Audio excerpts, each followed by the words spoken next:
Hello again, and welcome to Nollywood Film Club podcast. I am Mr. C of Iroko Critic, and wow, you're in for a treat. This is a long one. I'm not going to lie. This is a very long one, and but honestly, it's one of my favorite spaces I was part of. It just felt like a big warm hug, and maybe it was because of all the nostalgia of going through some of the films we discussed. That's what essentially we do. We go through each of the films we discuss throughout the year 2022. There is a tweet that is going to be linked in the description with the full list if you want to take a look. It's also, I guess, for people who have been introduced to Nollywood Film Club through the podcast, it's a good opportunity to hear people's thoughts of what we discussed in the first half of the year, because the Nollywood Film Club podcast episode 1 starts about halfway through the year, so it's a nice way for you to catch up. I mean, whether you're being introduced to Nollywood Film Club or whether you just don't know what we thought about it, it's a little, you'll get a little snapshot of what we thought. Not for everything, to be fair, because we don't talk about all of the films we discussed, because I think did 50 spaces in 2022. This is the 49th one, so we do not talk about 48 films. But anyway, it was a really fun one. I do hope you do this listen to the whole thing on a journey, or if you don't, that's also fine. It's also probably worth warning you guys, Mrs. C is sick during the discussion of the space throughout. The poor little thing is pulling through like a soldier though. But apologies for all the coughing you may hear. You will not get COVID via podcast, I have been told. Nevertheless, I do hope you enjoy Nollywood Film Club recapping the movies we discussed in the year 2022. We're actually going right back to the beginning. I'm going to rush through the list generally, but there are some parts that I've highlighted. There's some parts I've highlighted that I think meaningful moments and I think those were that contained highlights and lowlights for us. All right. And we start with Chief Daddy 2, which, yes, I remember. Chief Daddy 2 was one of the. I'm stopping immediately. Chief Daddy 2 was we did on the 9th of January. That was a conversation we had because when the whole internet actually came together to say, nah, not this film. I remember, like, because of how much heat Chief Daddy 2 got, I decided to alter sort of what we would usually do. And because also it came during our holiday time, because we're having some time off, there was actually a space that had already happened when people were talking about Chief Daddy 2 kind of, but like it was really it wasn't obviously our format. So people were bashing the movie. So I decided when we were going to do our one, which came, I think, 9th of January, that's almost over a week later than the film we've done, where I think we would have done it on the 3rd of January. Second of January, I think. I decided to do Chief Daddy 2 versus Chief Daddy 1, which one is worse, to the annoyance of some of the film club members, because some people really just wanted to bash Chief Daddy 2, which they still, I think, if I remember correctly, they still got a chance to bash that one. But does anyone have fond memories of Chief Daddy 2, or shall we skip to the other films? Can I ask you guys? I just want to say, why the chuckles? Like, immediately, I can't even say. I just want to say, I just want to say that I believe that Chief Daddy 2 is at fault for the woes that have come as with Nollywood's year in 2022. It's all Chief Daddy 2's fault. They set a precedent of rubbish, and apparently everybody that was not releasing film in 2022 were like, well, you thought that was bad? We're gonna be worse.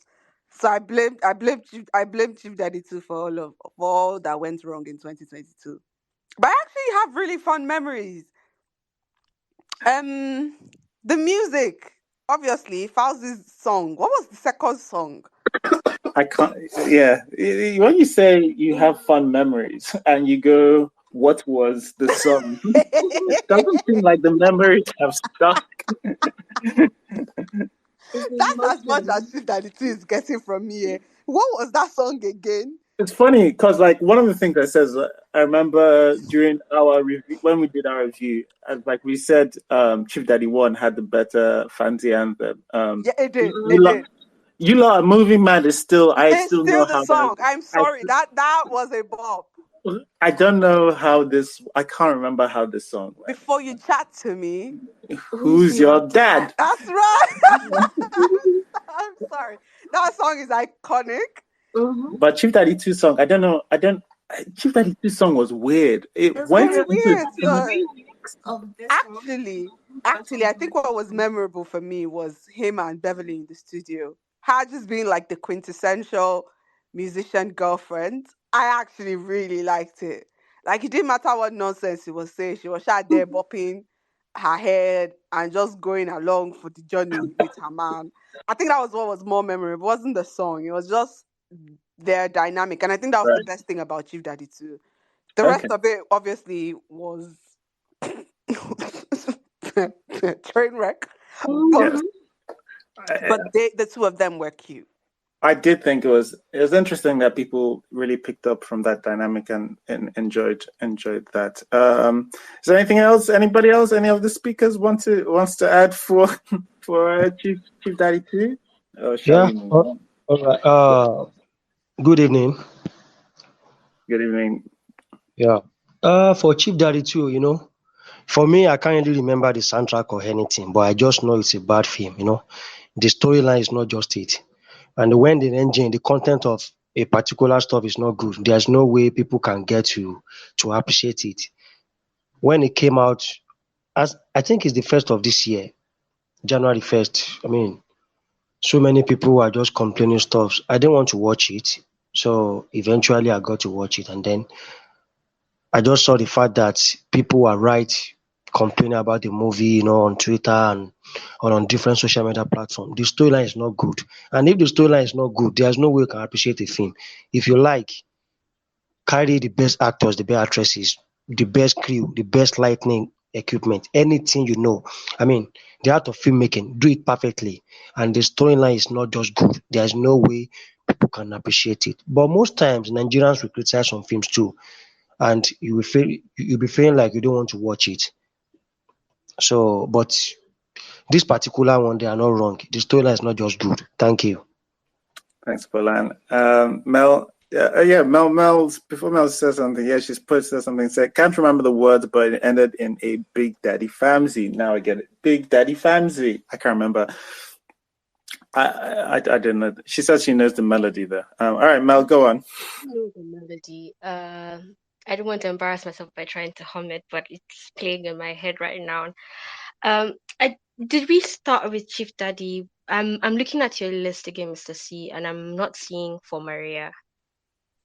We didn't. I don't think we did For Maria. No, we didn't because we couldn't see For Maria. We saw For Maria much late. We saw it in like June. In May. In May, right? Yeah. We didn't do For Maria. Okay, so that was on someone else's space. Yeah, because of the geographical lock. Yeah. Okay.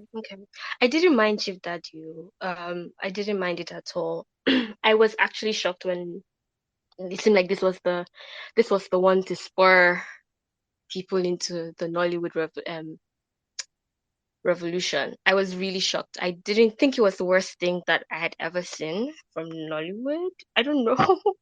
I didn't think it was much worse than part one, for instance. Like, it definitely had zero direction and it was pretty pointless.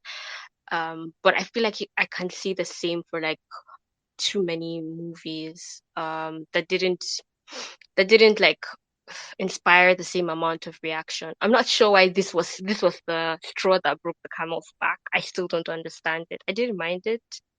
I didn't enjoy it as much as one. I agree. The music was a lot less memorable. But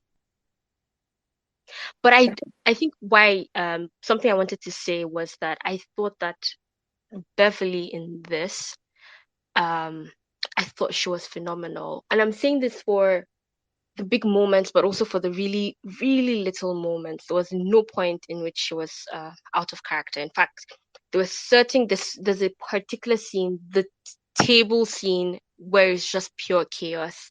And it seemed like the director didn't come on set that day. There's no direction. There's no point to it.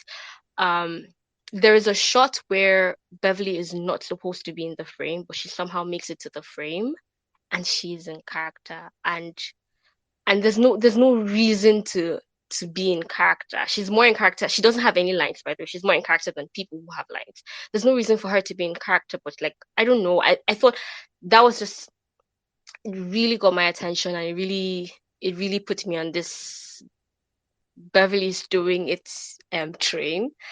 So it's so interesting that that's how we start the year, with her just being like peak performance, and we sort of end the year with Weather for Two. I'm not sure if they're the same people. But it was just when I was watching Weather for Two, I was like, where's the Beverly that I saw at the beginning of the year? I couldn't find. Yeah, that's it for me. I didn't mind it at all. Okay, interesting. All right. I still don't see what you guys saw in that Beverly performance. I'm not there yet. Maybe Chief Daddy 2 was just too chaotic for me to invest. Like, nobody stood out as, I don't remember anybody standing out as being particularly good or bad, but it might just be me. But I do know we're in the minority in people who think there's not much difference in quality between Chief Daddy 1 and 2. I was thinking Chief Daddy 1 is just as bad, but when we went to do our review and we had to work things out, I was like, nah, Chief Daddy 2 is we settled on Nothing Burger and Sewage Burger. Yeah, it was Nothing Burger versus Sewage Burger, and honestly, Sewage Burger is definitely worse. All right. So, Anika, did you want to say something? Yeah. I didn't want to say anything before, but now I'm just going to say, because I just remember this one thing from Chief Daddy 2, where they had a prop. And y'all know I'm not picky. I don't try to nitpick on like tiny little proppy thing. But the prop, they put it front and center. They center like they center that so that the camera can catch it. Like they did a lot of work, and the prop literally goes CEO/MG, managing director, or something like that. And I'm just like, I thought it was one of the stupidest things, and that it. I said I'm going to be kinder now. I thought it's stupid or foolish. Which one is better? Which one is it's a kinder one? I thought it was a foolish action, and I thought it encapsulates what Chief Daddy 2 is. It is the type of movie where the studio that has the money is showing like, oh, look at this. We're doing a lot of hard work. And look, we have raised it up from like that 1990s Nollywood nonsense where they don't have no money, they don't have nothing, and ghosts don't disappear. Look at how much work we've put into it. But at the same time, because they're showing off, and it's not necessarily because they're actually paying attention or actually have actual passion. Passion is you just care, actual care. You're doing it to feign some sort of glory. You did not pay attention to details, and you put your mess out in front, and you're showing it off like it's diamond. It's like pyrite. It's a fool's gold. You think you've done something, but you haven't.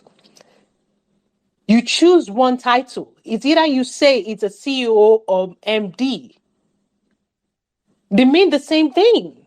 You literally put that in front of there to show off, and yet it's silly. That's what Chief Daddy 2 is. It started off with that TikTok, or what's it called, meme thing that they did, and it's a lot of work, and I encourage it, and I liked it that they did it, but it was derivative. It wasn't anything surprising. I don't know what I'm saying.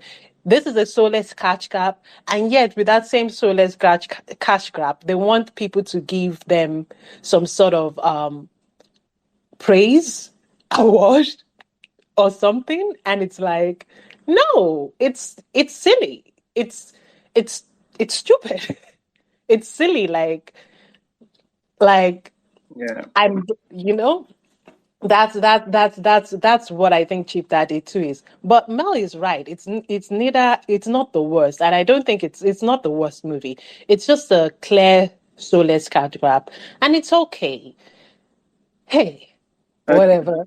That's it. But I think it broke the camel's straw, because there have been many movies that these studios have made that are like this, and they constantly, whenever you see the press and everything, they constantly go like, see, give me the praise, see how much better. They constantly insult like the thing that comes from the past. And they're like, oh, we put money in it. But they didn't. So what if you put money in it? So what if it looks shiny? It looks shiny, but you didn't actually even stay to the actual work. Like, you did work, but you worked on the thing that is not necessarily matter the most. Yeah. So that's what broke the camel's back, I think. Yeah. I think. That's somebody else talk. I'm looking for out. Yeah, thanks, Anika. It just brings something to my head where I can't remember who said it. I don't even know since in film club. I don't want to give it. I don't want to give this maybe, but I should know somebody has said it within our communities. Nollywood likes to minor in majors and major in minors, and that's such an interesting way of looking at sometimes some of the problems with the issues and spending energy in things that need not spend. All right, Ro, fond memories of Chief Daddy 2.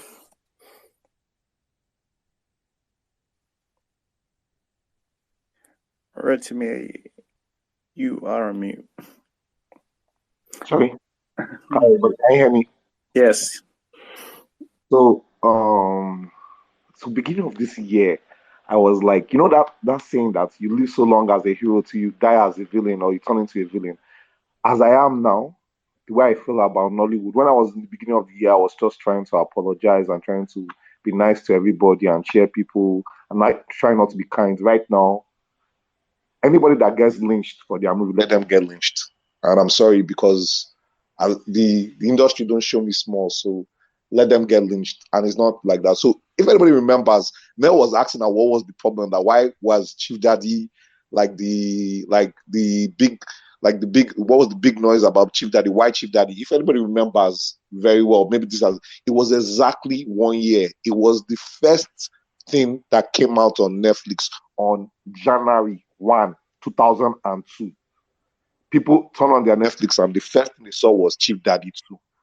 So it was what ushered all of us into the new year. So everybody was probably at home or whatever. So everybody got to watch it. Now, usually when things like this happen, you might have divided opinion where people are criticizing it, maybe from the industry or critics. Then the audience says they like it. This one was universal. The audience plus the critics plus people in the industry said, "What is this?"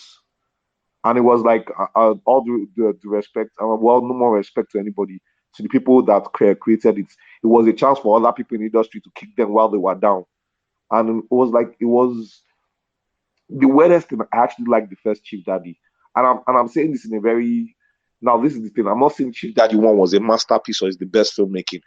When I watch Nollywood movies, because I this year, and I think it's a lot of props to like Iroko Critic, I watched more Nollywood movies in this year more than I think I've watched any amount of Nollywood movies in my life. And I think because of these discussions we are having. The first one, the only thing when I go into all those things, I'm like, these people, Nollywood, I don't know what I'm going to watch, what I'm going to see. I'm probably going to be pissed. And the only thing was that at least there was a semblance of a story or a plot. The chief daddy dies, all the people, his family members, and the multiple wives and girlfriends, they come and fight for his inheritance. There's a point, at least for anything, there's a point. I don't know where Chief Daddy 2 was going to. As those guys say, this movie, I don't know where they carry me go. And the last part is like this kind of thing what Elizabeth was talking about. Like right now, we're in this kind of weird thing in this industry. Somebody would do something that doesn't make any freaking sense, and we're supposed to celebrate you because you just put it out. And I'm like, I understand it because of working in Nigeria, the creating visual work in Nigeria. But at one point in time, someone has to say, bro, so this thing really doesn't make any sense. But now we gaslight the people that are telling you that this doesn't make sense. I say, oh, you're hating on people in the industry. That you're not recognizing that we're growing. And I'm like, if we're growing, and I make no mistake, this is another thing again. One day, this truth is going to come out about who picks what goes on Netflix, who approves what projects. This thing is going to come out because there's some weird things that are happening. If you ask yourself, like, how some things are getting picked to go on the platform, like Weather for Two, and I'm asking, who picked this thing? I said, this is going to go on the platform. And I'm like, serious. I'm like, maybe because we're in Nigeria and everything, but I'm like, straight up. And I don't care who made that movie. These are the things that we're asking about that hook. Do you people watch this thing before you said, okay, well, we're going to put this thing on January 1? And I'm like, you tell yourself that, oh no, audiences are going to resonate with this and everything. And I'm like, this level of constantly insulting our intelligence and saying, oh God, they will just take it like that. Is that Nigerian? They will just take it like that. And it's like, and I don't remove, that's what I've been trying to say. I don't remove the platform. I hold the platform as responsible as people making the films because it seems that they're just counting their numbers. They're just looking at the numbers of subscribers, numbers of views. Even a bad movie, that's another weird thing. And like, this is one of the reasons why I don't like even criticizing. I say I don't want to talk about a movie that I don't like. Because what happens is that you're building up the engagement and the numbers and the viewership.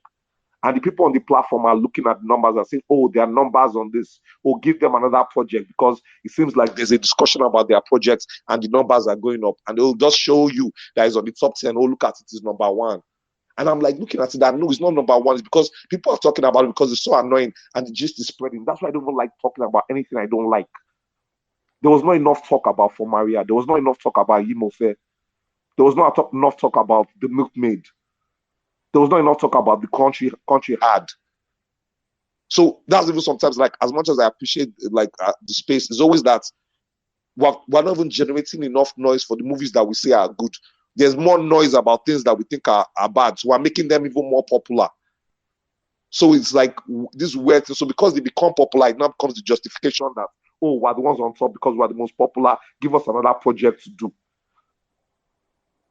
So everybody gets mad because you're looking at it that these guys are constantly getting these projects to do over and over and again, and they're delivering the same thing that people don't like. But somehow, they get to be the first people. And when the industry is pointing out the leaders, they're the ones that get pointed out as to be the leaders. Now I'm actually pissed because beginning of the year I was apologizing. Now at the end of the year, now I can call anybody can call my name, come and find me where I am. My address of my office is there. And I'm telling you that you're doing crap. And it's not an insult. It's actually not, it's just the plain truth. Be offended, try and block me. They already said, I'm seeing even the whole thing of like the masterminds and the dons, the gatekeepers, what they have, the gatekeepers of the industry are already standing at certain gates and making sure some kind of material doesn't get to the front of people's screen.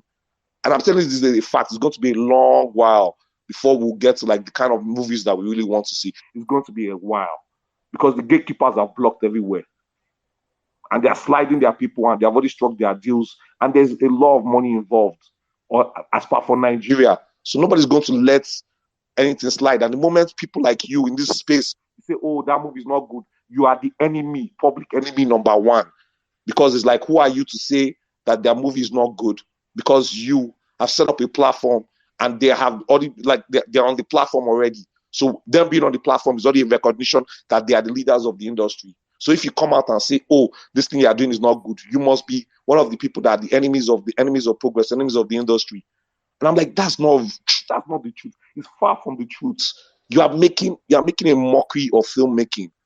You're exploiting the fact. You're just They are opportunists. And that's the thing. I'm sorry, a lot of Nollywood people are there. They're opportunists. And they're opportuning the fact that there's money involved in this film industry. And they are there just signing off checks, approving projects. And they are here coming to give us this kind of product. And tell them, this thing is, guy, I didn't watch film, bro. Yeah, okay. Sorry, Rotimi, to cut you short. It's just we actually will have a segment for this in terms of what we think about the year in general at the end, but we just want to systematically move through these films, even though we get stuck at all the other things. And probably Mel. I wanted. Sorry, I got one. No problem. I love your rants. I do. I really do. But there'll be plenty of chances. There'll be a chance for something like this towards the end. And I imagine that's goes for people who want to respond as well in terms of Mel and Poland. If it's to that, we'll talk about all of that towards the end. Let's just go through some of these films. All right. So I think everybody has given their sort of 2 cents on Chief Daddy 2. That was 9th of January. And then 23rd of January came through. We did Juju Stories, even though it wasn't released worldwide, but we had seen it because we went to this online festival. I think it was a Locarno festival we saw. That was... You made a statement. That was... Yeah, I remember I made a statement saying that Juju Stories... Juju Stories was going to be one of the best films you see at the cinema this year. And a lot of people called me bold, and some people were like, hey, calm down. Hey, it's just January. I don't know where those guys are now. NollyFight was the next one on 6th of February. NollyFight beta. No shade to Vanessa, but playing Mrs. C. Will you keep quiet? I This don't is know not shit. better anything. See, don't make me fight you. Wait, did I do that? I thought I lost. Why am I talking? I lost anyway. We did so the NollyFight that we did, I think last week. Yeah, we had done an earlier one. The test, call it the beta one. Don't call me elaborate. Don't let us start this fight. You're the only beta winner. You're the one and only beta winner. This thing that I say is not good, Koda. Okay. Don't let them hear you say this thing outside. By the way, you framed the question very badly. That's why I lost. I couldn't lie. Which question? Which question? You were something about between Chief Daddy and Chief Daddy 1 that we had to like say which one or something is better. Oh, right. Yes. And I was like, why? No. I think it wasn't Chief Daddy. It was the Ramsey Noah movie, the one that was actually good before they went doing bad movies. What is it called? Hey, the one with rituals.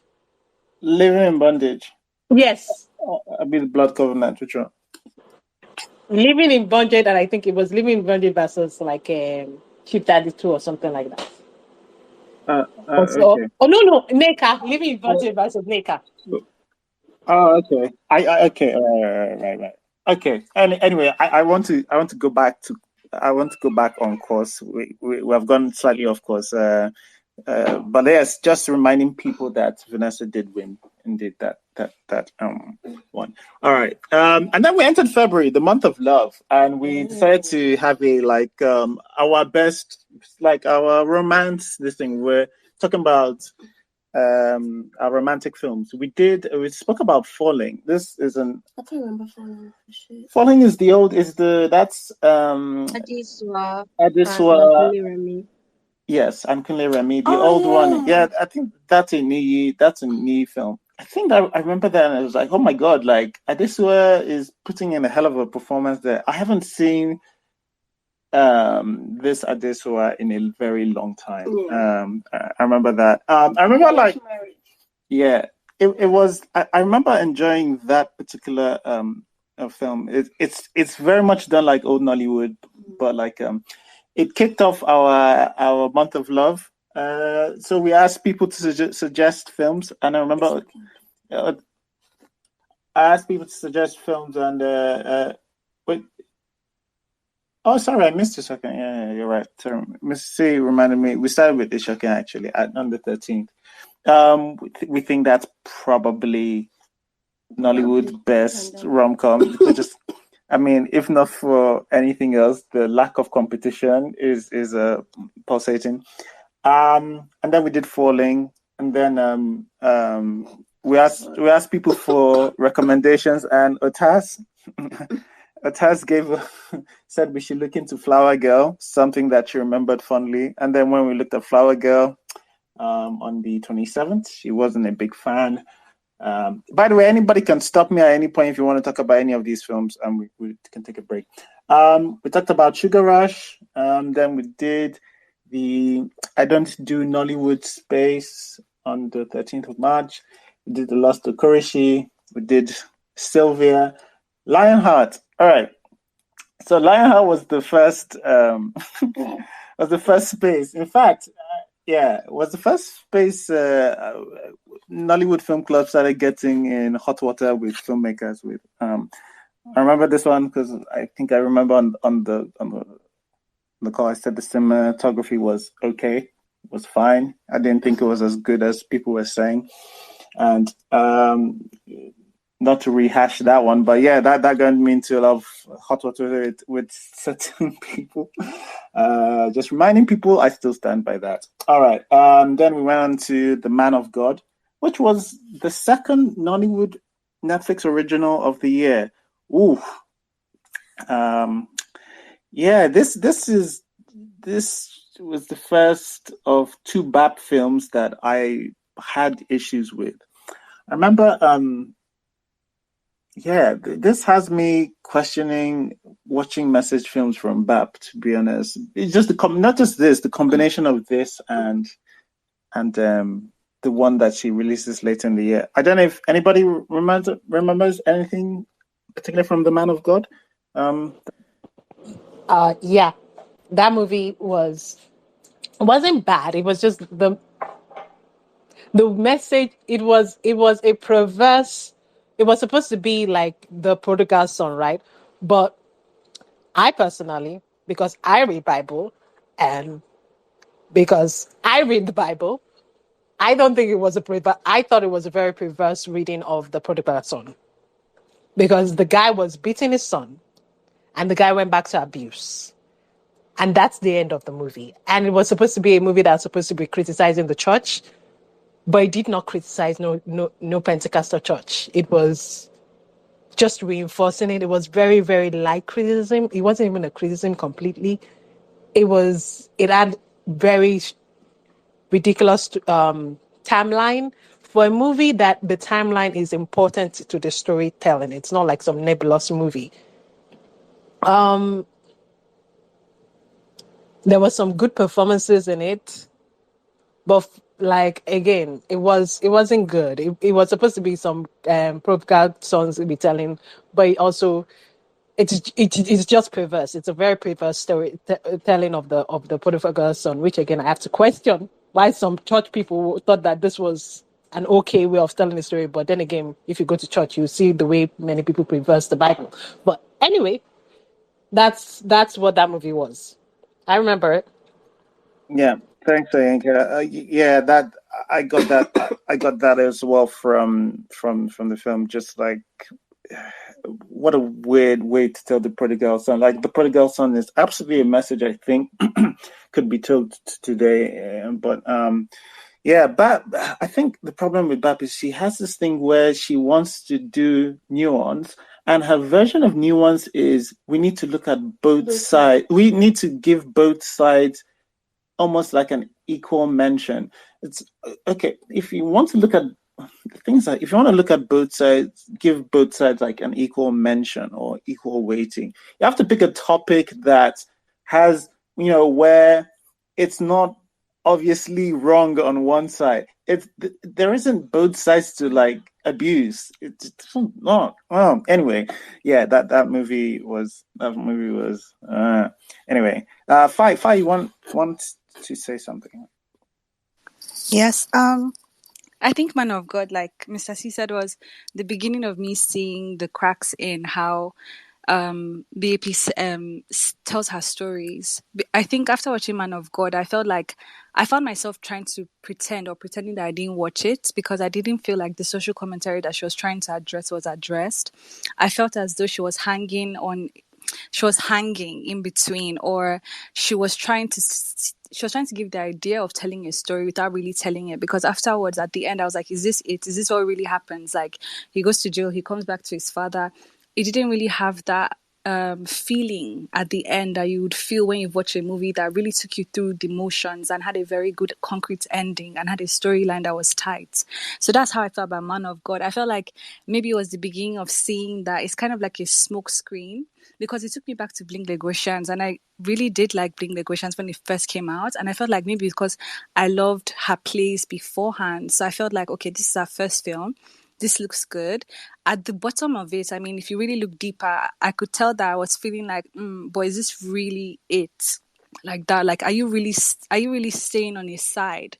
It wasn't until we watched Collision Course, which I think we'll talk about later, but it wasn't until we watched Collision Course and everyone discussed it that made me feel like, oh yeah, she does tell stories in which she's hanging in between. You don't really know where she's telling the story. But the thing is that when you're telling a story and when you're telling a story between, let's say, the oppressor and the oppressed, and you're trying to say both sides, you end up just standing on the side of the oppressor, not really giving the oppressed a voice. So it seems as though there's something excusable in what you're trying to tell. That's how I felt. Thank you. Thanks, Fida. Vanessa. I just want to say, if people are taking this film too seriously, here's what was memorable to me. Mauli Gavo's incredibly tight suit. Sorry. Here comes Pastor with his tight suit, so poorly tailored, the man's shoulder, the shoulder seam was about to rip. Honestly, it's the first thing that comes to mind when I think of Man of God. I just picture Mauli Gavo's unnecessarily tight suit. The second thing is the scene with what's his face? I think his name was Daniel in this, wasn't it? And the character's name was Daniel, and he wakes up and he says he hears God's voice. God spoke to him. God called him Daniel. I'm sorry, that scene. Samuel. Samuel. I knew it was somebody that God spoke to share in the Bible. He says Samuel. The way he said it, even me, God said, honestly, that film didn't have great performances, but you see that one scene. What's that his name? Akanani. He should have been nominated for many things for that one scene. Because even me, God said, I believed him that God spoke to him and told him he should go and be a pastor. That's what's memorable about this. I genuinely don't think we should be giving back any credit with regards to storytelling and her social commentary. This film was a joke. That's what it was. It was a joke. What people should be focusing on was the fella performances and Mauli Gavo's tight suits. That's all. That's funny. It's interesting you mentioned those things. In our review, I think we called him Pastor Tight Suit. That was So original. yeah. No, it's just the things that stick, right? Because like you're talking about the things that you remember, and that's one of the things we said, and also that thing. Yes, Samuel. That's actually how I remember his name. It's because I think that performance, that part is very clear. In the. Do you want to say something, Mrs. C? Yes. My own biggest thing, with Man of God is whoever nominated and voted that film for best costume in whatever it was cannot make heaven.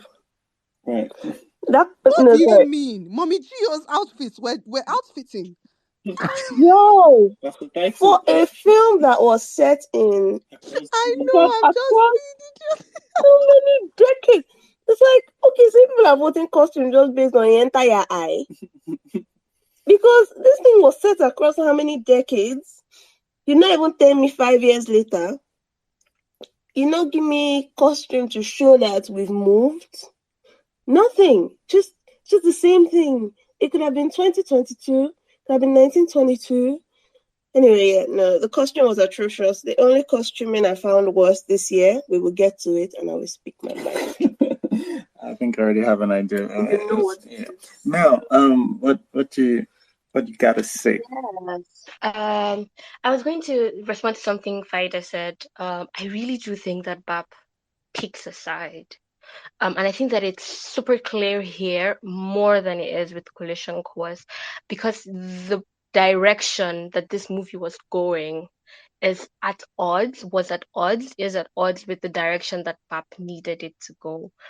It's why it's such a confusing mess. Doesn't feel like it was written to be a confusing mess. It feels like it was written to be satirical. I think from the title, it was written to be satirical.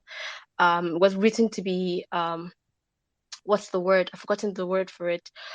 Critical, I guess, of certain practices. But Bap's faith, you pointed out the list of pastors that were in the appreciation, right? So I'm going to guess that Bap's faith took center stage, which is why it had to turn badly into the direction that it turned into.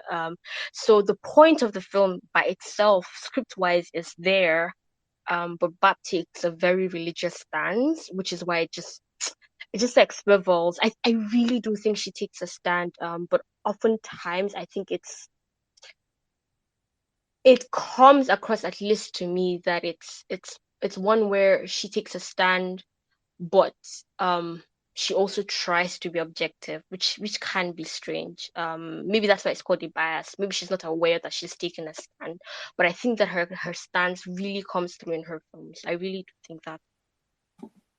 Yeah, I think I'm somewhere. I think I basically Fighter is saying almost the same thing, and I think I'm just because it's just my nature to be slightly more charitable with people. Is that I'm going? Yeah, she's trying to be nuanced and show both sides, but I don't disagree that if you are showing both. If you're trying to give equal weighting to both sides, and one side is clearly the oppressor, or one side already has quite a large megaphone, you are essentially picking a side. If I go, if we take the most horrific example we can give, and we say, hey, but that Hitler guy, he had some good ideas. The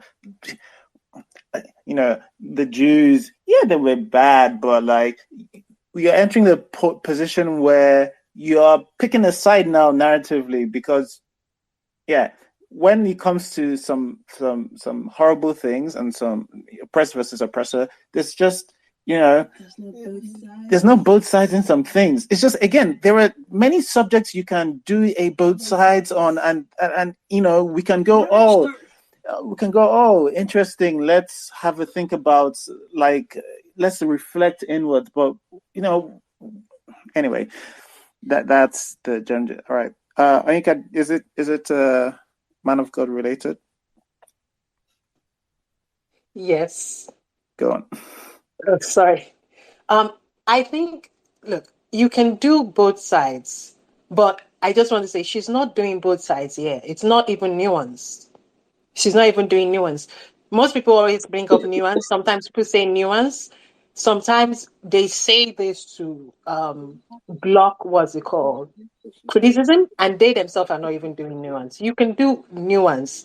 You can even take the position of like a pastor that is in a Pentecostal church that does absolutely horrible things. These people are still human beings, and they still live in this world.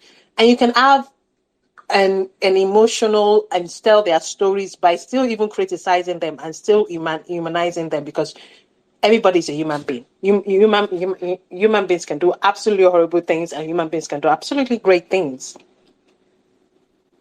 But she's not picking us. She's not, what's it called, doing both sides here. It's a very, very surface level, both sides. But in actuality, if you see what she's writing, how she's doing it, and remember, a lot of pastors provided, resources for this movie. A lot of those pastors provided resources for this movie. Number one, that's not picking a side. when the production of the movie, when the people that can actually create the movie, that gives the capital for the movie, is one side, you're not picking a side. You're not doing both sides. You're doing one side. You're doing one side. That's why she doesn't even do both sides. There's not even a real good criticism of of the Pentecostal churches in Nigeria, the ones that are very about, like, it's very clear that everybody makes this criticism online about sometimes how they rob their own members and how they bring spirituality to just for their own enrichment and all these things. You can talk about that. You can even talk about the culture. You can even, this can lead to a lot of other things. But this movie was to reaffirm the place of that of the Pentecostal churches, was to say, do not criticize Pentecostal churches. Oh, these things that we say those pastors do. See, without us giving you strong hand, you will go out on your own and you will do stupid things, and then you have to come back to us. And when you come back to us, you're coming back to God. This movie is not a both sides movie. It's a one side movie. It's, in many ways, people can even call it a propaganda. Well, everything is a propaganda. Everything is propaganda. But this is a very clear propagandist movie for the Pentecostal churches. They produced it. You can see their names are right there. They didn't hide it. So it's not both sides, and it's not even nuanced. That's all I'm going to say. All right. Okay. Interesting point. It's just that I can see her thinking she made a movie that criticized a type of Pentecostal, a type of new age Pentecostalism. It's just that it wasn't. Yeah, I agree. It's just not well done, but I believe in her heart of hearts that's what she thinks she did. Rich, please go ahead. Yeah, just want to make mention, which is like you mentioned that this was the second Netflix original.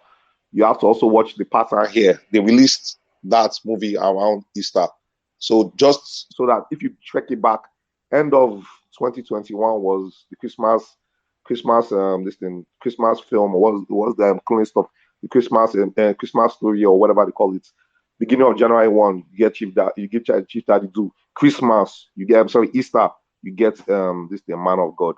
So all these things are just timing. So like everything everybody has said is actually valid and everything. I just think that maybe because like, okay, so first thing, I think this thing, I always like Babs her production.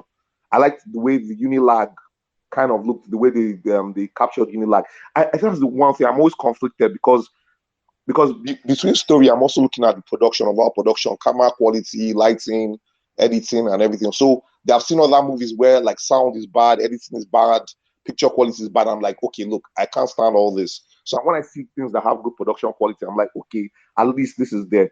So now the question of the story, like everything everybody else has said is really valid. It's not really, especially, and it's hard to do that. Like you said, if the pastors are supposed to be, you're making the people that technically your producers are the people you're supposed to be making a film about, then you can't make that film say anything.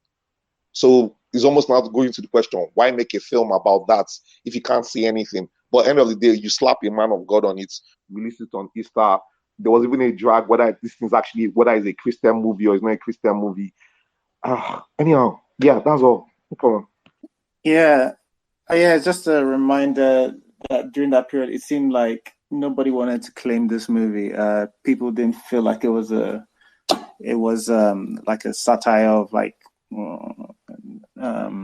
or a satire of like Pentecostal churches, and Pentecostal churches didn't feel like this was a good representation of them. It was just in no man's land there, which I'm sure Bab thinks, oh yeah, look, see, I did a good job. Nobody's happy with it. To which, okay, all right. Anyway, Cynthia. Okay, so everyone has said the right things about the story. Just that I want to say something was memorable for me in The Man of God, and it was that DJ Babe's performance. I don't know why I cannot remember her name, but the girl that was paired with Accra. Yes. Thank you. Her performance. So I did not watch her MTV Sugar, so that was the first time I was seeing her in a movie, and I really, really enjoyed that performance. So that was like the most memorable thing for me in Man of God. And in general, minus the whole not telling the story well with Barb, I also think that she struggles. She does a lot of play or a lot of stage play. So she's kind of struggled to transform this thing into a movie. So she built everything that's supposed to be a movie, and she just end up telling everything like she's doing with stage play. So that's also one of the problem I have with Barb movie. Then can I go back to the Lost Okoroshi? Did we skip that? Nobody said anything, so nobody said anything when Mr. Steve mentioned the Lost Okorochi. Oh, nobody said anything. I said anybody can stop me at any point. Oh, I have a lot to say, please. So are we going back?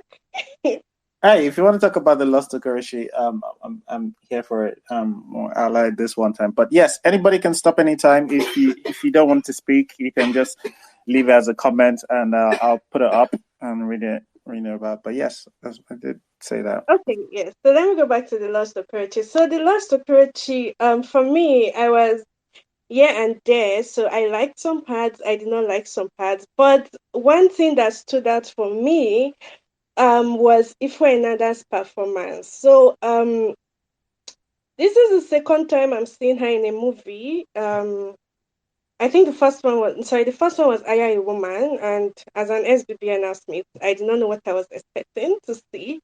But her performance in The Lost Okorochi was so good that I kept wondering why we no longer see this SBBN housemate that can actually act in a movie.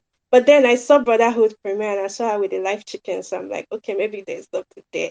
But yeah, I'm just here to think about Ifeanyi's performance in The Lost Okorochi. She was like the most exciting thing for me in that movie, and she just kept me going with it. Yeah. Oh, that's nice. Yeah, I enjoyed. It's funny because I don't follow BBN, but I remember thinking, oh, that's a good performance. I need to find out later that she was a Big Brother ex housemate. But yes, that's a good sign. Mel, what do you want to say about Lost Okoroshi? I actually didn't have anything to say. I just wanted to touch on you. All right, Um, okay. my biggest memory though is from the space set list because it was largely me and you. You for me, I guess against. My biggest memory is forming camaraderie with Oyinkans because she was the only one who was getting what I was saying. I kept saying over and over and over again, and you kept saying, "I'm listening. Tell me, I'm listening." And you weren't listening, but Oyinkans got it. So that was nice to have for her to provide that little reprieve. I can't believe a whole Badamasi like me allow people to actually have different opinions from me on this film club. But there we go, and you're still here to tell the story. Amazing. All right. Okay. No worries. I will try to listen sometimes. I'm just not that smart, unfortunately. All right. So we had Man of God 17th of April, 24th of April. We had Kambili. Then we had Living in Bondage, which yeah, Living in Bondage as when I started my my swanky agenda. Five. Did you want to say something about which one did you want to talk about? Living in bondage. Go on. Yeah, that was for us. That was a pivotal moment, another pivotal moment in this space. But go on. Oh, okay. So I hadn't come on space then, but I have to say something. It was nice to see Ramsey in the film, and I think he directed it right. For me, I felt like he did right. So for me, I've always followed Ramsey from childhood. He's my crush. So I've loved seeing him evolve from actor to director, and that this was his first project. And I think it was his first one, but I felt like it was quite intelligent, right? But seeing him and his demeanor and how he was acting as Richard, no, Ramsey won my heart. And well, I would like to say that Juju QnA did try. He did try in his role, and I loved Sean Fakwa as well. I liked the story. But for me, it was really about the direction here because I wanted to see what Ramsey could do. And seeing him go on to direct other things, I felt like, okay, this is really something that he could get into and I could really enjoy. I enjoyed watching Living in Bondage. Like, I don't know what the dislikes were at the time, but for me, from start to finish, I was like, okay, this is interesting. I like some certain aspects. I like the acting. I like the relationship between Jide's character and Sean Farquhar's character. It was really nice. And I love the rest of the cinematography. Thank you. All right, thanks, Fido. Vanessa. Yeah, so I feel like I'm just going to be the unserious person this episode. What do you mean this episode? Wow, so I'm always episode. unserious. Akuku don't blame you people. You people don't realize the gem you have in me. Otherwise, all the time you will just be serious. You will be tightening the words to your chest. Let me just say, let me be serious small. So there was the scene where Sean Farquhar's character like crashed their dad's car, right? And I don't know. I think it was the way they showed like the change in time from like day to night, and all we saw was just like the camera was on the car. I think, and I just thought that was so beautifully done. It was just a nice way to show like the passing of time. But then on to my own seriousness. I would just like to remind everybody that this was our introduction to Ikorodu Tony Stark. Ikorodu Tony Stark and what is Samuel L. Jackson's character in the Avengers? Kiloruko man, you know. Nick Fury. I don't know. Nick Fury. Ikorodu Tony Stark and Nick Fury. It was a merging of the both of them. Abi, I'm lying. That was our introduction now because he's Tony Stark in that billionaire name. Nick Fury in that he's collecting Avengers together. We've still not seen where the collection is going to. Maybe in 2023, we'll see where our Nigerian Avengers will show up. Boya they are heroes, yo. Boya they are anti-heroes, yo. Boya they are villain, yo. I don't know.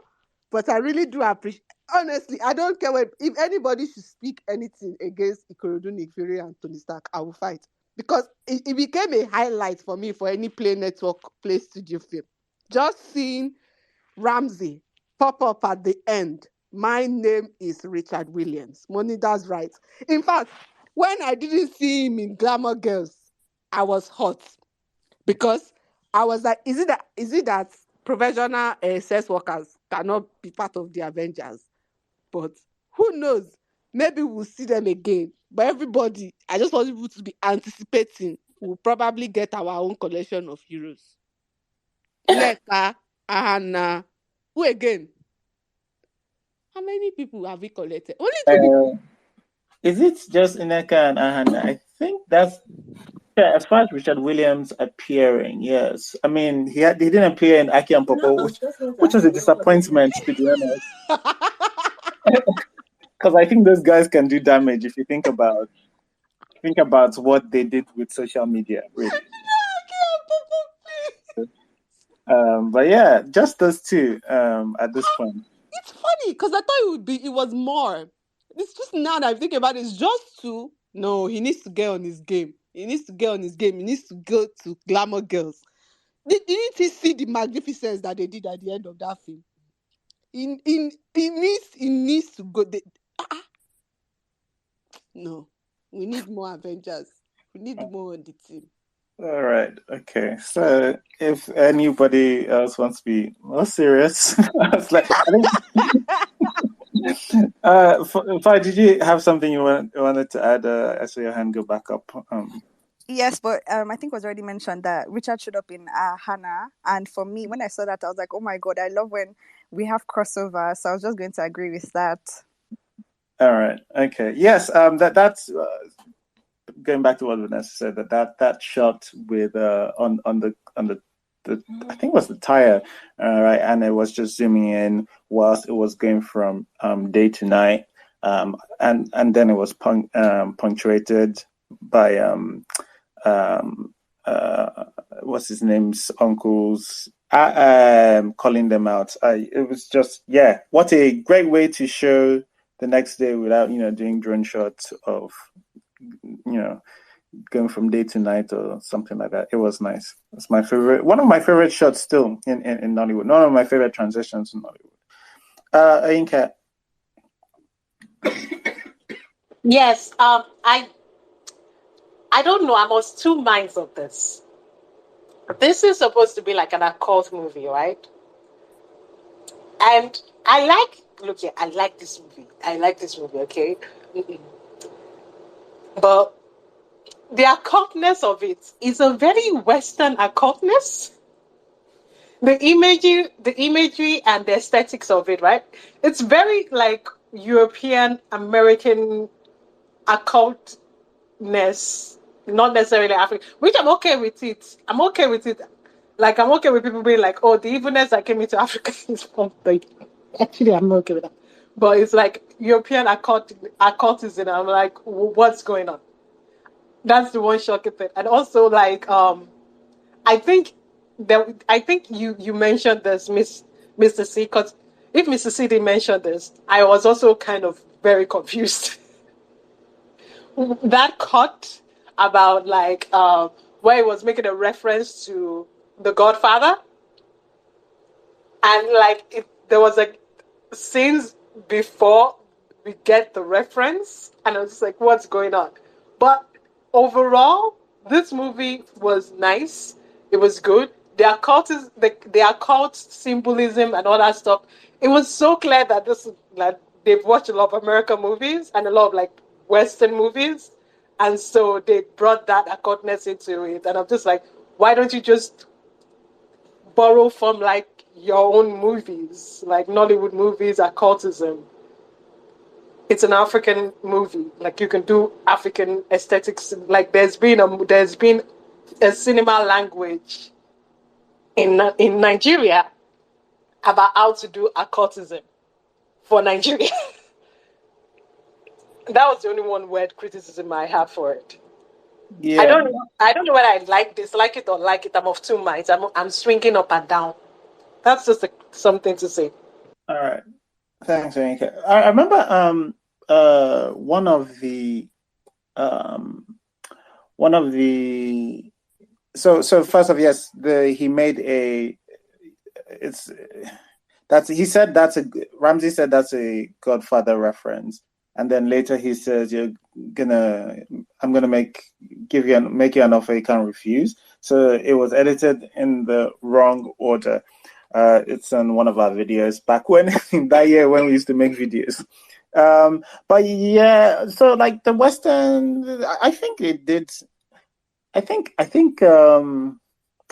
it did enough with the Nigerian thing. It still felt like it was a sequel. I think they just updated. It just felt like, our thing got capitalism. Our Juju got capitalism, and some money pumped in. So they've upgraded it a bit. I don't call feeling. My biggest problem with Living in Bondage is the script. It just felt like it ran through a lot of drafts to the point where it lost some of its like one of the things I always compare it to is the original, where I felt like Andy, the original character, was introduced to us as a lazy person. He was lazy and he didn't he wanted money quickly. And also he got tricked into it. It's funny because I don't even know whether I don't know how knowingly people when they were writing these things, whether they went, how do we get a normal person to sacrifice people they like, right? I don't know whether that was what was going through someone's head, but they got it down to this is probably the person. It's like somebody who is a little lazy, who wants money quick, and also that's not going to be enough. He needs to be sort of have his hand tied where it needs to be either him or somebody else, right? This one for there was just the spice was missing for this. I like the filmmaking, all the technicals. I love the technical stuff, except for that green screen when Ramsey's riding his car. I like a lot of the technical stuff, but yes, the script I didn't buy, and this was the beginning of my I didn't see what a lot of people gave a lot of praise for Swanky. I just omitted. I didn't buy it for the most part. The moments where I think he's believable, but there's too many moments where I don't like the delivery of his lines. But yeah, that was me. Otas, do you have fun memories? Yeah, so I actually had my hand up because I didn't know what we're talking about, and I was trying to figure that out. Yeah, we're talking about living in bondage, breaking free at this point. But we're going through the year. This is where we currently are. We're just asking if you have fun memories of it. All right, if not. Oh no, hated it. Not hate. It wasn't great. I think it did itself a disservice coming as a sequel. It probably may have fared better if it was a remake.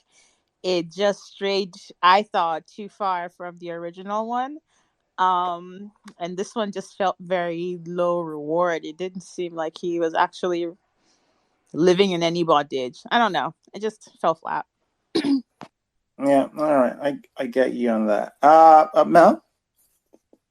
Yeah, I just wanted to say I'm with you on I didn't get it. When we showed up at film club and everybody was listing Swanky as one of their goods, I didn't agree. But I think that this is the best I have seen him. I can't think of anything he's done where his performance has been, I guess, stronger than this. So that's disappointing. I also think that it could have done with a little bit more of the occult. We spent too much time with the flashy, when I would have liked us to spend a little more time with the occultic. That would have been nice. Okay, yeah. Final degree. Sorry, that's a mistake. I wanted to agree with her. Okay. All right. Okay, no, I agree as well. Rotimi, did you want to say something on living in bondage? Yeah.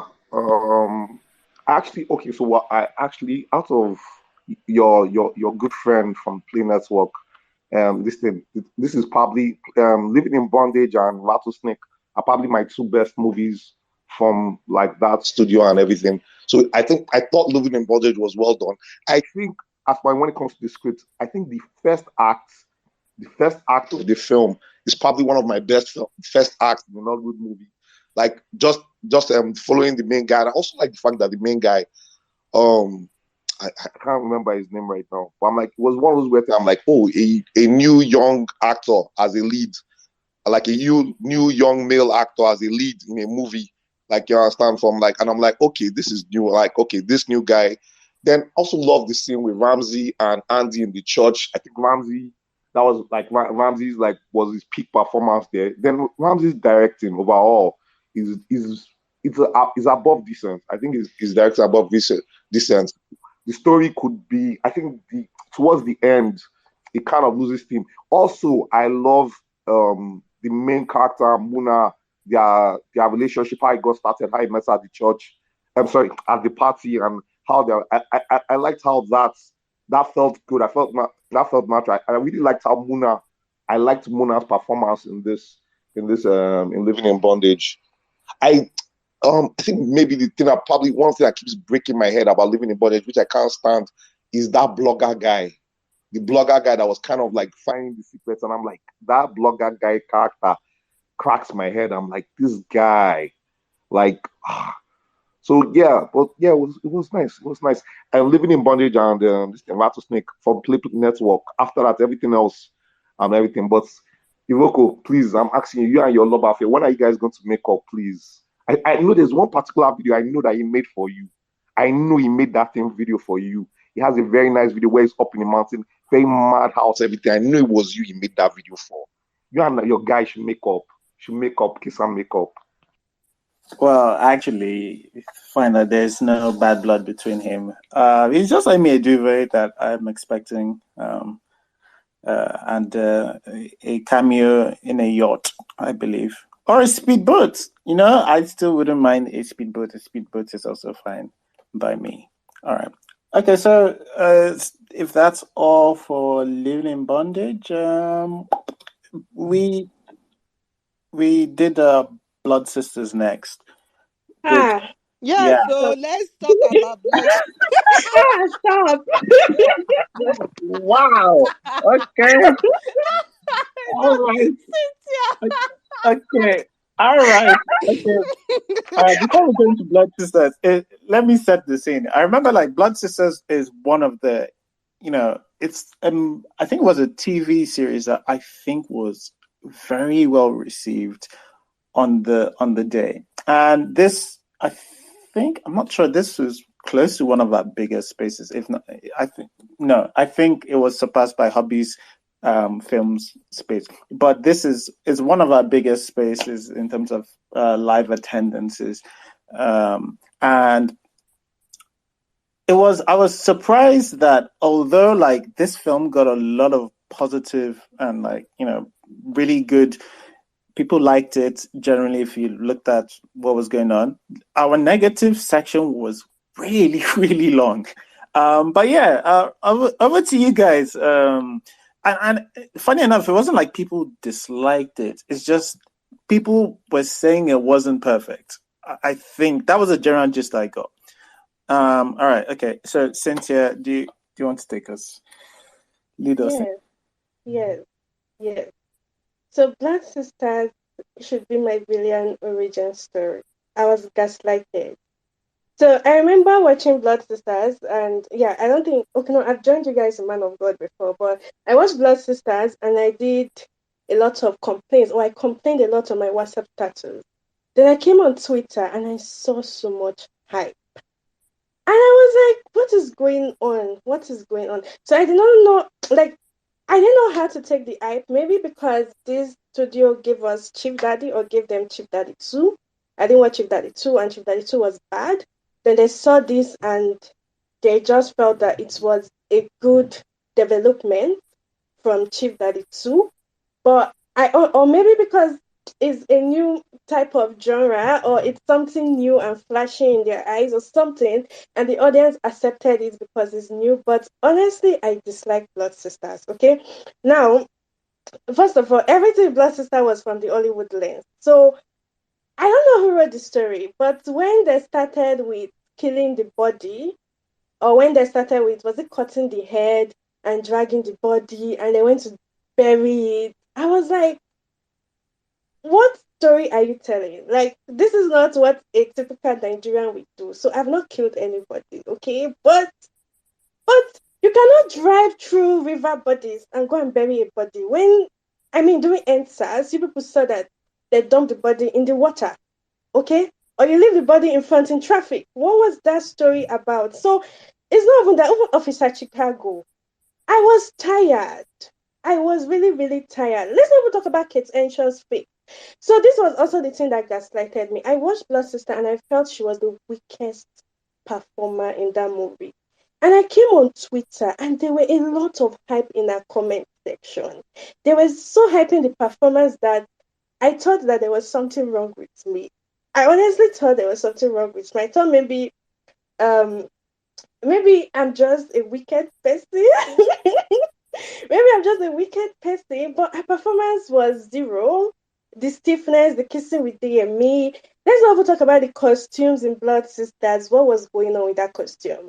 I had an issue with the costume. Then I came on Twitter and I saw somebody tweeting, we wanted it to be like Disney something something. And I was like, oh, so it was done on purpose.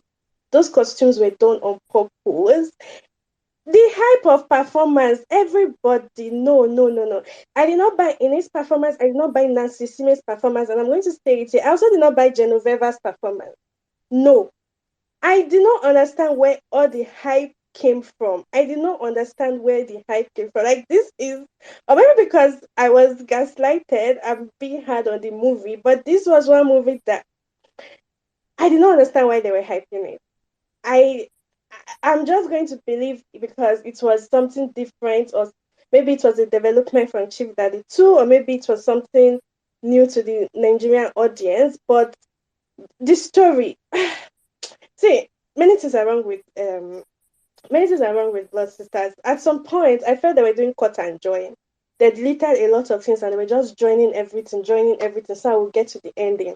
And if this movie was so great, like you people made be believed on Twitter? Why is nobody asking for a next season? Eh? Why is everybody keeping quiet? Why is nobody fighting for a next season? Is that not what people do when a movie is great? I'm just here to say that this movie gaslighted me. Every single person on Twitter that hyped this movie gaslighted me. They made me feel like I'm a wicked person for not liking this movie. At some point, I honestly thought that because I saw a lot of industry people hyping it. I'm sorry, but at some point, I thought they were in a WhatsApp group and they just decided that they should come on Twitter to hype the movie. That's what I thought, and or that was what they gave me. I did not like this movie, and I felt it's the most overhyped movie is the most overhyped movie Nollywood gave us this year with a bad story, bad acting, and everything is bad. No, movie was not for me. Thank you. Wow, this was just villain origin story very clearly, and honestly, I think kind of with.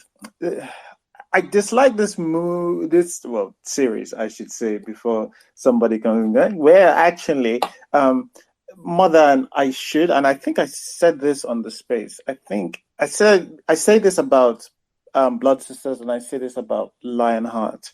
Is I dislike it more than I should because I think people didn't want to admit, for the most part, that it had some flaws or that there were issues with it, and I think maybe that might be what Cynthia is also going through, because like it does do a lot of things well. It really does, especially production wise. There's a lot of I think there are a lot of steps Blood Sisters took that Nollywood hasn't reached before. I'm still thinking about that explosion thing, like blowing up. I still think that's really well done, and I can't believe that we have been able to do that yet. But yes, I think because of all the praise, again, I would say that I thought it was going one way, and I thought, oh, I'm gonna. When I start saying all my dislikes, that people are going to get at me. But like, there were a lot of people who had a lot of things to say on their chest when the ball got rolling, and obviously people thought we were just hating, but that's fine. But like there were just a lot of people who had more things to say when that time came. Atas, please, what was on your mind? I was gonna say Cynthia is so dramatic. I love that you guys created her. But yeah, so I didn't hate. I didn't. Okay, I actually did enjoy watching Blood Sisters, but like in a similar way to like La Casa de Papel, like it sucks. The storyline sucks. The acting is one note and everything it just doesn't work, but it's entertaining. And so I would probably watch season 2. I wouldn't rewatch season 1, but I'd probably watch season 2 if it came out. It's just unfortunate that they made a lot of choices that they made, and even down to the main character's chemistry. It's why they spent so much time like just reminding us how close they were, because there was nothing else, even in their body chemistry and the acting, that showed that they had been practically sisters. It was a fun ride. All right, thanks, Atas. Vanessa. Hi. I can't wait to offer levity to this. Okay. My serious point. I feel like everybody's saying all the stuff that's wrong with Blood Sisters. And yes, a lot was wrong. But I feel like it would be remiss of me to not give Kehinde Bankole her flowers. Because in a pile of nothing performances in that limited series, Kehinde Bankole was acting her butt off.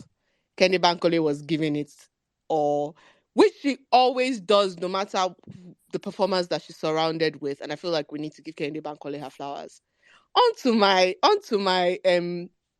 on seriousness. I have a line. One line. We're no longer good girls. We're fugitives now.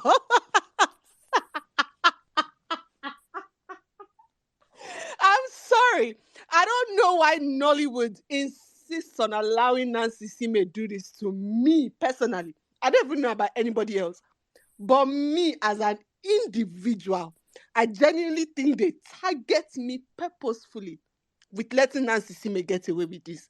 Because I don't know how many people were on set when she said it. Even in the editing, in fact, I would have taken ADR replacement for that one word. How many people? And this is not the first time. In fact, to be quite sincere with you, from the trailer, and the sad part is that line was in the trailer. Do you remember? We're fugitives now. Yeah, Was in the trailer. They end on it as well. I think it's like, It was the line. It was supposed to be the line. like a banger. It was the banger. It was supposed. That's why I said they are targeting me, because from the trailer already I was boiling. No. I was boiling. I was like, "Haba, Koda, it's not fair. It's actually not." I genuinely believe this is a personal affront on my on my person, and I honestly I take huge offense to this. Another thing, I just want people to realize that Ramsey is. This is not even a joke. I genuinely believe that we need to do a superhero film with Ramsey playing somebody like Tony Stark, because if people see him on that bridge, was it not Lekki Ikoyi Bridge? I mean, was it Third Mainland Bridge? My guy dropped top, was driving. Okon speed learning. Tell me that's not superhero material. I don't care what anybody says. That scene with Ramsey, I don't care that it was unrealistic. I don't care that it doesn't make sense. Where's the traffic? I don't care.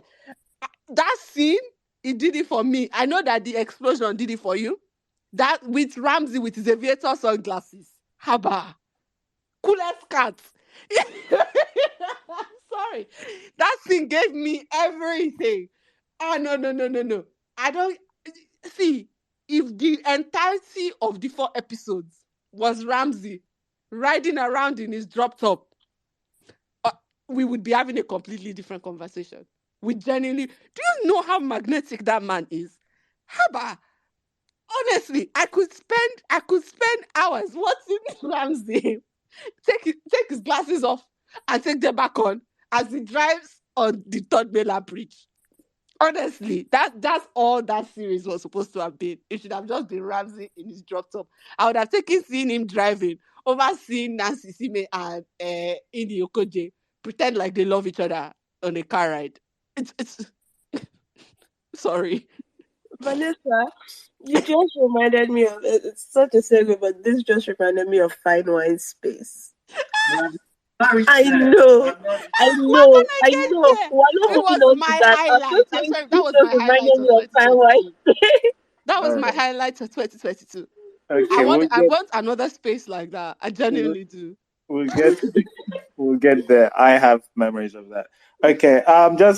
Just remind people you can send in comments if you want. Comment on the space.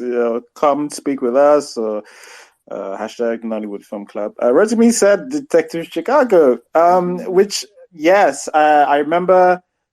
Before this, we spoke about living in bondage, and Rotimi talked about the journalist who was that investigative journalist, and it just I can't remember at what point this year I realized that all like Nollywood and detectives are just a bad mix. And yes, Detective Chicago is, I think he might be the worst. He might actually be the worst. That's definitely going to be a NollyFight question in the future. So prepare for that one whenever it comes up. All right. Read to me, what did you think of that space, if you have memories? Read to me, are you there? All right. Fighter, do you want to tell us what you thought of Blood? Yes, hi. Okay, Blood Sisters.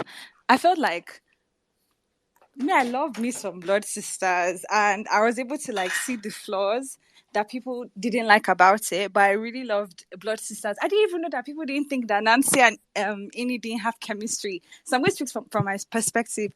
Nancy and Ini, I loved how they acted together. I even wrote a review on it. I loved Ramsey in his role, him not speaking. I love me some Daniel F. Young, his character. I felt like the story was just a bit haunted in a way. I didn't like the vibe, I wouldn't lie. But overall, like, I ended up watching it twice. That's how much I enjoyed it. But I definitely do see what people were talking about when they started to talk about it on a larger scale. So that's my point of view. Wait, and Kate Henshaw. I thought Kate Henshaw was like fab. I thought that she was killing it. And she really had that stone cold mother on lock for me. Like, I was disturbed, I could feel how haunted, like, this girl's character Time and the whole dynamic between the siblings. It was so crazy for me. So yeah, that's my take.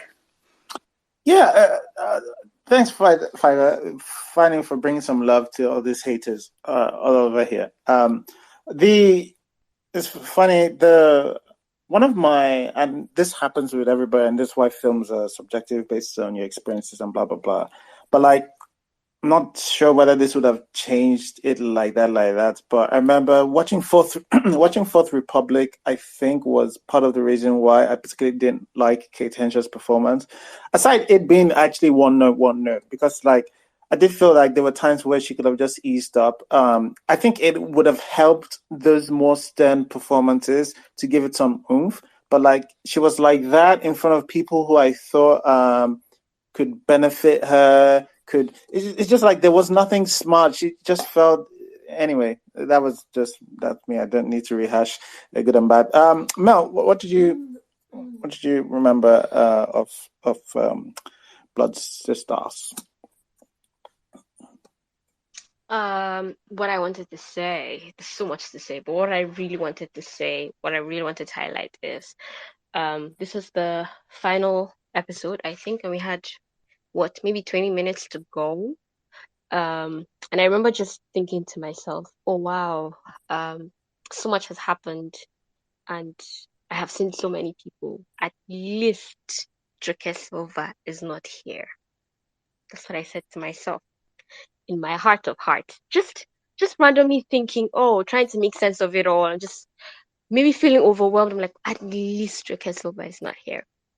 Guess who pops up on my screen? I haven't even finished the thought yet, and then the camera just pans up to her, and it's the Joke Silva.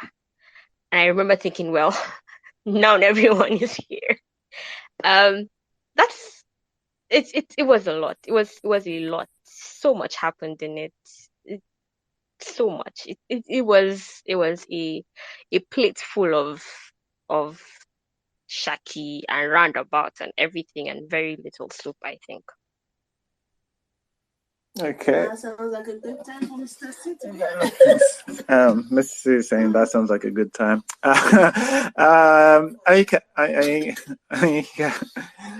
Please go on. Anika, tell us about Blood Sisters, your perspective. So sorry. This phone closes, so I have to open it. Because of Blood Sisters, the space, I have a personal something. Because of it, somebody thought they can hack me about my accent because I was telling like Dr. Chicago's accent is red.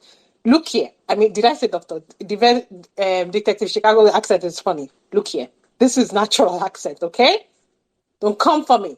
I'm not acting like some... Okay? I just want to say, that was my personal something. Okay. I was personally attacked. Okay. I've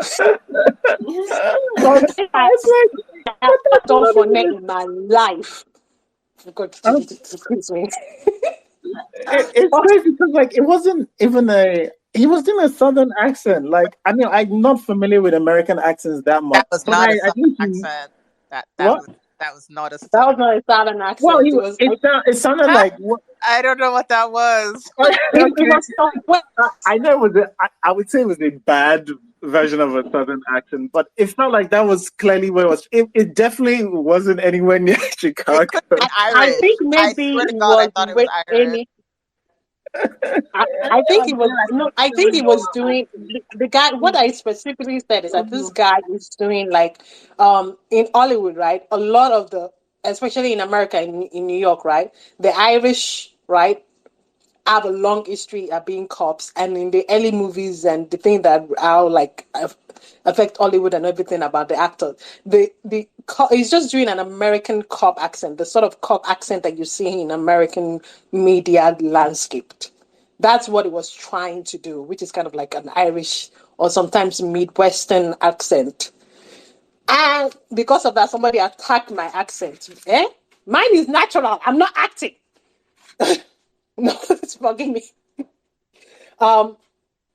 This was done because I remember we were on one space and somebody literally mentioned that this was done with the high towards the international market, right? And you could see that. Like, I would say this, the best thing I can compare. I don't know if anybody watched Clickbait when it came on Netflix. It's like Clickbait. Clickbait, don't think too much about its plot.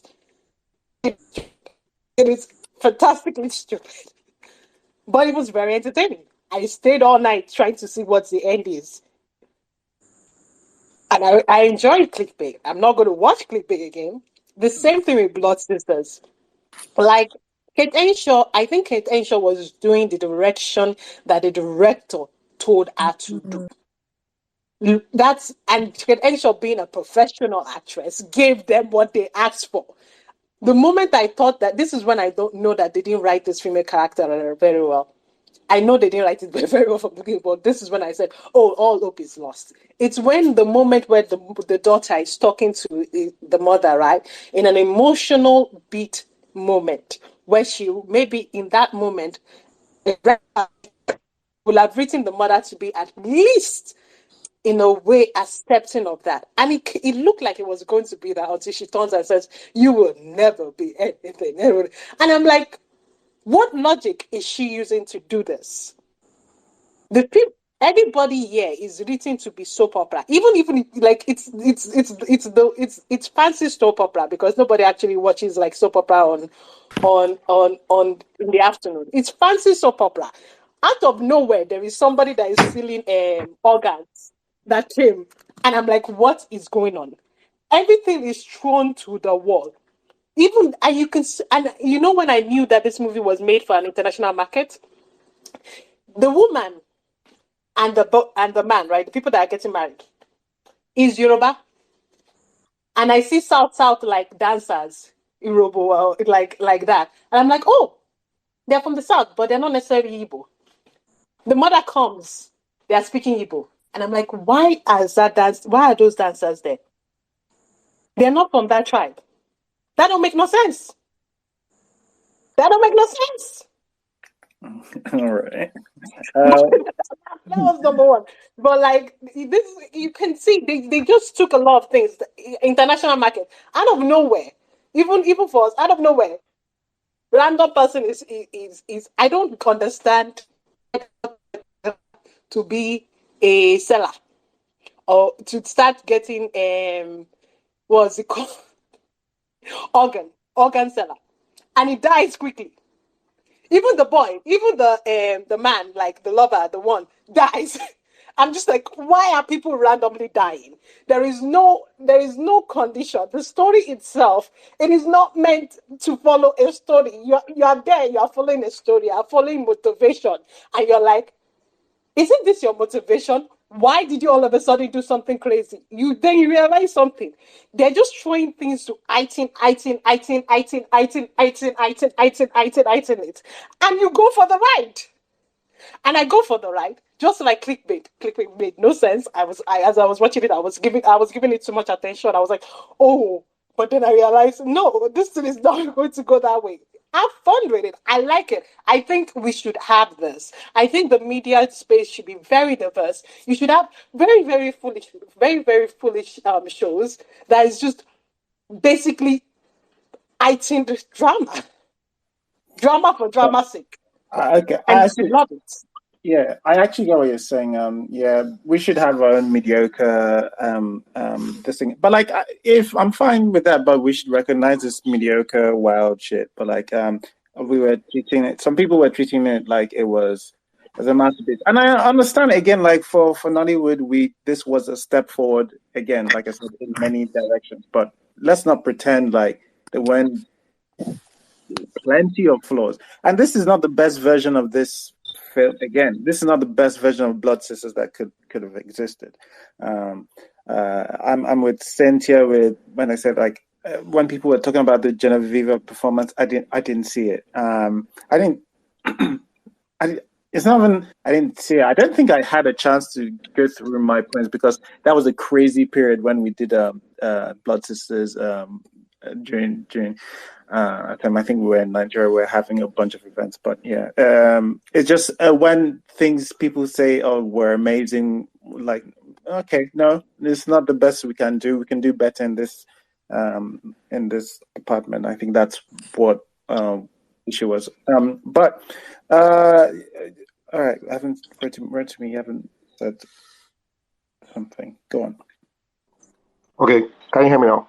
Yes. Okay, so Blood Sisters was one of those weird ones where I think I was leaning.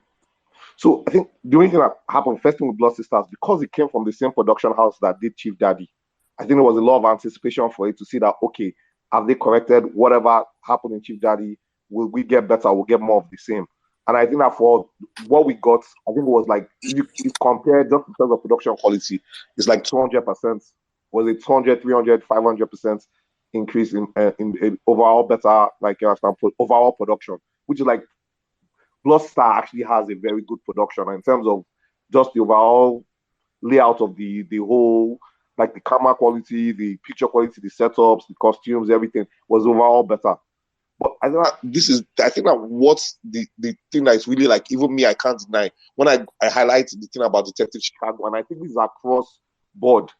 Even the way what's the main plot about this thing? They did like a Thelma and Louise, while two girls go on the run, and we now have a manhunt going on and everything. And I'm like, it was engaging to watch. Like you said, that there were things that were heightening it. One murder here, one gunshot here, one explosion here.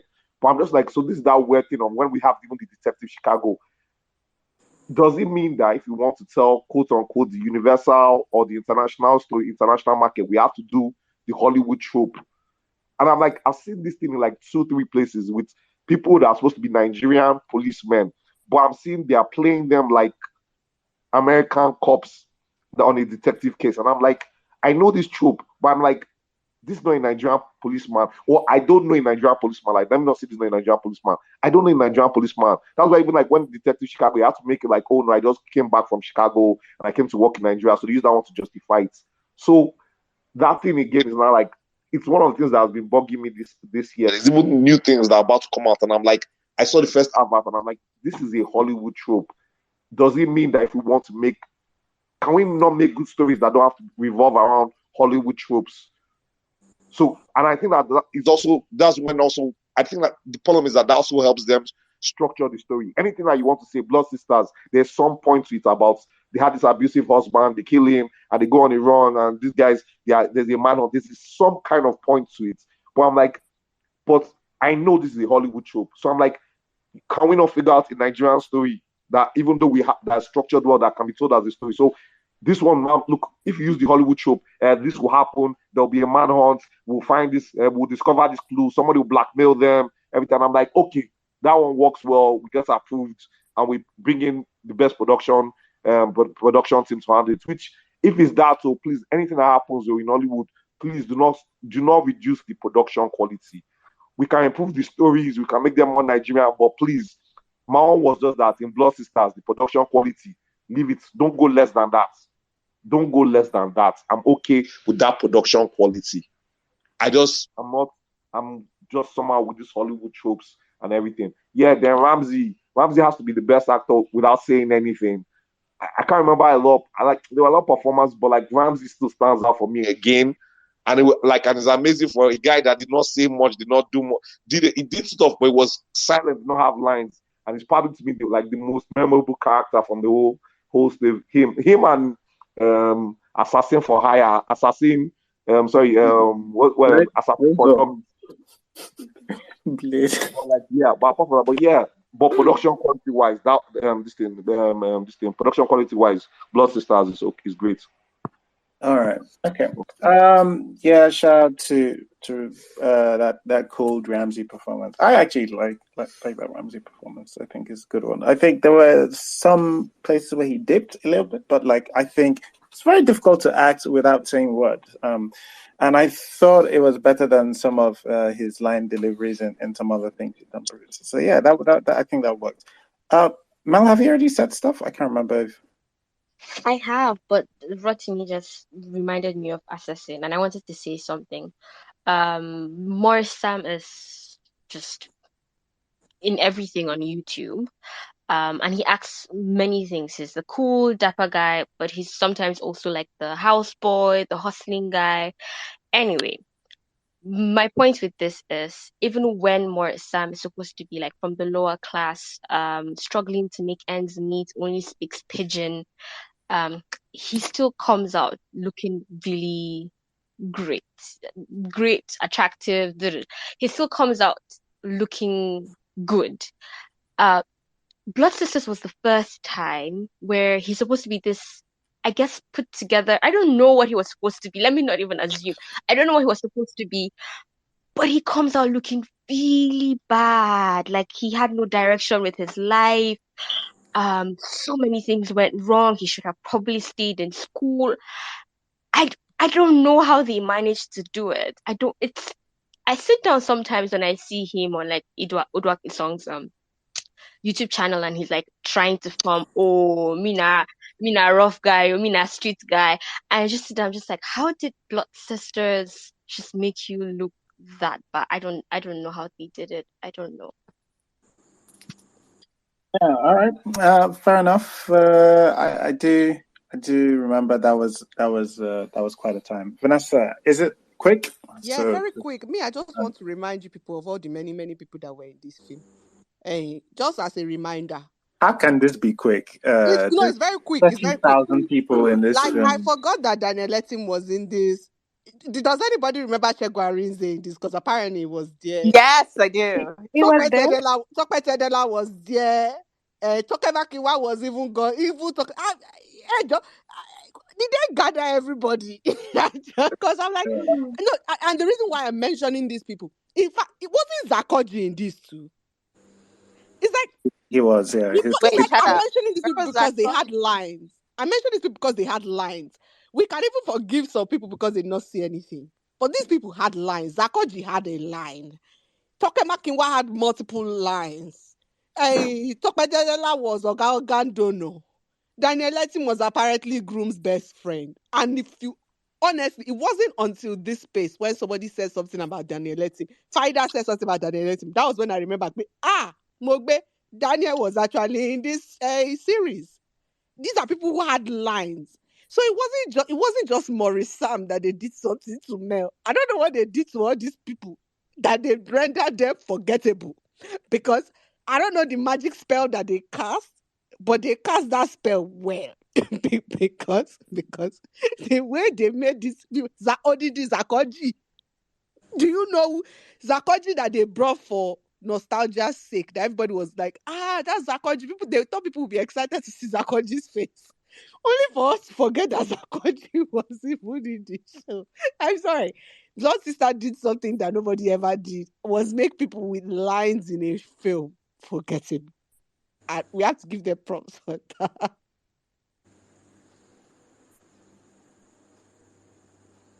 All right. Yeah. I've pinned the link. It's just one of the links that has the Glamour Girls Nolly Data thing. If you want to go through some of the cast people that are on there, or if you want to review, it's on Nolly Data. God bless. Sorry, real quick. Who did Zakoji play? Really quickly. Don't laugh. Zakoji played Pretentious ex-lover. The father of her favorite baby. That's the one that she loved. Yeah. Okay, that didn't help. All right, thank you. I'm sorry, this is just proving my point. Yeah. Well, Demi was good in this. Yeah, that was good. I think anybody that casts Damien as somebody who has like anger issues, I think will get a very good Damien performance. But anyway, so that was Blood Sisters. May was quite the month for us because we started with that Living in Bondage, went into Blood Sisters, and then Superstar was the next one. And Superstar was my first not my first, I guess, because we had Living in Bondage where actually, I think some people said, oh yeah, they went into Swanky's performance like that. But I remember Superstar was the first one where I was like, yo, this Nancy performance that you guys, almost everybody's good was like, they like Nancy in this one. I was like, okay, I'm happy for you guys. Nancy's performance, that is like, it's totally one of I think it's one of the things that doesn't stick for me in that, because I actually love the idea of Superstar. I love films about films, or films about filmmakers, or like that world. I really do. I have a soft spot for it. I think that was the week where I saw the Coen brothers. What's the other version? What's the film about film? The one with George Clooney and I can't remember the name, but where he gets kidnapped. But anyway, I love films about films. It's just so much. There's so much there you can speak about, and like it's always interesting to get like filmmakers' insights. Like when they sometimes there's some things that will go over our heads because they're giving a nod to their fellow filmmakers. But this one, oh boy, this one was just didn't work. All right, so we've got 3 people signed up. All right, Cynthia, do you want to tell us what's Superstar reminded you of? Wow. Okay. I was not expecting to be. I not expect to be the first. So with Superstar, I actually like the idea. Like, I thought it was going to be a movie about Superstar. It was just that I feel like, in terms of Nancy's costume, especially a wig, because that's what I can really remember in this movie. A wig did not just fit. A wig did not just fit as a superstar. Then, when I watched this movie and I got to the ending, I felt like the money finished because I did not know where they drew cancer from, and they just tried to like wrap up everything. But one thing Superstar did for me was that it showed me something. So let's go to this audition scene where Nancy was trying to get a role, and she did. It wasn't only Mary, or what did she even do? Father Lord. I can't remember what she did in that audition scene where she wore the Forgive sister me, dress. Father. What? Forgive me. God bless you. When she did forgive me, Father, or whatever she did, and she got the role, and they continued with the movie. This movie just showed me why we do have bad acting in Nollywood movie, okay? Because this movie just like mirrored everything that used to happen in audition process, that people can be that bad and they'll get a role. So that was what that scene did for me. Like it showed me like a mirror parts of what happened during audition processes. And I do appreciate them for that scene. But but it was funny. It was funny. It was bad. It got chosen, and yeah, I believe that's what happens in reality. That's what. Yeah, thanks. That scene does stand out because this scene is supposed to be, because like apparently she was doing poorly before, and this scene is supposed to be a thing that has, oh my God, you guys, did you see that performance? And I was like, no, it's still very, anyway, I can't rehash. I can't tell you the gaslighting I felt by my film club that day. But it is what it is. That's what happens when you don't roll out the full-on Badamasi, belt. All right. Anyway, Fighter, please tell me. I don't think you were with us at that time, but tell us what you remember of Superstar. Okay, let me tell you that I loved me some Superstar. First of all, I found that the pairing, Daniel and Nancy, was just the perfect fit for me. I love the story. I also love when we have films that are about somebody making it in the industry, or what the industry is like, what they are going through. So that's really what held me for Superstar, seeing her develop and grow, right? Honestly, I was annoyed at once again. I have nothing against Timini, but I was annoyed at his performance because he does these performances a lot, and being that boyfriend and Tenny being her ex-best friend and them manipulating her was so annoying for me. But I really loved the relationship she had with Eku's character. I loved the relationship she had with Daniel's character, Hassani. Hassani was my favorite. Hassani was my favorite. Hassani was, first of all, the love story. Me, I felt for it because there's nothing more romantic than just finding your assistant director that ends up being a director later on in life. You're the actress. You're meeting up on set. How are you? Oh, I'm fine. I just released my first film in film festival. Oh, that's nice. You meet up. I loved the date scene. I loved Hassani's outfits. I loved when they had the whole building loving relationship thing. My best part was when that scene where they were reading that book and they finished writing the script and they were on the bed and they just looked up, and that was like my favorite scene. I screenshotted that scene, but overall I really liked it. I mean, that was my last film to watch in which Daniel died. I really can't watch movies in which Daniel dies as a character, but I loved Superstar. I think Nancy was amazing. I loved the storyline. I loved Demi's character was also really fun. What else? Yeah, that's it for me. All right, thanks, Fider. You just reminded me that hospital scene. I remember, unfortunately, I think it was the first Nollywood film I did this with, and I remember I said I probably should stop doing this, although I have still done this, is that I watched some more Nollywood movies with headphones. And unfortunately, if you watch this film with headphones, or I don't know, maybe even if I watch it with speakers, I'll hear it, because apparently sometimes I hear some things some other people don't.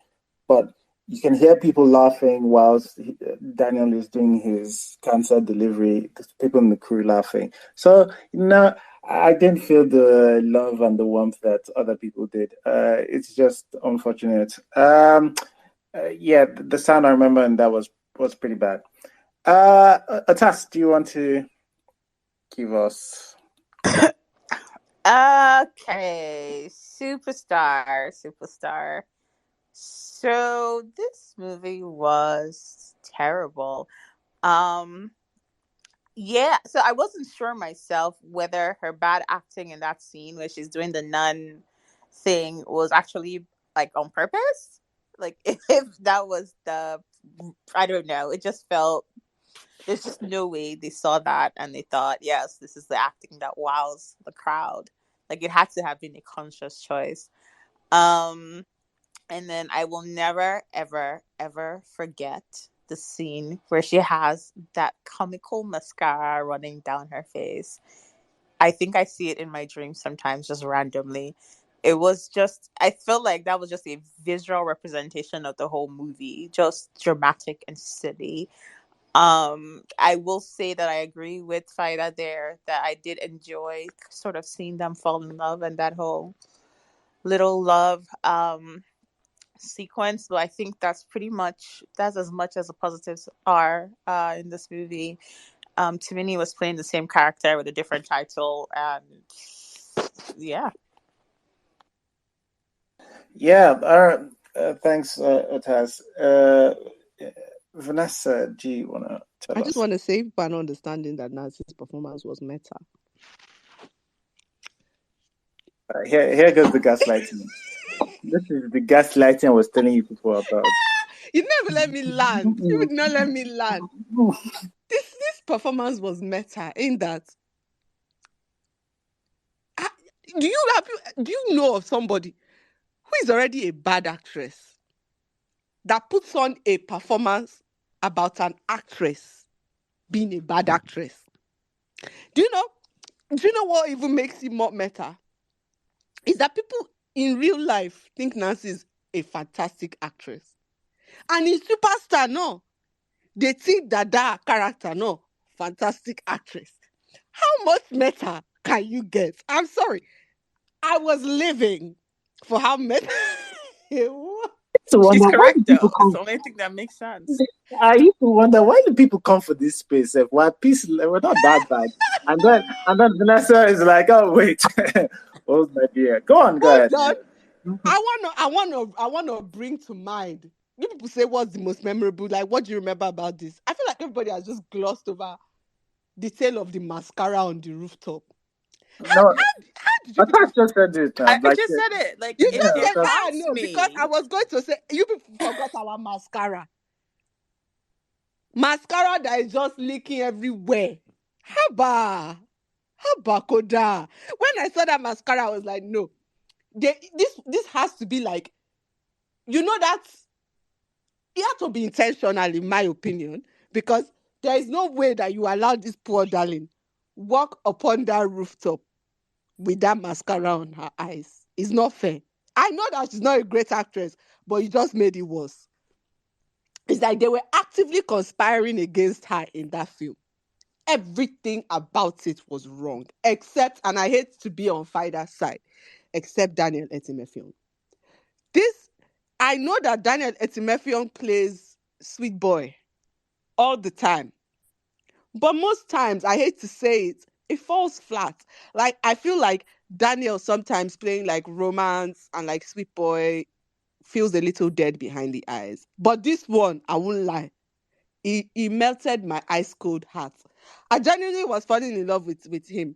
Maybe because of the wooing. It wasn't necessarily him. In fact, it's not Daniel, let me not even lie. It was the method of the wooing. I'm a sucker for artistic men. And the fact that he took her to go and watch film outside with umbrella. I was just like, oh, love me. but that was the only redeeming factor about that film. Don't even get me started on the award. Also, sorry, when did she get pregnant? Because many things are not really connecting for me, Beye. When did she carry belly for this man that at the end of the film there's children and she's collecting award and she's Can giving I speech? answer? Of course, why does? Let me answer. Vanessa, I don't know how you missed the sex scene. That was quite spicy because I No, but believe that like, that's where she got the twins. no. But the sex scene, didn't it happen a while before I don't know. It happened a while before the cancer, before they got married, Me, I'm thinking So just 2 weeks. Okay. around cotton win on here. That's part of the problem with this film. What's the time? What's going on? Because even me, I was confused. When did she leave him in the hospital that she went to cry? Week where he broke up with her. Only for her to return. Only for him to start dying. I was like, what's this accelerated process? What's going on? I genuinely think. Also, I feel like people are forgetting that moment on the space when wasn't that the space that we talked about sexual assault in yeah, Nollywood films? yeah, Yeah. yeah. We That's had a time. That conversation, honestly, me and Otas were fighting for our lives in the streets because I don't know what was I don't know what was that. going.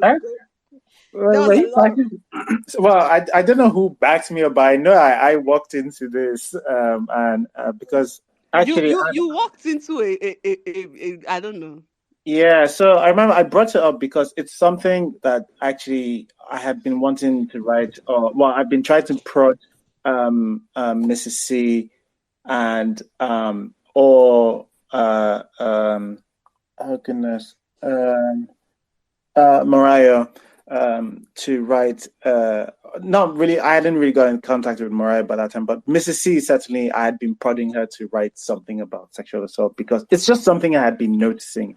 Is that Nollywood throws in sexual assault as very cheap? It's like, oh, we need somebody to feel sorry for the character, but we don't want to write anything. Oh, well, let's put sexual assault there. And this is the beginning of, I'm not sure how many people knew at the time. I know a couple of people came to my defense. Mrs. C was one of the people because when, I think it was Isioma that thank for coming on this space to speak.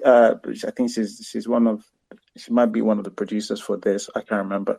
But she pushed back that I as a guy should not speak on sexual assault in Nollywood films, I think Mrs. C was, like, I guess, again, we have been having these conversations way before that, and I didn't think it was a perspective I wasn't allowed to have, noticing that people were throwing in sexual assault so cheaply. And it's interesting that I guess having that fight was actually probably good, because it meant now that a lot of people started paying attention to sexual assaults in Nollywood films, and it was amazing how we're going through it, and we just kept on seeing it almost at least every other week in the film club that we spoke. But yes, that was the beginning of that. Yeah, it was a time, honestly. Let's do it again sometime soon. All right. Okay. All right. We still have a few to go through. Let's move on. So the following week we spoke about Ayinla. That was a fun time. I think generally people were decent about that. And I have to say, during Superstar, AK was also on. He came on and he listened to a lot of you guys bash his beloved movie on some part. We do it the way Film Club does it. We say the good. So he had both the good but like the bad. I don't think Nollywood Film Club members held back for that space. So it's sad I don't have this recording, because I actually thought it was a very interesting space. But yeah, shout out to him for coming on and listening. And I think he, at the end of that, I thought he handled it well. He gave us like some insights into what he was going for and how, unfortunately, how it came out or how it was perceived by us, that kind of thing. All right.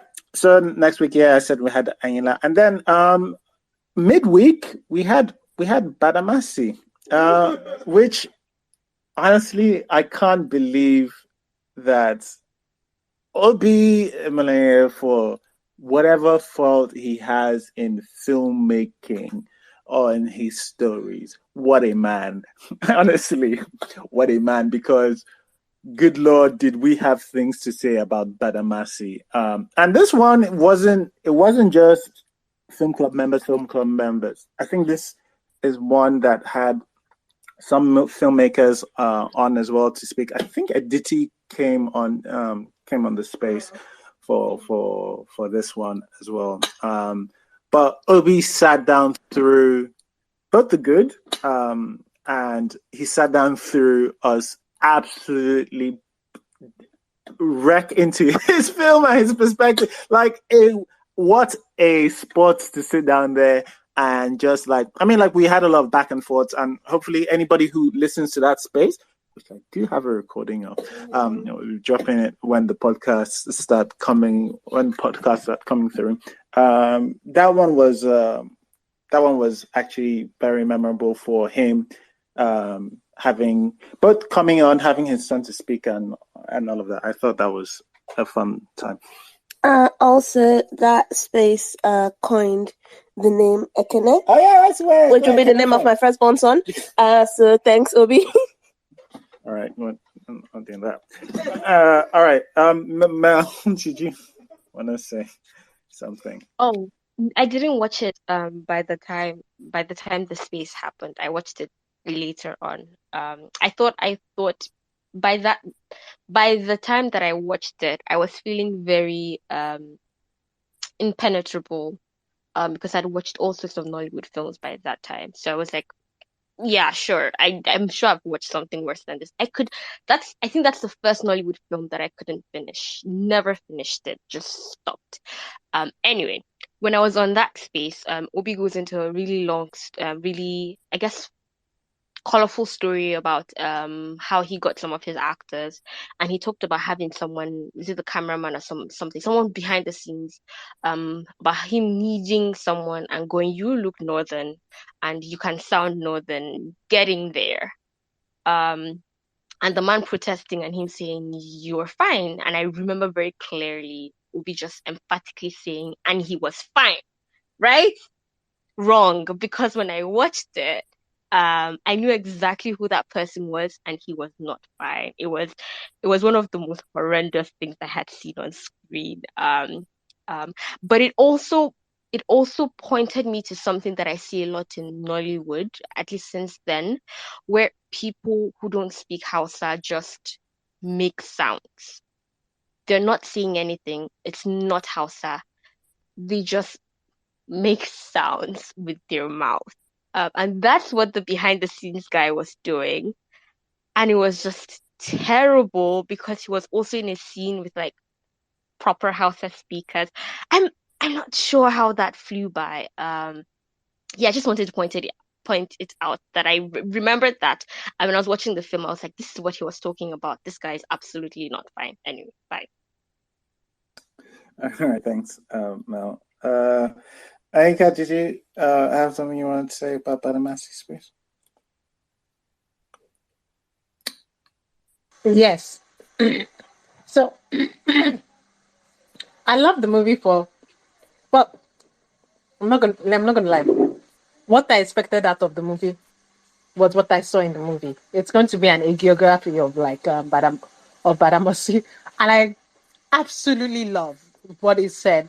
Now this is the thing, because I was working, and by the time I was able to get out of work, you guys were already talking, and then I had him say that he was like accidentally pushed into the coup, all the planning of the coup that this guy was in. And when you watch the movie, first of all, the coups were just pushed together in many, many ways. And you can kind of see that. It's an hagiography. This guy wanted to do good things, but through some what's it called? Things beyond his control. Let's not forget that this man we have sources of history. And I just loved it. I absolutely loved that part because it was hilarious to me. I was laughing, but at the same time, I understand it. He has a personal relationship with this guy, and this is the way the guy and the person. Of course, you're going to write this obviously clearly false narrative. But if this is the way the man feels for himself, this is what he sees. Okay, he's lying to himself. And I also don't think IBB believes what happens in this movie to be true. Like, no. And I found it funny that this man has been IBB. The most funny thing is that IBB was implicated in all of the coup that's ever happened in Nigeria. And for like 5 or 4 of them, the first one, he was accidentally involved. And so much so onto the 5th one, he was accidentally involved. And I just find it funny. As nobody ever saying, like, mentioning this. It's just funny that this guy was accidentally involved in coups. All of them. Yeah. All of them. It's funny.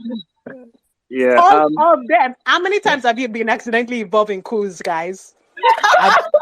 Like once. There was that one time in band camp. All of it. I just wanted that. Thanks, Erika. I do remember. I remember Obi was saying he was holding a mirror up to society, holding a mirror up to the man, and I was like, look, yeah. I was like, look, really, I don't mind. I don't actually mind if this. I remember saying if this was supposed to be his idea of what happened, this would be so much easier to swallow. But like he was painting it like he was painting the objective thing. And yes, but he didn't get his source for this was Badamasi. It's like you can't tell an objective story with one source. Is that not? Is it? I'm forgetting the exact thing it was, but it was either objective story or truth that we were having a back and forth on defining on that space. Because Badamasi was saying, sorry, sorry, my love. Obi was saying, oh my God, he was trying to. there was a definition of truth or objective truth it was trying to give in like an alternative facts kind of way. And we're just like, how can it be objective when all you're getting is from this guy? And there are a lot of sources saying something else. Yeah. And it's like, yeah, but this truth and their truth. Yeah, you read that one. Like this truth. Like, sir, it's not alternative facts. Like, just and remember we watched this twice. We went to the premiere, yeah. We went to the premiere. I got dressed up and everything. We went to the premiere, we spent money, we did all of that, and whew, that was upsetting that was upsetting live. So yeah, anyway, that was a fun space. That was a very fun space. Yeah, no, shout out to Obi still, because I still respect what I did. Atas, tell us. Anyways, so unfortunately, Obi came to that space and ruined whatever goodwill I had of this movie. I did think the movie had a lot of things going for it. I think if he had written a story about a general that didn't exist with that exact same, those characters, those, I guess, different names, it could have been a good story. But then he tried to tell me to drink piss and convince me that it was Sprite. It was just very annoying. I remember that space just probably the first time that a movie I liked ended up being something I hated because he was so bent on either convincing me that this was the truth or alternatively trying to convince me that he never said this was going to be a historical telling. Anyways, but let's move on from that. All right. Thanks, Atas. Vanessa? I know me. I just want to point out Grace Beauty. That's a beautiful. That's a beautiful man. Yeah, all right. That's no. I'm allowed to look at men. That man is gorgeous. Hammer. No. I believe he's severely underutilized in the Nollywood space. Man, you're fine. Man, you're rewa. Yeah, they are not using him. They'll be giving us men that you sometimes what you pay towards all this. When there's a beautiful man, Eyin Naigwe is there waiting for us for Nollywood to use him so that women like me can drool. But no.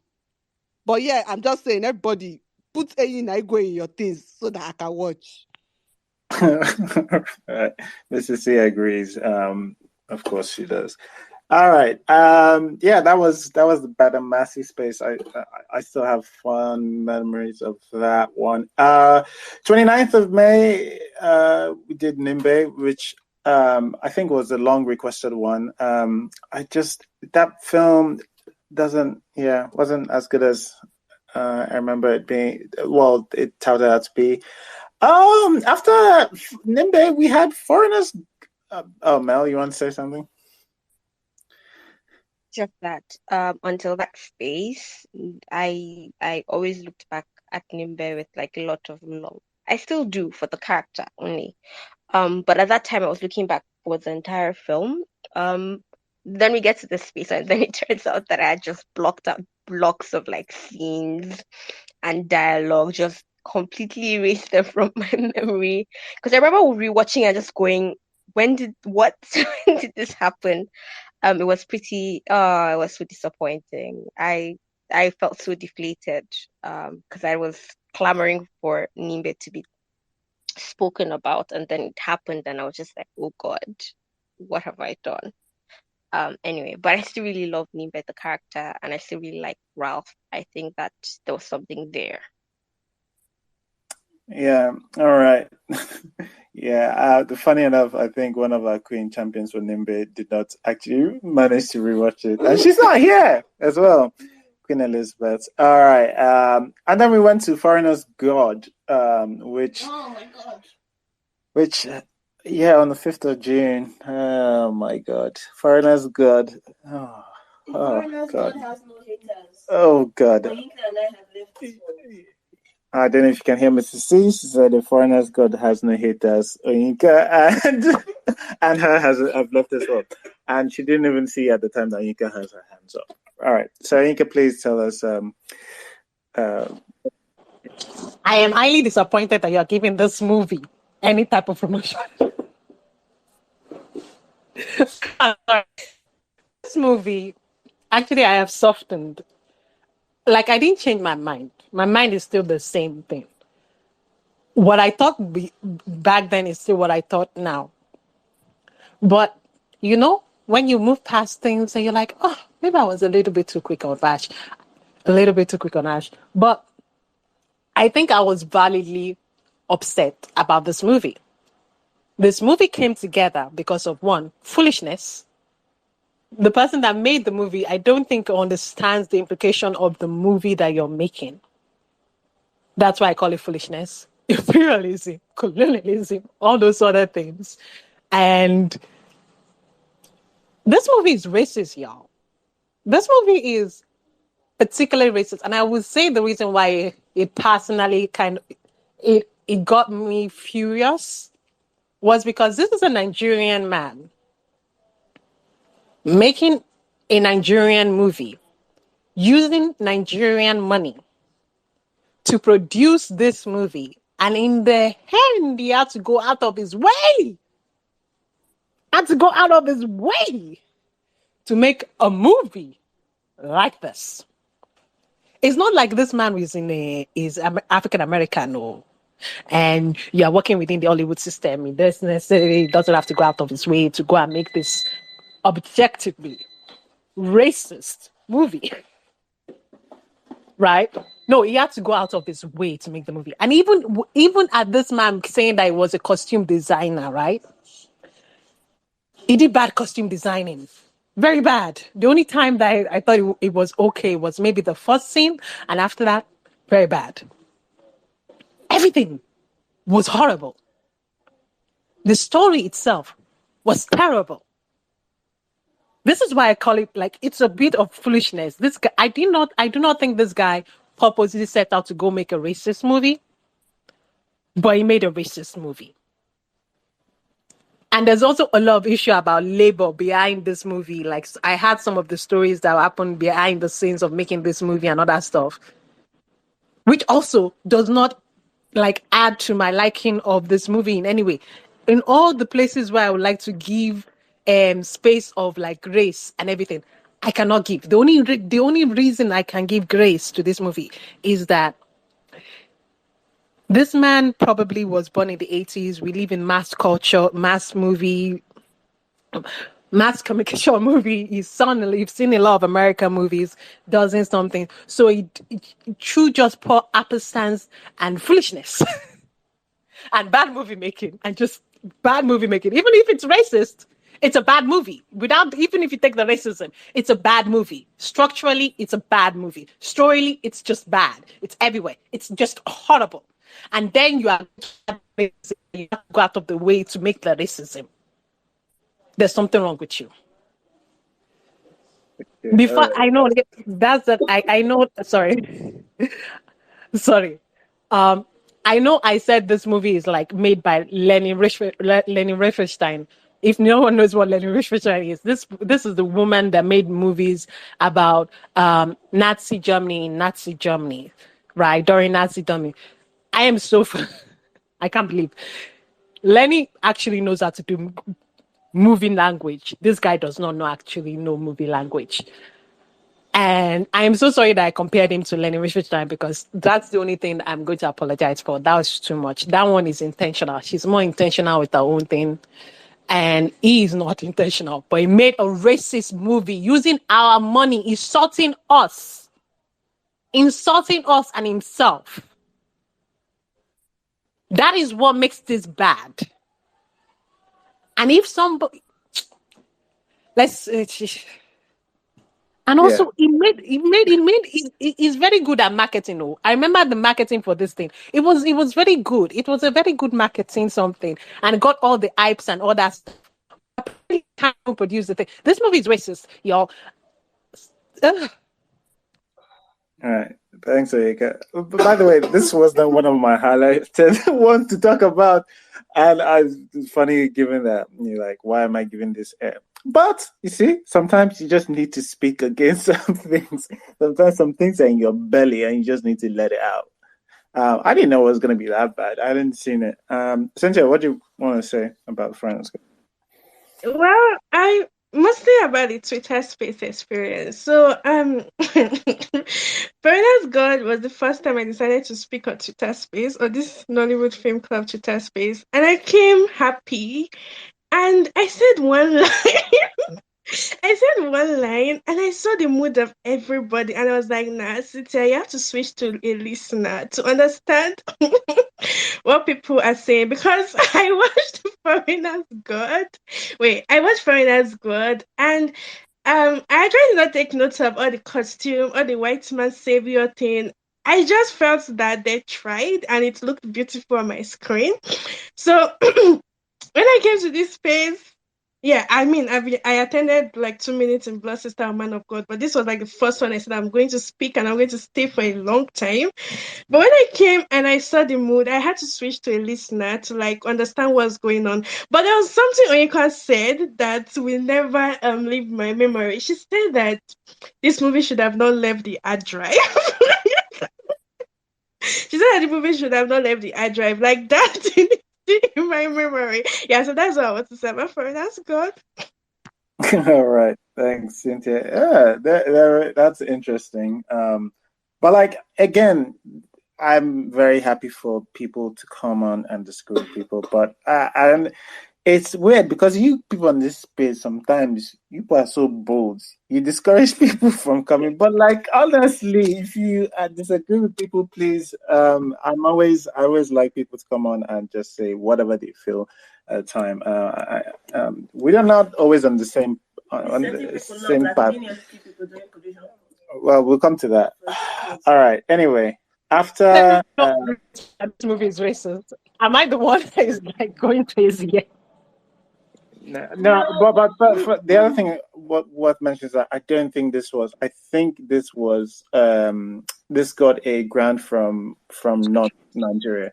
So yeah. So whoever, so it's probably not Nigerian money.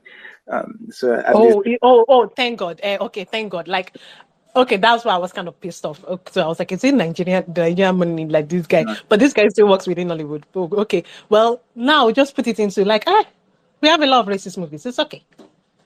The guy, I want to truly, move away truly, from this. So why are you guys spending so much time on I'm this? apologizing. I just want to apologize. I truly want to apologize because I said the guy was like an illustration, and that was very wrong.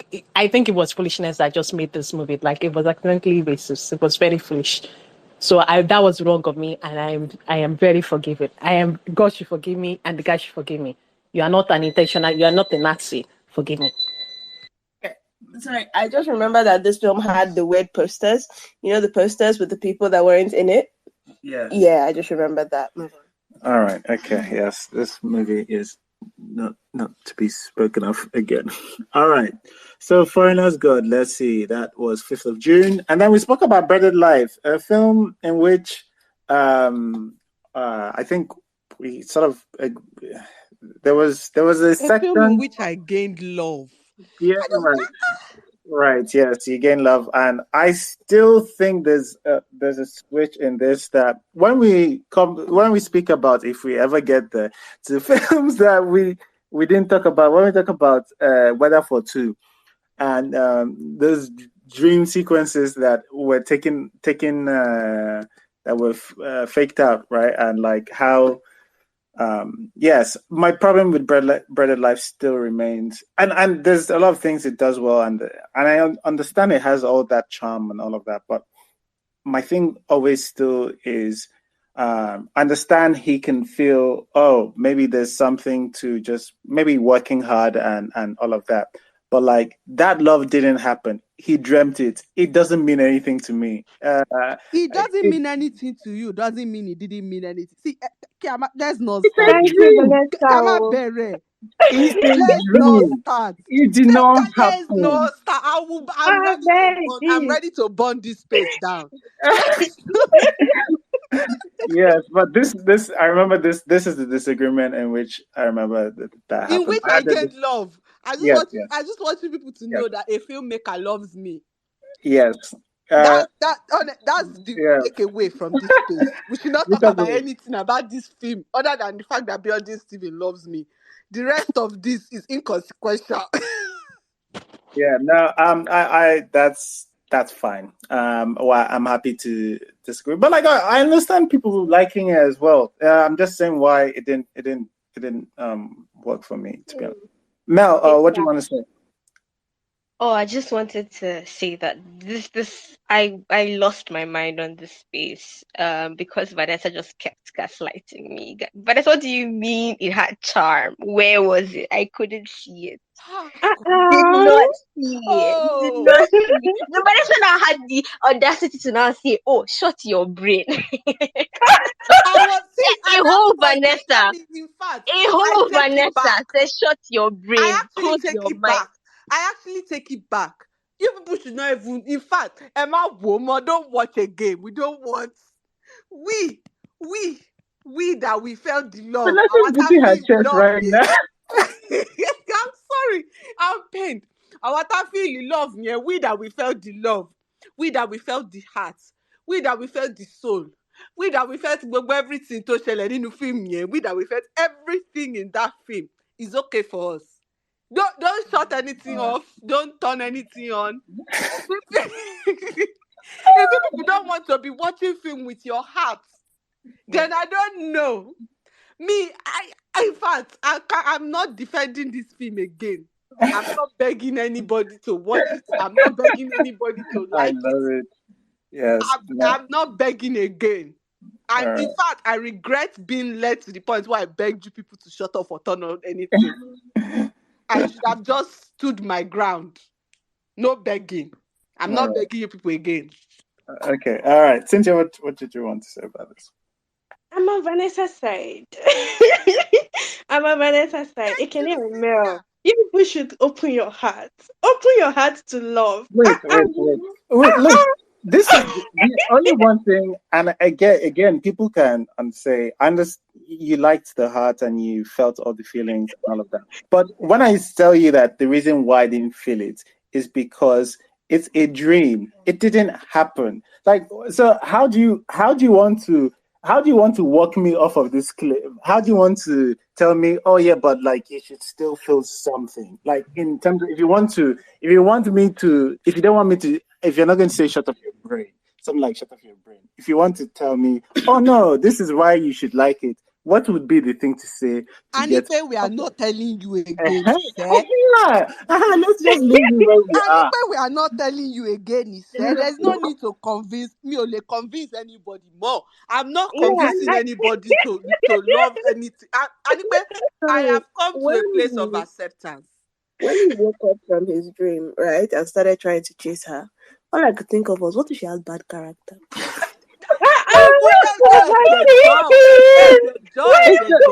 It's just like Beg you. I'm using God. I'm using God to beg you people. I'm using anything that people won't dare. I'm begging you people now. People should stop. they were in the film club, and film club. My experience of this thing was country hard. We'll get to that. Where you come on to and film club people be like, hey, see that thing you like? Let me tell you why. You're a dumbass bitch. But like, you guys are actually the worst. I understand why people hate you. To be honest, I get it. No. I really don't know why you guys are overthinking this thing. Thank you. Honestly, What is overthinking it? I'm just it's thinking it. You people are You're not thinking it. Emma It's not over. You people are You're fighting just towards there. your chest. It's not good. You people Sorry. are not going to be Cynthia, going go through on. life like that. yeah. Anyway, anyways, I'm just here to say I'm a big fan of Bread and Life. Okay, I enjoy the love. Okay, whether it's a dream or whether it's a trance, so it did not matter to me. Okay, at that point, I enjoyed the love and I liked the movie. If you did not enjoy the love, that's your cup of tea. You just need to open your heart. Ekene, open your heart. Open your heart. All right. Anika, what do you have to say? Me? Yeah, you have your I hand like up. the movie. Okay. Yeah, I'm on Vanessa's side. But All right. you are also welcome to dislike the movie, eh? I It don't just actually means that dislike you it cannot though. see. No, I, I don't. I you are don't welcome dislike the to. movie.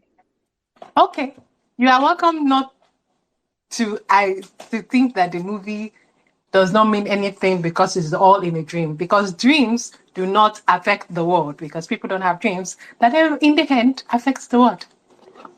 Okay. You All know? right. Again, I don't even know No, I'm whether this joking. I'm was joking. I'm joking saying. around. I can No, see why some people. I can see no. why some people are like, "Oh, I'm joking around." I even regretted talking in foreigners world. I should have shut up.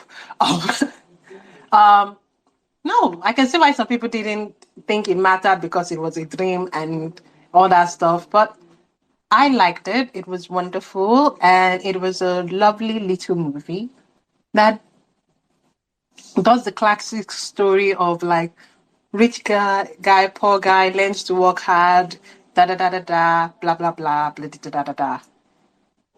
It was nice. It was wonderful to watch after 3 weeks of watching people trying to gaslight you in many ways. And this one was just back to enjoyment. It's okay. All right. Okay. Mel, just last word on this, and then we can move on. My last word is this film and the space that had Otas like going into the intricacies of baking. That was funny as hell. I remember. And I like, how does he know how to mix the dough with the yeast? And the fact that we actually cared enough about the processes of baking. Around cotton we not here for overthinking it. Don't think too much. What's the matter with bread and yeast? All right. Okay. Bread and life was something, and then we went on to introducing the Kujus, which didn't have as much love, and I still not sure I understand it because I think I, I know it has its issues, but I think it's is for me it's hard even means more here because again it's not undermined by it was a dream. It's the best. I think it's like it might be the best. It's close to the best like family movie we have. I can't remember if yeah, it's like a good version of what Chief Daddy or like some it should be like where Mrs. Say is saying it's like the message Chief Daddy thought it had. But yeah, people coming together due to death. There's arguments, but like it still has heart. They just pull together because the dead person would want them. It's actually a good. Is Chief Daddy the good version for me? Yeah. Rotimi, what do you want to say? Yeah, I'm with Vanessa. I'm with this thing. I'm with Cynthia and Co. Life, if we should give love a chance. You do not think about better life, you feel better life.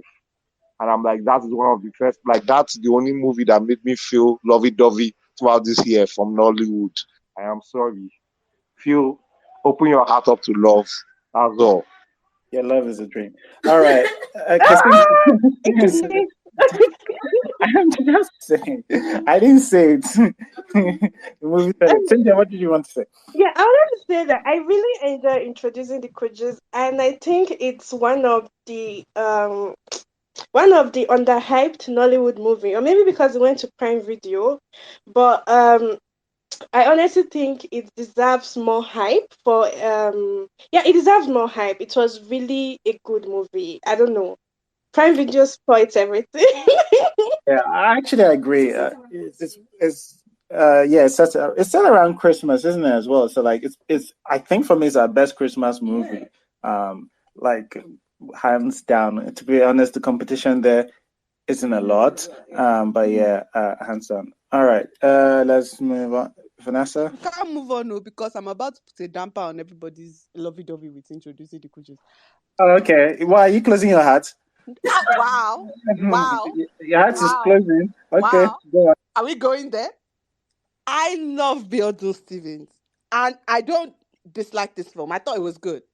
I just want to remind everybody of that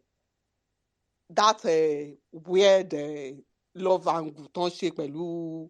I don't know. It was the misdirection, and that's my thing. Oh, Yeah, thank you, Cynthia. You remember now? It was the misdirection. I feel like they focused on the wrong love story, and yeah, that was what like dampened my enjoyment of introducing the Kujus. I genuinely would have rather just watched what's her name, Bisola, and the Otumba character. That mature people love. I actually would have just rather seen it than Kunle Remy and what's her face. That they are fake. I brought a girl pretending to make my girlfriend romance novel trope. It just didn't work. I'm so sorry. And he also gave me one of my least favorite Femi Jacobs performances. There were a lot of things that just didn't work about introducing the Kujus.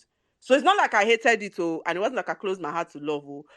Plus, what was that mess of a Christmas family games night at the end of the film with that weird musical performance at the end? I'm just trying to remind you people of the things that were wrong with that film. Because this kumbaya that people are kumbaya. I'm not. I opened it. I'm not saying it's perfect. I didn't say it was perfect at all. It has issues, but at least the heart behind it is not a dream. Is what I'm saying. See, you are just a hater.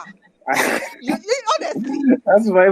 Why can't you? The same I'm a kumbaya hater, that you but are am I kumbaya wrong? in Lori Heights film, why can't you kumbaya it on top a breaded life? That was a much better film with much better performances. If we're being completely honest.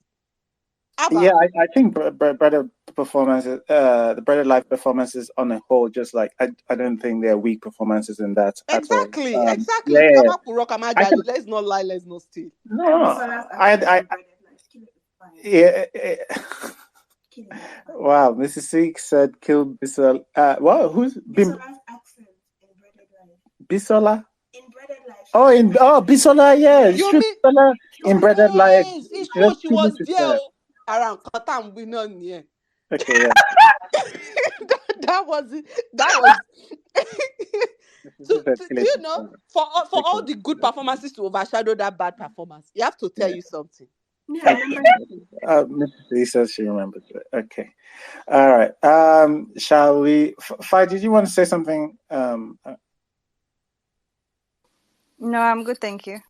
All right. Okay. So moving on from interesting Kujus, we had Glamour Girls, and Glamour Girls I think Glamour Girls is our biggest space till date. That's my introduction to my hobby. I think after that one, that was when we found our love.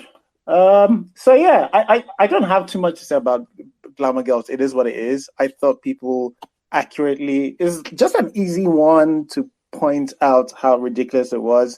I think the thing from there that people remember, I think the thing I remember most from Glamour Girls has to be the music, the You're My Honey Bun Sugar Plum music in the club. Yeah, I know what the guy was doing, but like that was crazy. That was crazy. Best surprise I've ever received. All right. Does anybody want to say anything about Glamour Girls? I just want to say, can we ban Nse and her fake British accent? I was trying to find a kind way to say it, but apparently there isn't one. And this isn't about I don't know. Ever since she started doing that accent, her performances have gotten more and more stilted. And it honestly, just you can see her concentrating her head to sound the way she sounds, that she forgets to act. And so she's just obviously focusing very hard on sounding it in a specific way that there's no acting anymore. And it's just really sad because Inse was one of the finest talents we had. And unless something is done about that accent, the performances aren't going to get any better. Also, can we ban Sharon Oja from acting? I would sign a petition. I'm not being mean. I swear I'm not. Wow. I swear I'm not. Wow. This is why I hope they come for you. Because No, I you're don't not- think she's being But I mean. said it on the space. I said it on the space. Yes, she did. She did. That's No, why. see, there's nothing. I said it on the space when there were hundreds of people there. Is it this small space where there's 20 people that they'll do something to me? Well, leave matter. I'm willing to sign a petition if we can ban Sharon Oja from acting. I heard she was I'm a so banker before. heartbroken. I will sign. I will use this as the what do you call it? The highlights for the adverts, the trailer for this thing. Where's all your confidence gone? I want the smoke. It's not the first time you've used me for advertising. Anyway, I get it. I'm amazing. I draw people. Hey, oh shit, dragons. Okay. All right. Okay. All right. Chemical X. Thanks for joining us. We're currently on. While we're on Glamour Girls, yeah. Chemical X. Is there anything you wanted to say about Glamour Girls? So Glamour Girls was very bad, and I'm not even going to go into how bad it was. All I have to say is those people that are making fun of Jocelyn Dumas' character, that she looks old, they looked older than her, and that was like my biggest issue with how terrible the movie was. Like, they could have at least made people that they could have had people that looked younger than her say she looked old, because I didn't get it. She looked younger and hotter than both of them. That was my biggest issue. I mean, there were a lot of issues with it, but that was my biggest issue. All right. Thanks, Chemical X. I had forgotten that, actually. Mrs. C reminded me. Cynthia. Oh, yes. So I was saying that Vanessa was not being mean about Sharon Oja. I think that they have given her a lot of chance, a lot of opportunities, and she's still slacking. Okay, but we saw something with Sophie Alakija. So when Sophie Alakija started, she was not good, but we have seen her grown, and she has not gotten. I don't think she got the kind of opportunity Sharon Oja got. So I don't think Vanessa is being mean to say they should ban her, but I just think she needs to wake up and start giving a good performance. The face cannot always sell the movie. Yeah, I'm actually just intrigued to whose needs somebody like okay, anyway, somebody has somebody's need. It seems like there's serious blackmail. We need to investigate this, because like there are loads of fine people about yeah, it's just the constant putting her in these lead roles, and yeah, it doesn't seem fair. Doesn't seem right. Something is up. Something's afoot. All right, Anika.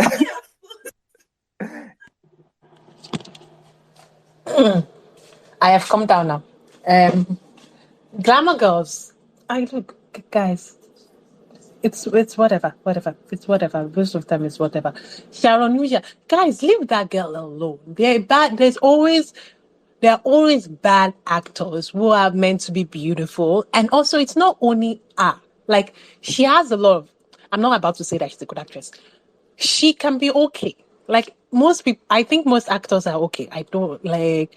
She can be okay. The thing that also kind of I think fails her is that some directors are bad directors. There is a lack of sometimes creating the mood to assist the actress or to assist the actor. There are many times that their editing decision or directing decisions or music choices or some other choice or maybe bad scripting that like hinders the actors. All this also helps actors a lot too. It makes the performance pop out. I think we should leave her because, they are very bad actors. Yeah, I get it, honestly, guys. sorry, Anika. I just want to say I understand, like, and I don't want it to feel like anybody's picking on the person. I don't mind people coming for, but like it's intertwined with, like, she is getting a lot of roles in a lot of positions. So like I think it's no one. I'm sure nobody actually means ban her. Yeah, Ban I her, but know. like it's just like we don't want her to. But like having watched a lot of Sharon, I can like it's not a direct. Well, I think maybe it's possible a good director could actually get maybe a decent performance from her, but she's not good at her job currently. There's a thing she does where there's a thing she does where she feels like she needs to. Let me land. You can land. No, sorry. I know you can land. Sorry, I interrupted, but like I'll give you your space to say. I just remembered because I'm watching Floor. What's it called? Floor Song, right? I've been watching Sharon for a while, and this is not saying anything about her person. She could be. I'm sure she's actually a very fun and nice person, and all of that. But like in terms of acting, there's something Sharon does where she feels like every single syllable of her line needs to be performed in the most grandiose of ways. Like no single syllable can just be spoken or just said or just performed on something more subtly. She does this constantly, and this is like something you would see of. I feel like a bad performer in drama, like in like your primary school, like when he's trying to, he wants to be loud and things. So yeah, I get the because there are lots of people who have other chances, and is it fair to them? Like what's gonna? But I don't know. I'm not calling for her ban like Vanessa and Cynthia. There's evil people. I love how you throw other people on the bus. Yeah, that's what I do here. Are you minding him? I said it on the space, and I'll say it again. Look, I understand why everybody's getting that because that girl is not a good actress, and I'm so sorry. I'm not going to say. And she keeps getting all the roles, and one thing. The reason why, like, I'm just like, okay, I'm more okay with it because I think it's more of a system thing that keeps on putting her in front of us with the biggest roles and the biggest something. Is that I feel like because she's the one in front of us, she can easily get the something. Not that she doesn't deserve it, but I feel like there are people hiding behind who are also not doing their job right and letting this girl out to dry. Because she should get better. She is getting all the roles. That's an issue. She is getting all the roles. And she needs to find the parts that she can act very well for now until she grows as an actress. And I know how you're going to grow as an actress if you don't act. Well, maybe start going to the theater and doing some theater shows or doing something. But she definitely does need to grow as an actress. That is hands down the truth. That is hands down the truth. All right. But I as this there's another actress. She's in Korean dramas, right? There are quite a couple of actresses in Korean dramas. They don't know how to. I don't feel it when they're acting. I see how beautiful. No, wait. There are a couple. I'm not saying I'm Susie. Like I feel like themselves. They give like maybe sometimes the most basic, and you will cry because. Guess what? The directing, the way the camera moves, the music, everything supports them. They're not, I'm telling you, they're not sometimes, even some of the actors, they're not, Lee Min Oh, I don't get it. Okay. Right? People can't say, like, camera supports them a lot. And that's why, like, even some actresses in Hollywood too, the cameras, some actors too, the cameras, you know why they are there. They look good for the part that they are getting for. The cameras and everything supports them a lot. A lot of acting, I feel like that too. Like, supports a lot of them. But she needs to not be getting all the roles. She needs to get a better manager and she needs to get a better acting something. We're speaking too much. But I will not be supporting this girl anymore. We're speaking. Yeah, I don't get. I mean, like, Fida is a lover of Sharon. it seems like, because she's saddened by this. I just want to give her the last word on this, and then you want to say something? Yeah. Okay. I wanted to say that I don't lie to you, regardless of what I think about her acting abilities, if not me, right? If you're living your dream, right, and you keep getting the roles, regardless of how bad the reviews you're getting are, I will keep doing whatever it is I'm doing. Yeah, it's not on her. Like, again, it's nothing to do with her. All right. Anyway, Fire, do you want to please tell these haters what's that actually? Please let me just say something. Thank you all for saying what you said about Sharon, taking it in and everything. But one thing I would say is this: Sharon has been giving some performances that have been good, right? And as they said, she has been cast in different roles repeatedly and all of that.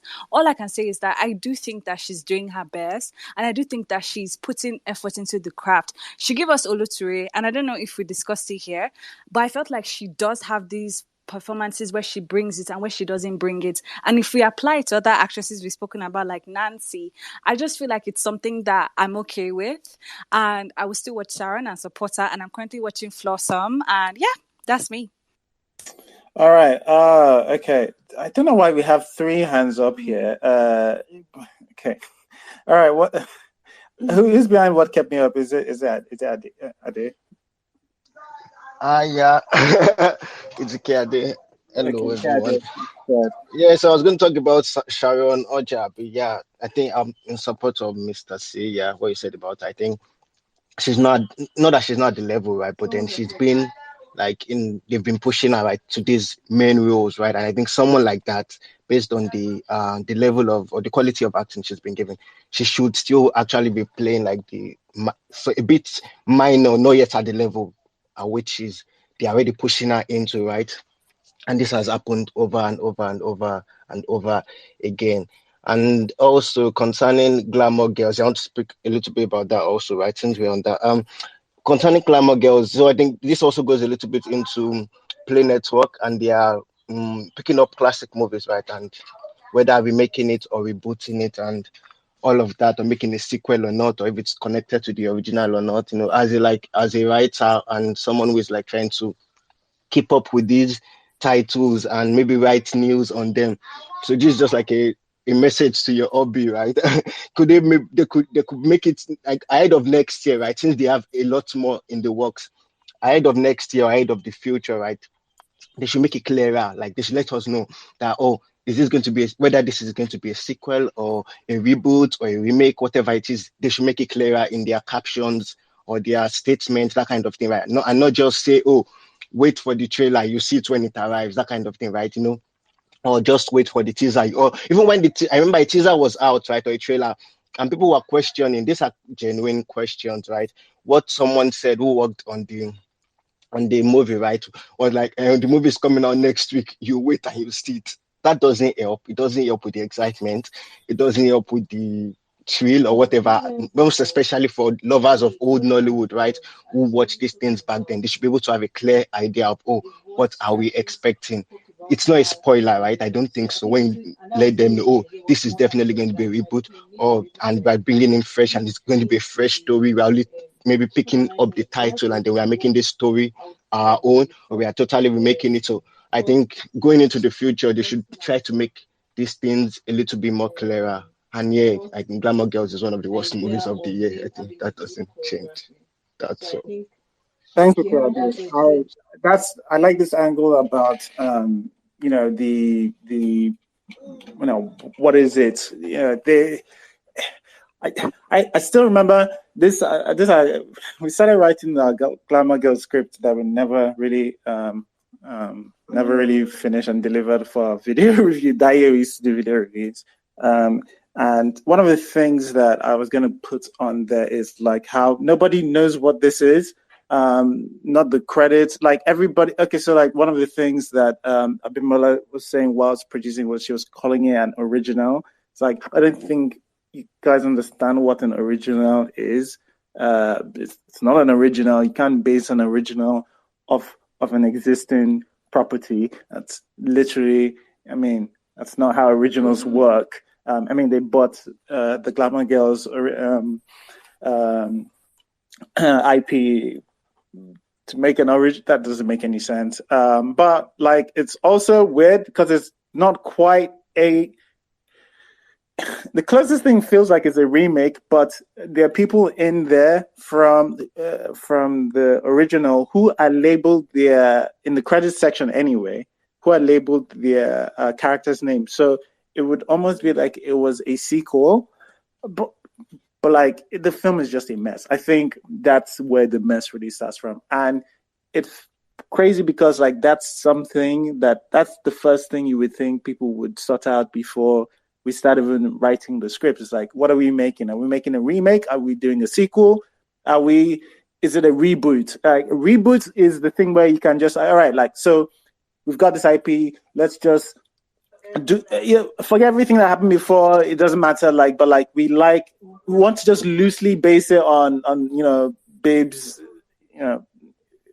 blah blah blah blah blah. All right, Rotimi, what do you want to say? Well, so first thing, I'm like for everybody that said that thing about Sharon, I don't think this is on Sharon's head. Sharon cannot do more than what the script or the story in front of her. It's not like the story was so great that her performance brought the thing down. The story, like you have already mentioned, is a mess. And it's one of those very fundamental, like, this thing has no structure. In this one movie, there's a woman that has a escort service that has to save her escort service. She has a returning escort that retired, that came back. You have a rich girl that is on drugs that doesn't need to do this escort, but she's an escort. You have Toke Makewa that has a husband is abroad. You have these rich guys. You have this what's the guy Link's character that seems to have molested a child, got killed. You have this. Then at the end, the flash drive shows up. Now this weird thing. I'm like, everything that needed to make Glamour Girls great was already in the movie. They had the yachts, they had the cars, they had the club, they had the beautiful people and everything. But when you don't, like, you have not made up your mind about what story you're going to tell. Because, and this is I'm even in one of these kind of sessions and I'm telling them it's very simple. If this is going to be a movie, focus on two main characters and let's follow their story. If you're going to stuff, you have 5 escorts you want to focus on, then make this thing a series and spread this thing out so you can tell their stories. But you throw everything inside and overstuff the movie, and the movie has no structure. It's those weird things, and they're like, and this is those weird. I'm not getting angst because this was one of those that old people have not not received the award. I think there was one like statement that people have not been on stage, they have not produced any movie. And I'm like, boss, this is not about you producing a movie. This story has no structure. I can't see. Wow, I would have been very happy for the leader of the escort service, and Sharon, and Sharon transforms from this street girl to become this major escort, and along the way there's one conflict, maybe I love the bodyguard or something. But you're doing too many things inside, so you don't even know what story you're following. At the end of the day, you just squeeze in a flash drive that has how many million. Like, no, and everything's on, and this thing's come out, big original, big announcement is coming on Netflix, and we're supposed to be happy. Like, yes, things are moving in the industry. I know they vex for anybody, but like this story, get sense, get head. You know where they go. We don't know which character we're following, so it's not on Sharon's head. If the script itself don't know what story it wants to follow, that's all. All right, thanks for it, me. Martini, nice to have you on here. What do you want to say? Rotimi has been cracking me up. Trust me, I mean, for obvious reasons, I don't have a lot to say. I just wanted to say, can we just move on and let's go to the next film? I mean, I want to talk about another film. I can't talk about Glamour Girls, so please let us talk about another film so I can talk. Okay. All right, cool. No, you're supposed to be the last person. You even extended it. Okay, great. Thank you. All right. So after Glamour Girls, the next film we saw was Something Special, and Something Special, we moved from Glamour Girls to Something Special. Something Special was something that I had seen. It's funny because the way that one started, because Precious had come to us to say, hey, can you have a look at our movie? And I was like, sure. And we had a look and we're like, oh, I think a lot of people will actually like this. And so we we decided that we were going to do this in the space after what we expected was going to be a decent turnout, which was Glamour Girls. And something special was I'm so glad like a lot of people liked it. I don't know how much you guys have to do with it getting a second life, because it was out for, I think it came out in February. But like it certainly seemed like it was getting another bit of life. So that was nice to see. All right. So some people want to, Mel, do you have memories you want to share? Oh, when I wanted to say, when you like a thing or when you choose to support a thing, you can be very sweet about it. So the way that you went, I guess, all out for something special was really nice to see, honestly. Um, it made me, I guess, a lot more resolved in whatever position I took at the time. But I think that as time has gone, I have softened up to it. I did have like a huge issue with like just reconciling the stories, but as I don't know, maybe just Nollywood showing me shaggy. I don't know. I have really softened up to it, and I just really enjoyed watching you just go all out for something special and host the spaces with Mildred and have the conversations and push people to watch it. That was really nice. Well done, Mr. C. Oh, this is uncomfortable. I don't really like compliments like that. So I appreciate if you can go back to calling me Badamasi, but thank you. All right, Cynthia. Oh my god. Yes. So I really, really liked something special. I really liked something special. And funny when you shared what we were watching, because you usually used to do like this monthly watch list, and I saw something special. I didn't know it was the name of the movie. I thought you had something special, like you were going to tell us the something that was special, another name of a movie that was special. Okay, so after I watched something special, I honestly think it's also one of the Nollywood movies that deserved a lot of hype. It was really, really good. And yeah, I mean, I recommended it though. I recommended it. So something special was really there. Like it's one of my top Nollywood movie this year, and I think it deserves a lot of hype. I think it should be on streaming service, not something like Weather for Two. I'm sorry, but yeah, something special was really good, and I enjoyed it. Thank you. Yeah, and funny enough, I think it's one of those films I think a lot of people would have liked. Yeah, it was one of the things that drew me to something special. Actually, wasn't even just the dialogue was actually kind of nice. I still till today I think the first one's probably still my least favorite one. But like right from I think it was. I remember a minute and a half, and I was like, told Miss C, I think this is going to be good. And it's just because of they're not using the most expensive budgets there, but like there are things you can do. And these are things I've always been thinking is like, I don't think I'm being harsh on Nollywood because I think given the equipments they have, I think they can do so much better. So it's not just about having all of the gear or, we don't have a budget. In fairness, I know like something special is basically like 3 shots, and shots are different breed from features, but I still think a lot of the technical things that they did, especially with the cinematography and visual storytelling, the way it's edited, even sound design. I think one of the highlights from that space, I think Precious did join us in that space, if I remember correctly, or was it in the Mildred space where he told us how he got something my ears picked up is the sound design for the condom. I was like, that wasn't. What did you did you do that? And Precious started telling a story. I thought I wasn't sure where it was going, but when it landed, it was very sweet. But yeah, and it's nice to see like that's kind of what I hope to do. Ultimately, with this space, sometimes it's like, hey, there's this thing that isn't getting as much eyes. Hey, you guys, what do you think? And it's not to. Hopefully, it will not be to go. You have to like it. It's what do you guys think? But usually I bring it to you because I think you'll like it. Anyway, but that was something special. So after something special, we had Prophetess. Prophetess was that was the thing. Please again. Okay, Cynthia wants to say something. If you do want to say something, put your hands up. If not, I'm just gonna run through them. Prophetess. Oh. Martini appears in this, so please be careful how you speak about our wonderful goalie. Oh my god. Okay, so Prophetess.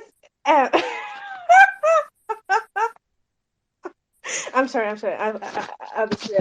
So yeah, like if they can find the spaces, I didn't like Prophetess. There were so many things going on in that movie. So many things. Epilepsy, football. Like I honestly don't have a problem with multiple teams, but if you can do it well, I'll buy it.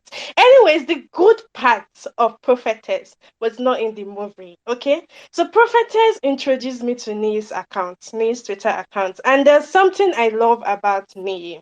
Ni knows how to hype his movies. And my friends know I call him Uncle Nii. So during the old Prophetess, as people were fighting back, Nii was giving this movie so many hype. I can't remember if he said somebody resurrected from the dead or someone sickness got healed or something. But this movie introduced me to that man's account, and I honestly love the way he carries his movies in his head. He's like the old marketer of his movie, and he does it well. I only wish that they do better in their storytelling. And it's see, introducing me to Ni's account was the best thing about this movie. That's all I can say. Introducing me to Ni's account was the best thing about this movie. But I just wish and who does better with storytelling. Yeah, that's it.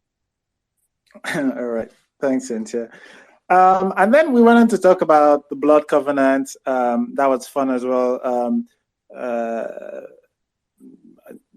Yeah, I think we generally thought it was okay. Some people were a little bit disappointed by its third act. Vanessa, Cynthia, all right, you guys go on. I just wanted to remind you that this was Mr. C's brush with the elites. How could I forget? I was living. I genuinely was living that day. I did honestly. That wasn't a day for film club members. It was a day for us to just witness Mr. C and the elites. God, was it a joy. I genuinely it was one of those days I just sat back and watched the elites fall over themselves. I was like, wow, I would love such devotion. What? Somebody was up to the point of tears. Somebody was about to cry because you people said Erica's performance was weak. But that's what they said, yo. We didn't say anything more than that, so we didn't say she was Sharon Oja bad, oh. We didn't say they should ban her from acting, no. I wasn't as harsh on Erica. Nobody in this space was harsh, but that day we heard it. We heard it all. Abba, I'm surprised that people are forgetting about that space. No, we can't forget. The funny thing is that it's crazy. The funny thing is I recently listened to that space because I'm recently trying to prepare like a podcast for the film clubs where people can watch listen to this thing over again. So we have everything from Prophetess down. It's still on the space. You guys can go listen to it again. Yes, I do remember that. That was a very interesting time. Cynthia. Yeah. So part of what Vanessa said, it's part of what Vanessa said. The Blood Covenant was one of my favorite spaces. The Blood Covenant was one of my favorite spaces, and for some reason, it was also one of the most tense spaces I've been in. Like before the Blood Covenant, I knew what was going to happen. I knew that the elite battle was going to happen. So during the Blood Covenant, I could see that everybody was like picking their words, they were like, let me not say anything. Let me not say anything. But Ekene decided to be Ekene, and he said Erica was the weakest, and everything went interesting. Everything went interesting. So yeah, the only thing I have with Blood Covenant movie, so let me leave this space, was that for a movie that came out during the old ritual money talk, I felt like it didn't do well to hold any conversation, especially because like before the movie came out, there were a lot of talk about ritual money and everything. The movie came out and we didn't just see these conversations again. Like I just felt it was supposed to do something. But anyways, I really, really appreciate the fight on this space. I appreciate the laughter. And I'm hoping that doing Far From Home, something similar is going to happen so I can laugh my way to Christmas. Thank you. Wow. Okay, yeah. I guess the Blood Covenant Film Club, that particular one is going to be a classic, a film club classic. But yeah, I actually from the promotion when I tweeted out that it was going to we're going to be having that space. The amount of elites that retweeted it, I was like, oh no, all right, please. I need the rest of I need this not to be me and elite speaking because that's when it would have been Wahala. But yes, it was good to just have that conversation. I wasn't going to back down, being filmmakers. But to be fair, elites have been my most formidable opponents. Filmmakers have nothing on those guys. Those guys know how to organize. All right. After Blood Covenant, we had My Village People. That was, I guess, that was kind of interesting. I think that's one that Elizabeth would be happy to speak on here. I think she was probably. I think me and her were sort of. There was something I kind of found admirable because it was us venturing in a new genre that I hadn't seen us take on before, and we didn't copy Hollywood style to get there. So it's something I found endearing about that. Yeah, so I know it didn't always work, but like if we could keep on going in that direction, I think we would probably be improving for better, to be honest. And then we had the Mildred and Precious and Tosin discuss something special. I'm really thankful for Mildred for giving up her time to talk about that.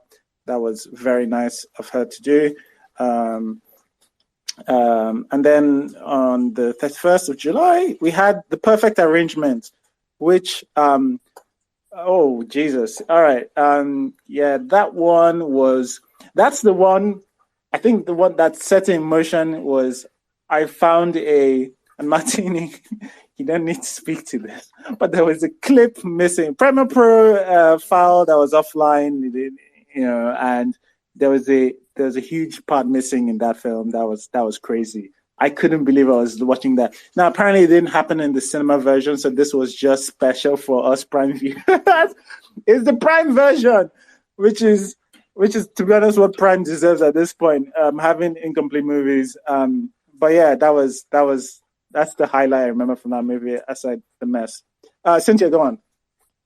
Oh yeah, so I won't talk for long. But this movie was like the introduction for me to Chinaza's directing. And for some reason, I kind of feel like there was something in The Perfect Arrangement, but everyone decided not to act.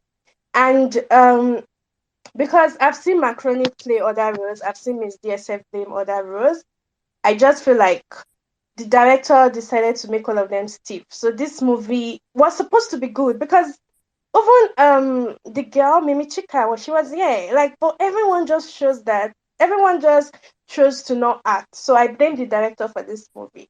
Yes, I blame the director for this movie. All right, okay, fair enough. So yeah, after The Perfect Arrangement, we had Lockdown. Lockdown was that happened. Vanessa. I refuse to let you gloss over the atrocity that is Lockdown. How dare you? No. Haba.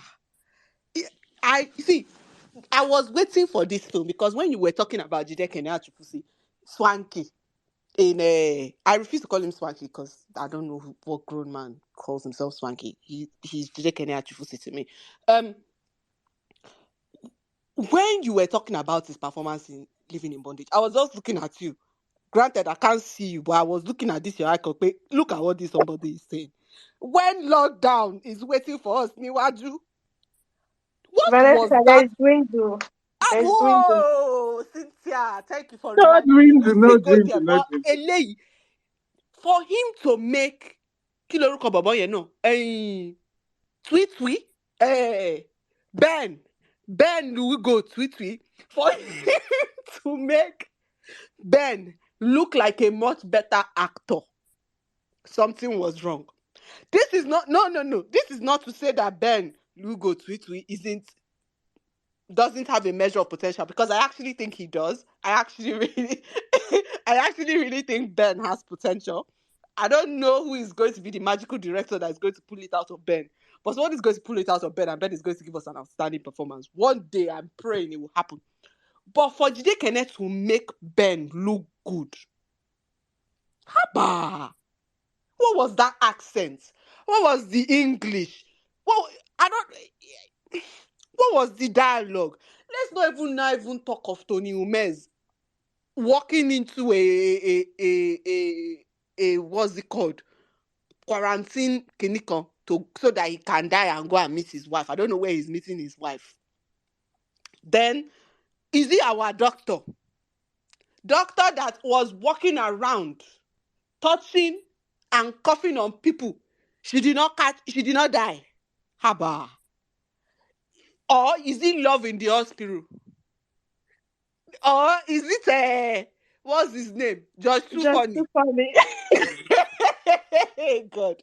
Or is it Just Too Funny that we saw him, they shot him, Koro Niwaju, they shot him. That's how miracle upon miracle Just Too Funny was alive at the end of this film. No, we can't gloss over the atrocities that lockdown was. Absolutely not. That film and on the Netflix, haba. That film should have been put on Prime to go and die.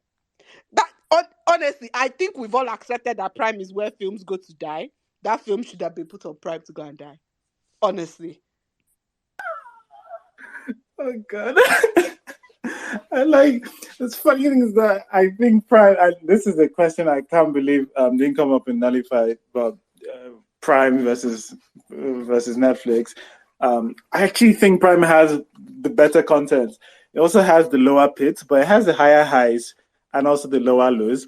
But does it? Chief Daddy.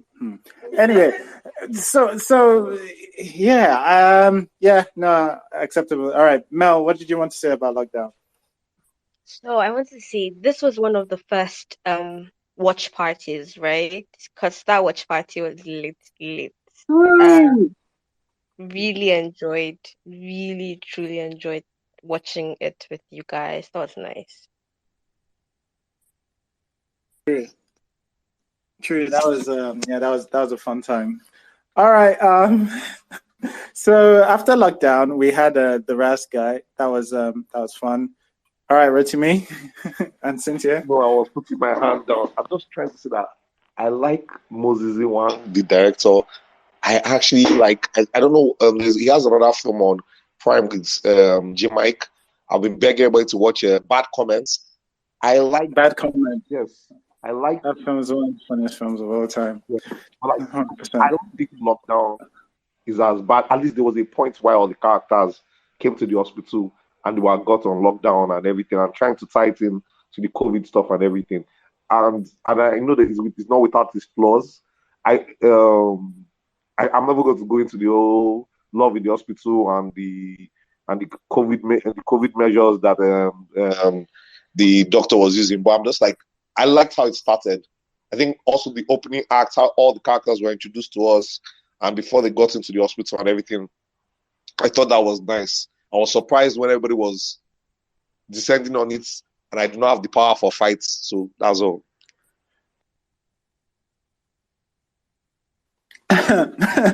That's fine. Again, everybody's welcome to come and disagree. Why are they fair? You know, these are your people. Come in here and fight them. Like a good like Fida. No. Fida comes and she says her love. She shits on these haters. She doesn't shit on them because she just feels pure love. But yeah, go on, Fida. Please talk to us. Okay, I thought we were talking about Razz Guy. That was my first. Was that what we're talking about? Oh, we're talking about Lockdown still. Yeah, are we still in lockdown? I think we're still in lockdown. No, We yeah, had I moved lost past Razz lockdown. Guy now. Is it? Okay, we're on Razz Guy. Yeah, Razz Razz Guy. Go ahead. Okay. All right, no worries. Okay, Razz Guy was my first one, so that was my first time when I came. It was funny. I mean, like we had this whole thing about Lassisi's performance and him not acting like a skit actor, like him trying to act, him acting good. At least I thought that he did as a good introduction for his first film. I loved the ending, that ending where he found his voice again and he was dancing in the hallway. I think that's what made me know that it was really like a feel-good movie. No comments on Nancy's acting. I do love Nancy, but I also agreed that that was the whole point of her character, to actually be in that role. But overall, I really enjoyed the Razz Guy, and yeah, that was my first introduction to this space. And then after listening to everyone, I was like, yeah, I'm definitely coming back. So yeah, thanks. Oh, you guys made a good impression in that space. Well done. All right. Maybe clearly Vanessa wasn't in that space. All right, Vanessa, what do you have to say? What do you mean I wasn't on that space? I was on that space. That's weird. And she still had a good impression about us. Okay, go ahead. Yeah, wow. In fact, I was one of the few people who said, well, I was one of the many people, because I think we all sort of agreed that when our comedy is written, we can actually have these skit actors, in quotes, give good performances. Because much of Lassisi's performance in The Razz Guy, that was good, especially in like the first act, was because it was very evident that the comedy and his lines were written and he was following a script, which gave him a lot more freedom to act versus all the other ad-libbed stuff with the other guy. Brother Shaggy. Brother Shaggy, right? That's when everything went downhill. But I just want to give an honorable mention to what's his name? The Agbero with the British accent. Butchie Franklin. Butchie Franklin. Now he's an Agbero. I don't care what anybody says. I genuinely would want to meet an Agbero with a British accent. I really enjoyed. Mainly, you could tell that he was taking everything in Butchie to not break. And the fact that he didn't break. I mean, the accent was wishy-washy at times, but I actually love that was the accent, the kind of British accent that he chose to go with, because it just made it even more funny. But yeah, the Razz Guy was just proof. I think it was like what Mr. C refers to my Nollywood fight as, but like as a beta test for well-written, in quotes, Nigerian comedies. I think for the longest time, Nigerian comedies rely on a lot of ad-libbing and apparently just people just being funny by their looks and yelling. And I think if we actually take the time to develop scripts and storylines and write actual jokes that are funny, write them so that the delivery isn't in the yelling, it's in the jokes themselves and is in the acting. I feel like we would actually have a really strong comedy genre. All right, thanks for that. So, yep, I agree. This was the first time we saw like a comedy that was sort of devoted, the genre comedy, going for like, hey, we're going to write the gags, yeah, but some of the slightly more louder moments. All right, Mel. I just wanted to say just sort of a little tiny bit of follow-up from Vanessa. I really enjoyed the British Agbero side, but just a tiny niggling, nagging thing that I just can't let go is, I guess But typically, the only reason he would pronounce Agbero as Egbero is if he'd seen it written out. Um, and that's just something I couldn't. I'm laughing, but my back of my mind, I just can't let it go. Um, Otherwise, he knows what it sounds like. I think the pronunciation of that word should have been a bit different. You're not going to replace an ah with a unless you had seen it written and you didn't know how to pronounce it, then you automatically go with an a. Anyway, just that tiny thing I could never let go. But I also never got the chance to see on the space. I remember just like holding it in. But I'm glad to let it out now. If you've got hate in your heart, let it out.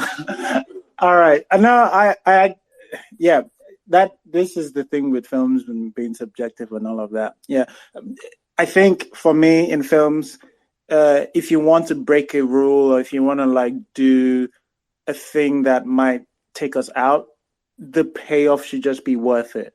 And you can break any rule you want. And for me, like, just the payoff was worth it for me. And this is something everybody has to judge individually.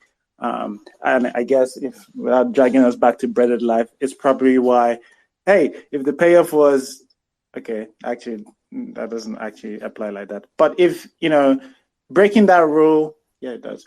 If breaking that rule, if they did to the point where you can forgive that, oh, it was, he shouldn't really know how to say it, Agbero, like that, or it was just a dream. If you can forgive things like that, then yeah. If I should grab you there. I could be talking about anything. I was talking about Weather for Two. It's anyway. a lie. Just seconds ago, you said Breaded Life. If I should grab you there. And I was mentioning a new film. Why would I repeat Breaded Life? If I should grab you there. Badamasi, if I should grab you there. All right. Cynthia, what do you want to say? Oh yeah, so like I think everyone has said it. So I really, really enjoyed Razz Guy. I also want to say that it's also a kind of Hollywood story, but you could still feel the Nigerianness in it. Lasisi was good. Almost everybody was good in the Razz Guy, but two people shows that. Two people decided to spoil this movie for me, and one of them is Brother Shaggy. You guys, immediately Brother Shaggy opened his mouth. I lost interest, but thank God that they went back to the script.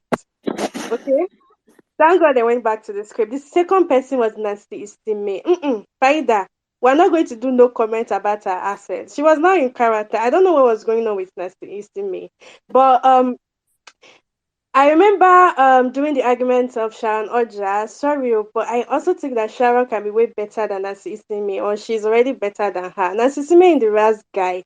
Why? Every time she opened her mouth, I felt like entering the screen to flog her kid. I felt like entering the screen to flog her kid. So yeah, the Razz Guy was good until Brother Shaggy and Nancy Isime chose to spoil it for me.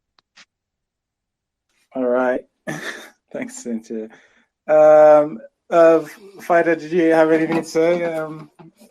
No, I'm just heartbroken. That's all. Thank you. Okay.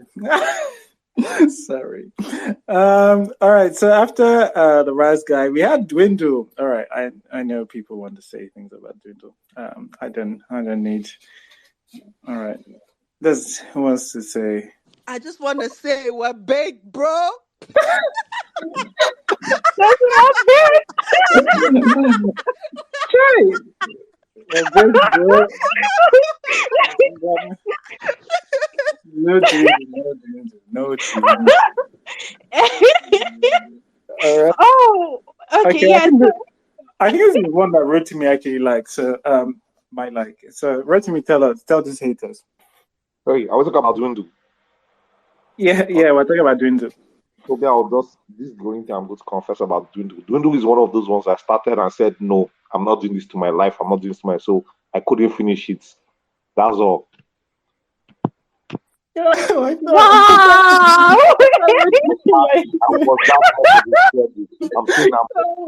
I wasn't expecting that. I'm going to stop and not say anything about it. That's all. All right. Okay. Mel? just honorable mention to that scene, that gag of like hiding behind the mannequin. I was listening. I remember on the space I was listening at like Hollywood tropes, and I just never mentioned that. And like, God forbid, honorable mention to that. That was Oh, I did. Don't worry. I did read this space.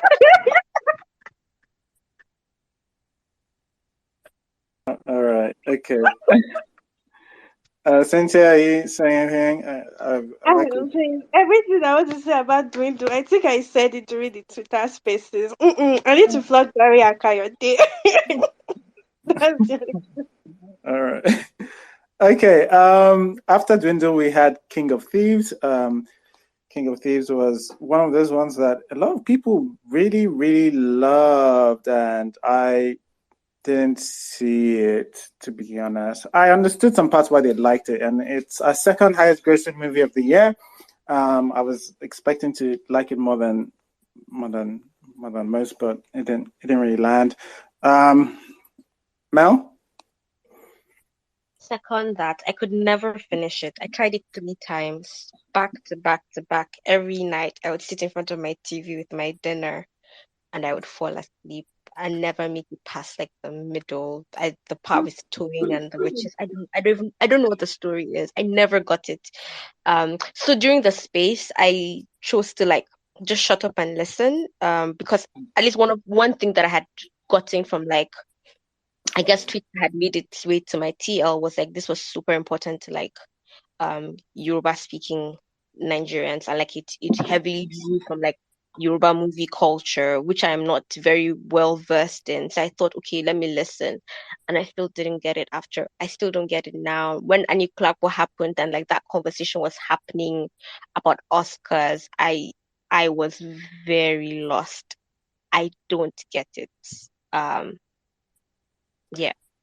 Yeah, this was one of the Oscar noms, which was interesting. Cynthia, what did you know? Yeah, so I mean, I didn't like King of Thieves. Okay, it's not new. But also I just felt like there was some part. Yes, it's also one of the most overhyped movies for me.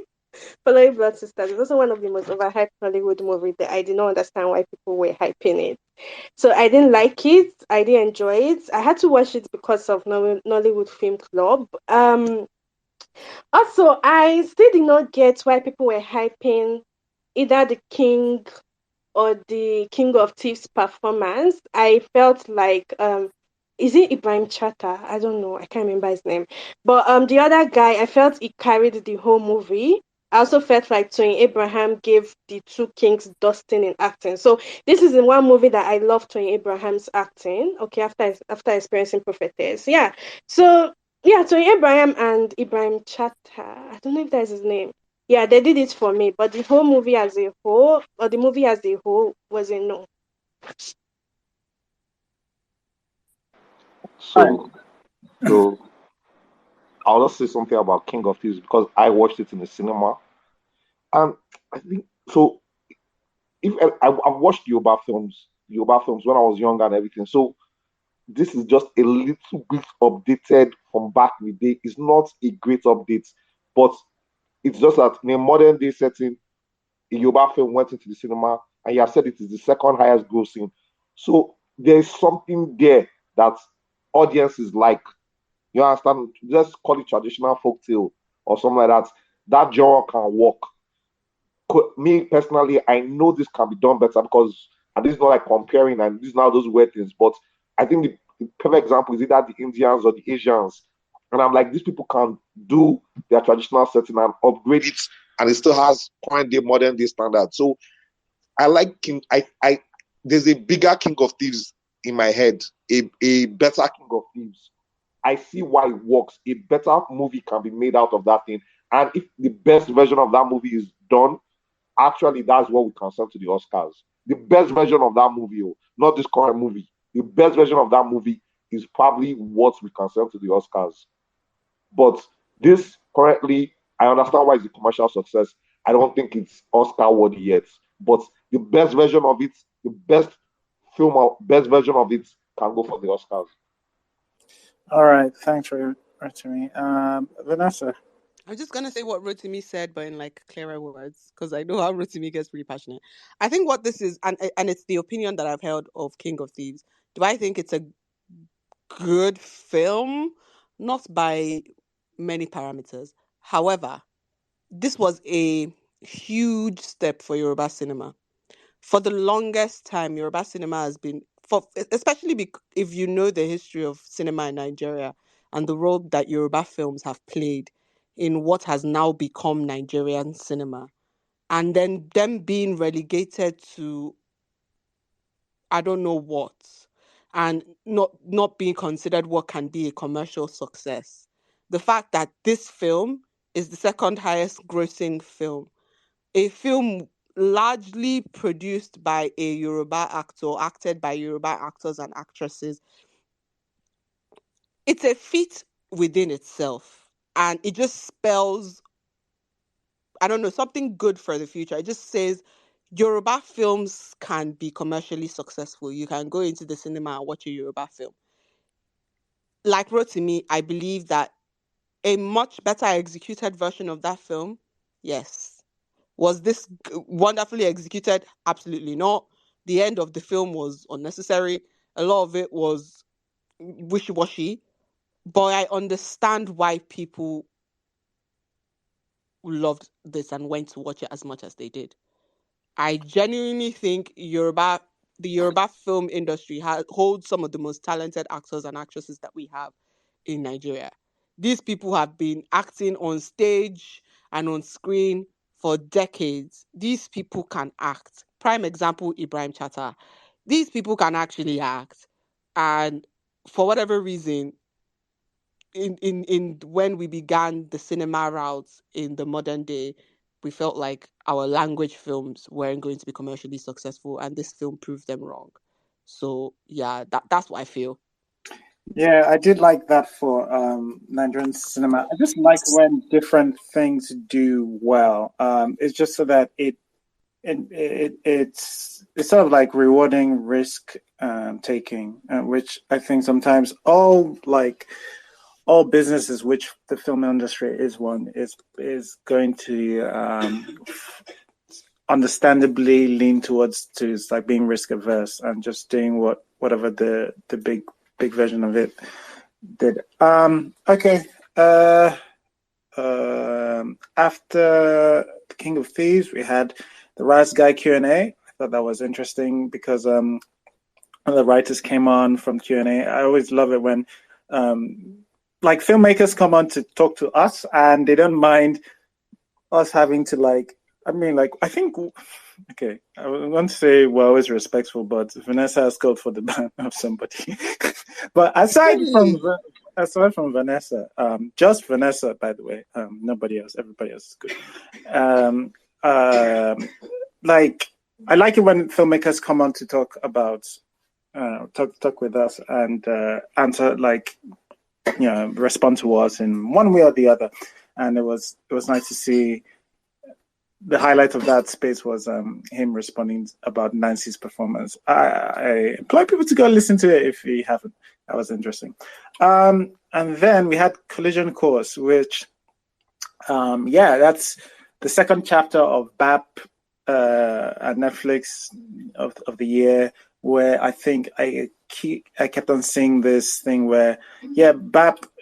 And for me, it was actually listening to her space, the one that was done by Inside Nollywood,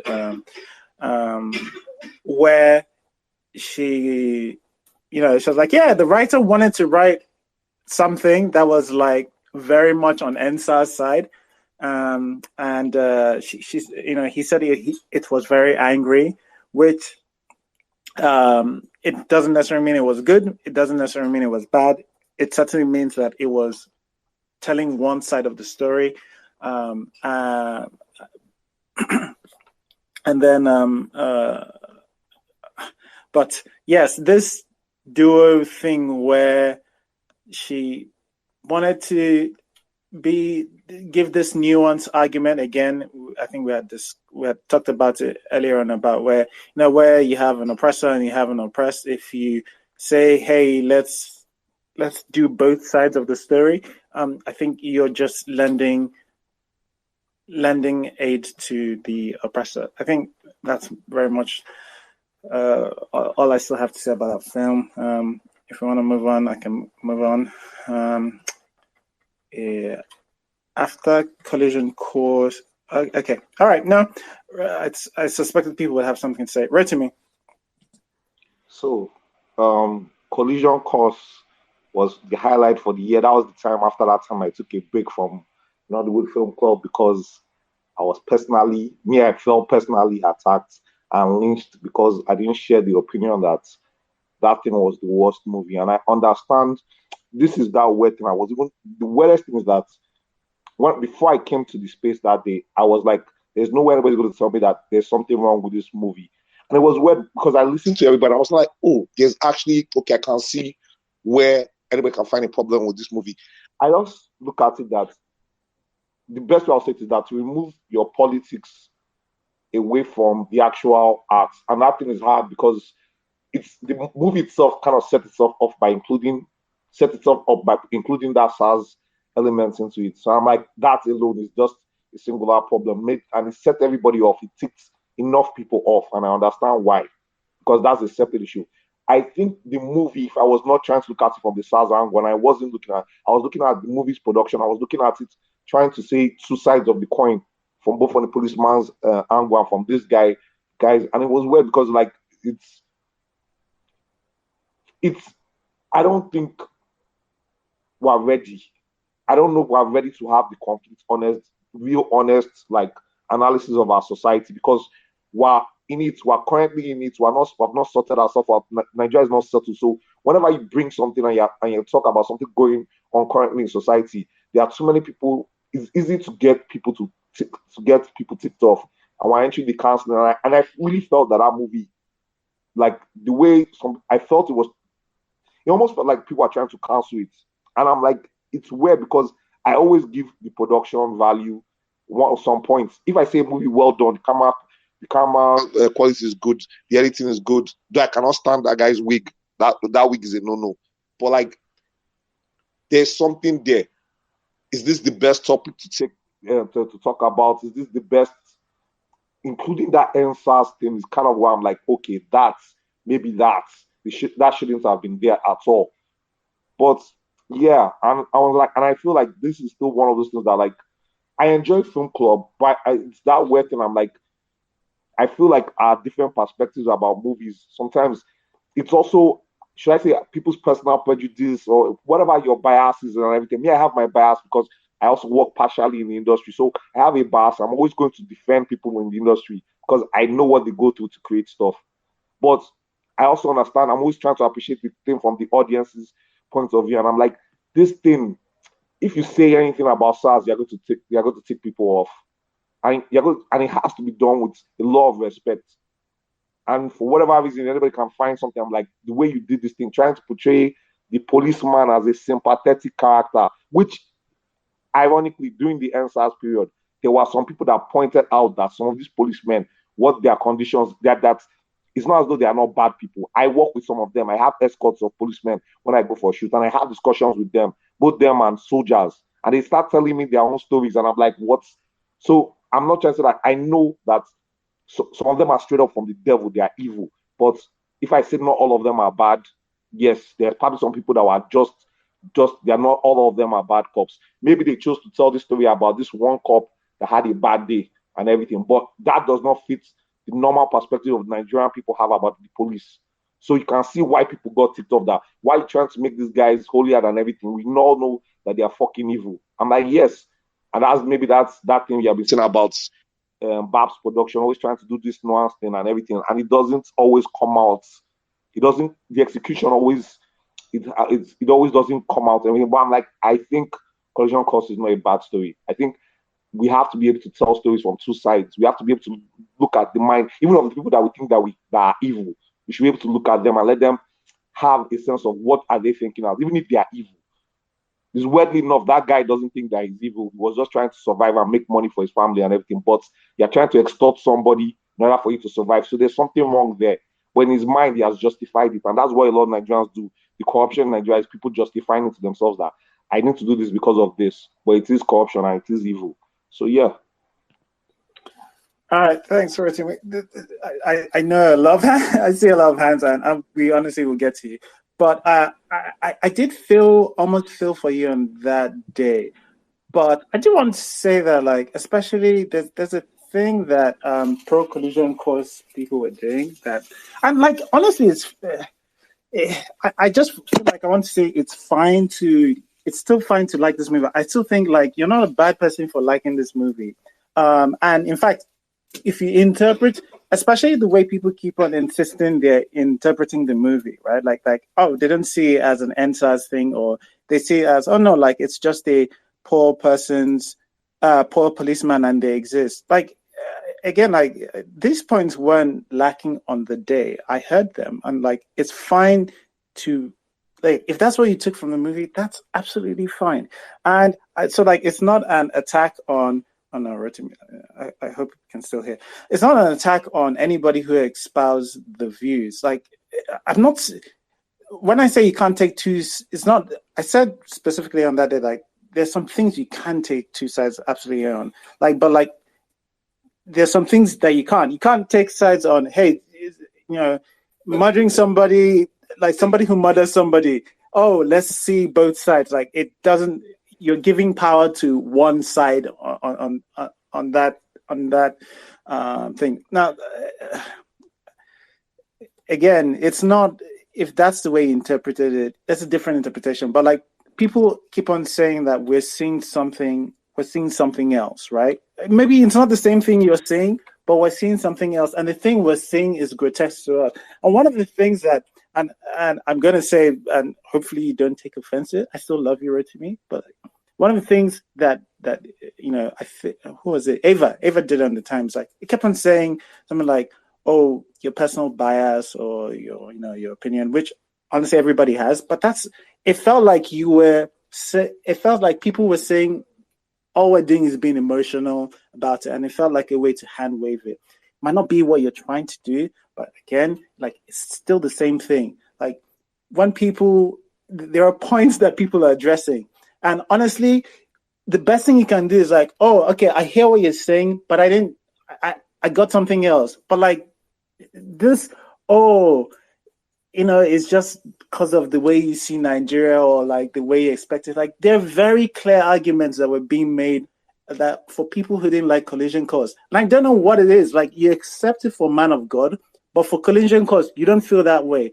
But instead of going, yeah, I disagree with your interpretation. Okay, end of. I have something different. You're going, oh, you must not like it for other reasons. I mentioned very nice things about the cinematography in collision course. I said there was something. There's still a shot that has stuck with me. There's a shot of the very wide shot of Daniel. They use a wide angle lens where it's Daniel's face, and then they turn to what's his name, one of the Taz people, and it's like it's a long lens. It's just more focused. Like Daniel's face looks weird and terrified, and his face just looks steady. That is great visual storytelling. I said this on the space, but again, I don't know whether you left before the space. Right? Anything like. If I'm treating you like with because I do like you, and I don't want to offend. Like I'm trying to nurse you whilst doing this, which is interesting. It's not usually the way I treat my guys. It's like, but like I don't want you to be upset because I like you, and I want you to I could tell like that space you felt attacked, and understandable when a lot of people are against you, but like it's not anything personal. It's just people didn't like the movie, and I think a lot of people stated their reasons. If you disagree with any particular thing, you can jump on it. But like this thing about, and Ava did it. I can't remember if Ava did it on the day. Hey, I understand your emotions, or maybe your politics is different, or it's not. Just address what we're saying, right? Like, I didn't see it that way. Fine, you didn't see it that way. That's fine. But like this thing where, it must be something in your gut that isn't agreeing with you. All right, I've said what I want to say. Sorry, it took a little bit of time, but I want to do that because I know if people start speaking now, they might not come at you with the love I have in my heart for you. And I do love you, Rotimi. All right. Mel. Of course, we love Rotimi. I can't even remember the space Rotimi, so I can't even remember what your experience was like. But I'm sorry that you felt personally attacked. I'm glad Mr. C called me next because I wanted to address something you said. Art is inherently political. It's not surprising that something with, I don't know, just anything that people would react to it viscerally, honestly, because art in its very being is a perspective, your perspective on something, anything. It's always going to be political. It's always going to incorporate your personal politics, your blind sides, your ideologies. It's always going to incorporate all of that. And I think that's what just was very condescending about the argument of, oh, it's just you're beclouding your senses with your politics, because of course I am, because the film itself is an entire political endeavor for the filmmakers. Why am I not allowed to react to it based of my politics? But also because I think Konisho Cost was very clear about where it stood. It wasn't, the lines were not blurred at all. It was very, very clear about what it was saying. And it was, and that's what is a bit confusing for me, because I hear you explain certain things away, and not you, but like I hear people pro it explain certain things away. And it's like, that's not at all what the film itself said. It wasn't looking for nuance. It has set this person up as a murderer.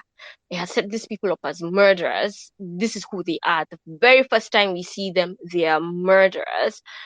What other story do you want to tell? Why?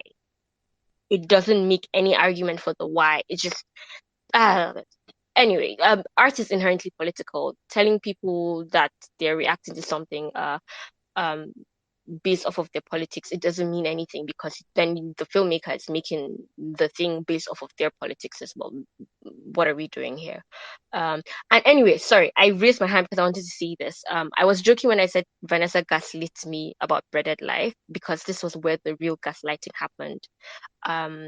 Some people were very condescending, very patronizing. It was very annoying, because I think we generally come here and we react to each other with as much politeness and respect as we can muster, even when we disagree. But I don't know, somehow that day just went out the window. And some people were it wasn't a nice experience, just talking about something as heavy as SARS. Like, come on. We were all there. We saw it. This is very important to very many people. Very many people walk around with the scars of it.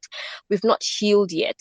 Of course, it is ripe for exploitation. Shouldn't we? Do we not deserve the right to defend our memory of a very terrible occurrence? What do you? Anyway, art is political. It doesn't mean anything. It always is, whether or not we recognize the politics. All right, thanks, Mel. I thought that was well said. Fighter, did you want to say something? Yeah. I remember Collision Course being the first space in which I really got like to feel the heat just from everyone else that came on to speak, and what I did like about the conversation on my end, because I wasn't there for the whole thing. What I did like about the conversation was how it made me see how Bolanle Hospitals produces her films and the story she's telling and where she stands. So I was really like thankful to have seen or heard those perspectives, the ones that really sat with me. Because it made me look at how other films, like we said about Man of God, it made me re-question Man of God rather than pretending that I hadn't seen it. And it made me know that she definitely doesn't stand in a place when she's telling a story. She's also a lawyer, so she definitely doesn't stand in one area, and that's definitely what I got from the film. But I remember that film had a lot of people, the space had a lot of people like shouting and stuff. And when my Wi-Fi stopped working, I swear to you, I was so happy, because I was like, this is my sinus to come back, because I was like that. I was like, how are people having this energy to like be going and going? Like somebody came on and was shouting like it was us that made the film. And I was like, this is just my fourth space here. Like, what? So I really commend Film Club for actually holding their ground, standing their ground on that, because as I was coming in and out based on like my Wi-Fi, I was like, yeah, you know what? Yeah, these people can handle this. I'm just a guest here. I'll see you guys next week. And next week was fine wine. So yeah. Also, I love all these behind the scenes stories. To be honest, I really do. But yeah, again, I do remember that space. I do remember getting passionate. I think I did. I think I swore on. I think I Yes, swore on you that. said fuck Yeah, you. yeah. I think I said. Yeah, I remember hitting the table. That's what I was saying to like for to accentuate certain things. But yeah, it was. I guess the worst, and honestly, I don't remember swearing at any person, and I don't think I would have done that. I was just like talking about the way the film made me feel, and I think that was during the bad. I have to clear. I don't think I addressed that at any person on the space, because yeah, that's kind of how at the time we all felt strongly about it. Cynthia.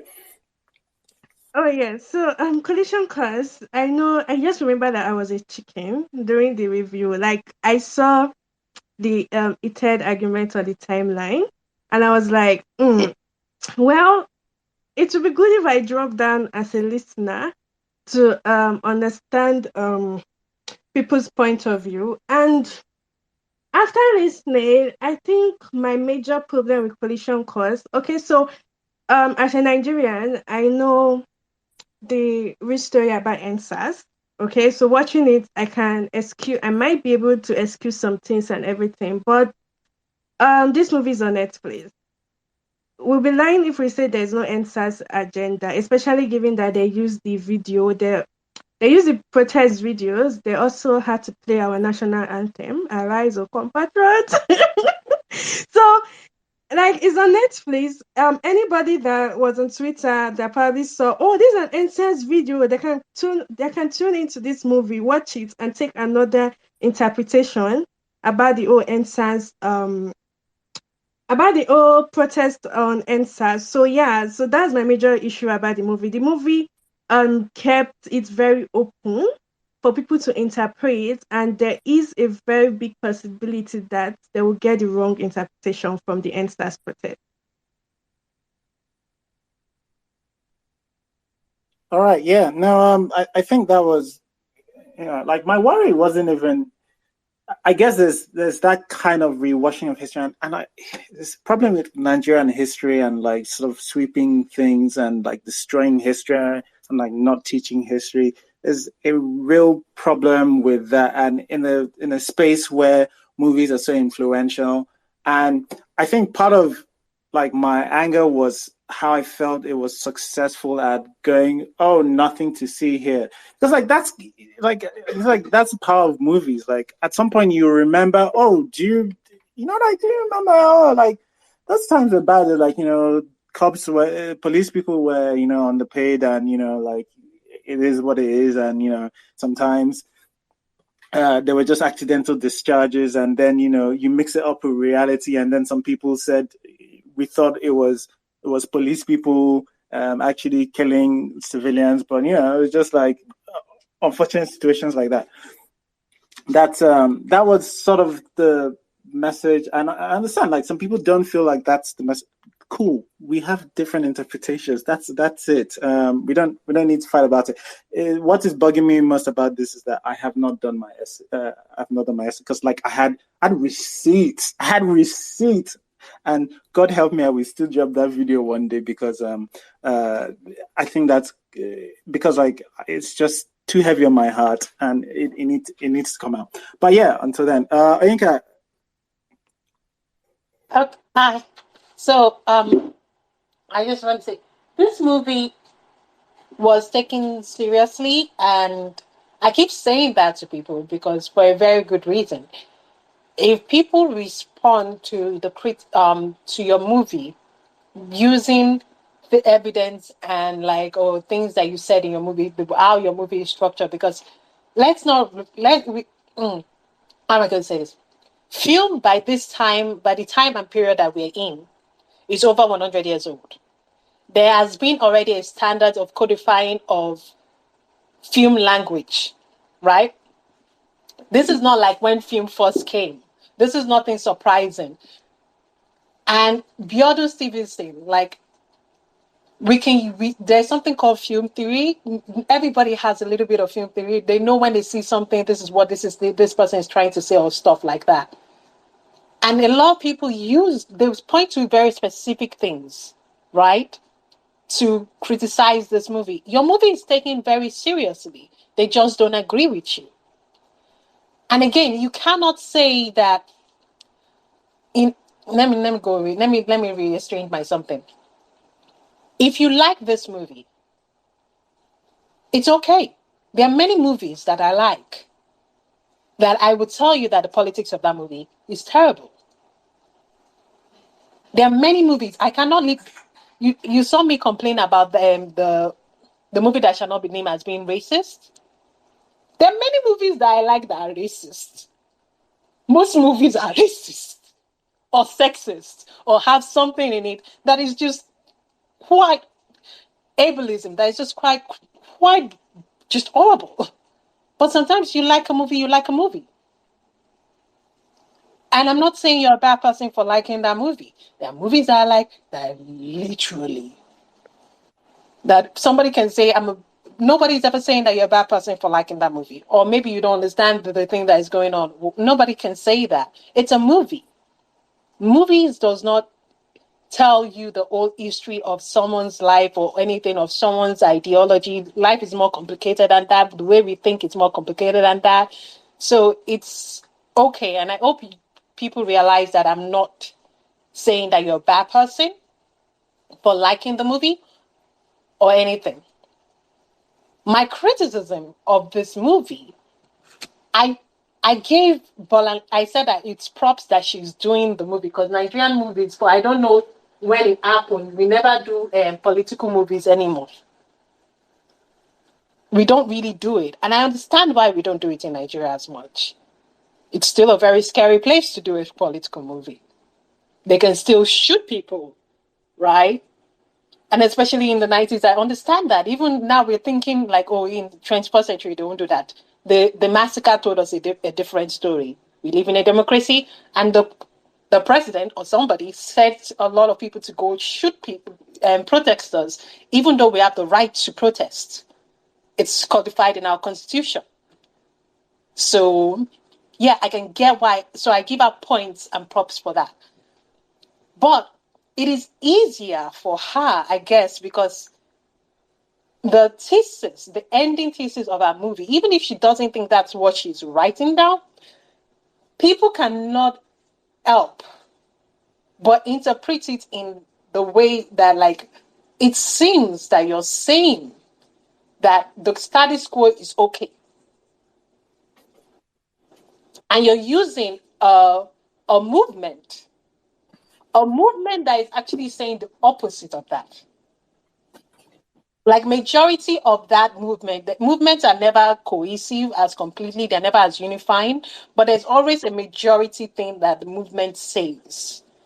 The civil rights movement, it's never there was a lot of like break or something in the civil rights movement. But one thing it's definitely saying is like, America, give us the civil rights you said you were going to give us. You owe us this. Stop the legal segregation. Do that. That's definitely something. And definitely something that the SARS movement was saying was like, end SARS.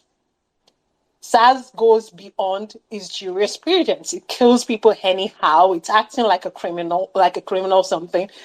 And this movie does not even deal with that. We have the SARS. I'm so sorry. I get it. And then this is just something. We add the actual SARS people. The movie does not really deal with the people that are actually SARS. They call them TARS, the people that are doing the gangster something, right? They have it in the movie. The movie does not deal with them at all. Not at all, just at all. Their background in it. We start up with them, but they then go into the background. The movie instead takes a poor police officer. This is why I'm saying it's not a nuanced movie. Even if it's a movie from the side of the police, it's not even helping the police. It takes a poor police officer who never actually joined SARS and then having them accidentally shoot. A poor police officer like to hide behind something. Oh, it's the police. No. It's the no. Why are you taking that poor police officer to hide and then hide the TARS people behind it? Yeah. All right. Okay. That is what the movie thinks. Sorry. No. And Yeah. that's what I want to. Yeah. No. The collision course episode is pretty long. I think we got a lot of this out, but yeah, I just wanted to, because even I think Ava took it a little, but like Rotimi would have felt like one of us, and maybe that's where the feeling of attack came from. But yeah, Rotimi, close us out on this. You can have the last word. Yeah. Just I think. Well, we had kind of quickly rehashed everything about collision course. It's actually ironic. Collision course was the one that caused all of us to collide. But end of the day, is like I feel like you even said it about like how everybody got passionate and you were angry at the end. I just felt like these are those weird things. I'm like, let me just put it like this. I don't know if we're angry as the movie as we are angry at SARS itself, as in the real life issues that really happened. I think that's what I think that movie triggered a lot of people, because we remember the real life issues, and that's what like was doing me that. Like, I think I wanted to separate the two, but the movie kind of brings that. That's what like I like what Mel said, that every movie is political.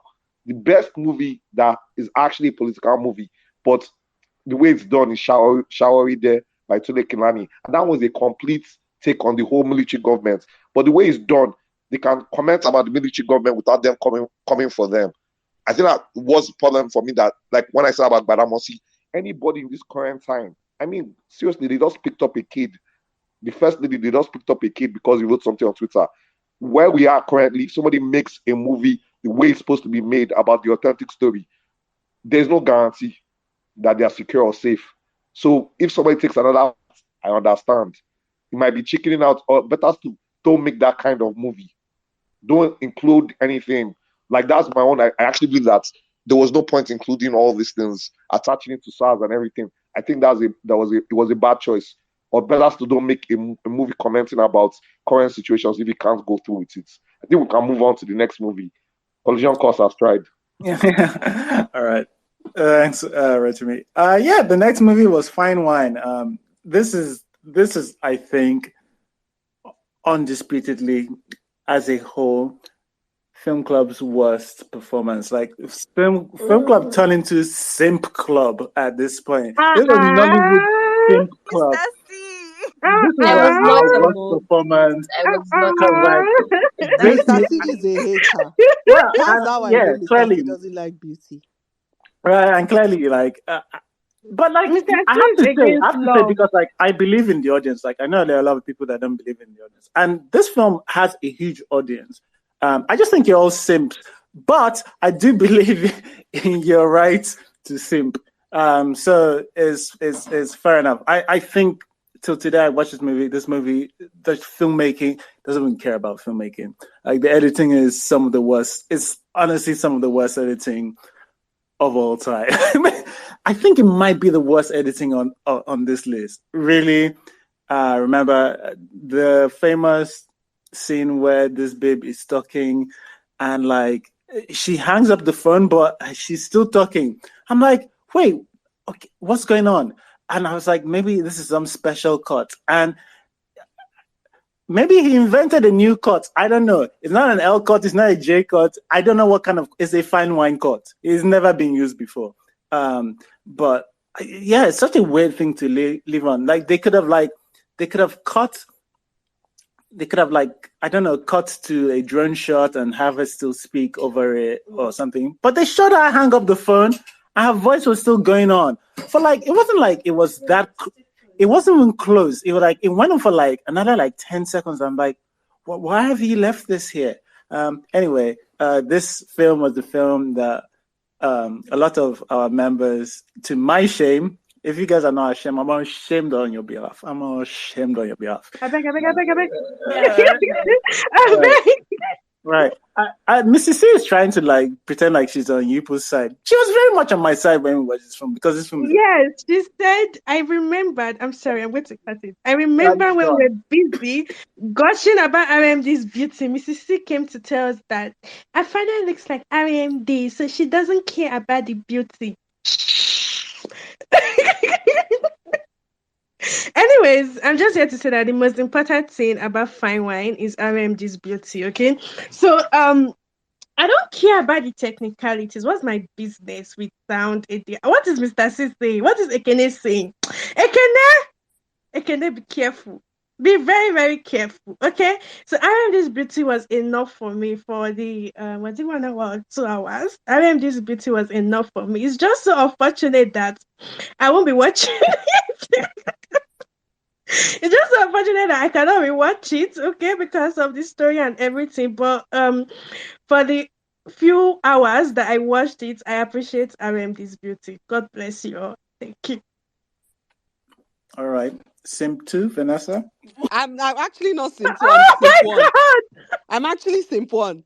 I'm not even Simp 2, I'm Simp 1 because I want to put things into context for you. Did you people see, as Rotimi said, let's end a collision course. Let's talk about next week's film, Fine Wine.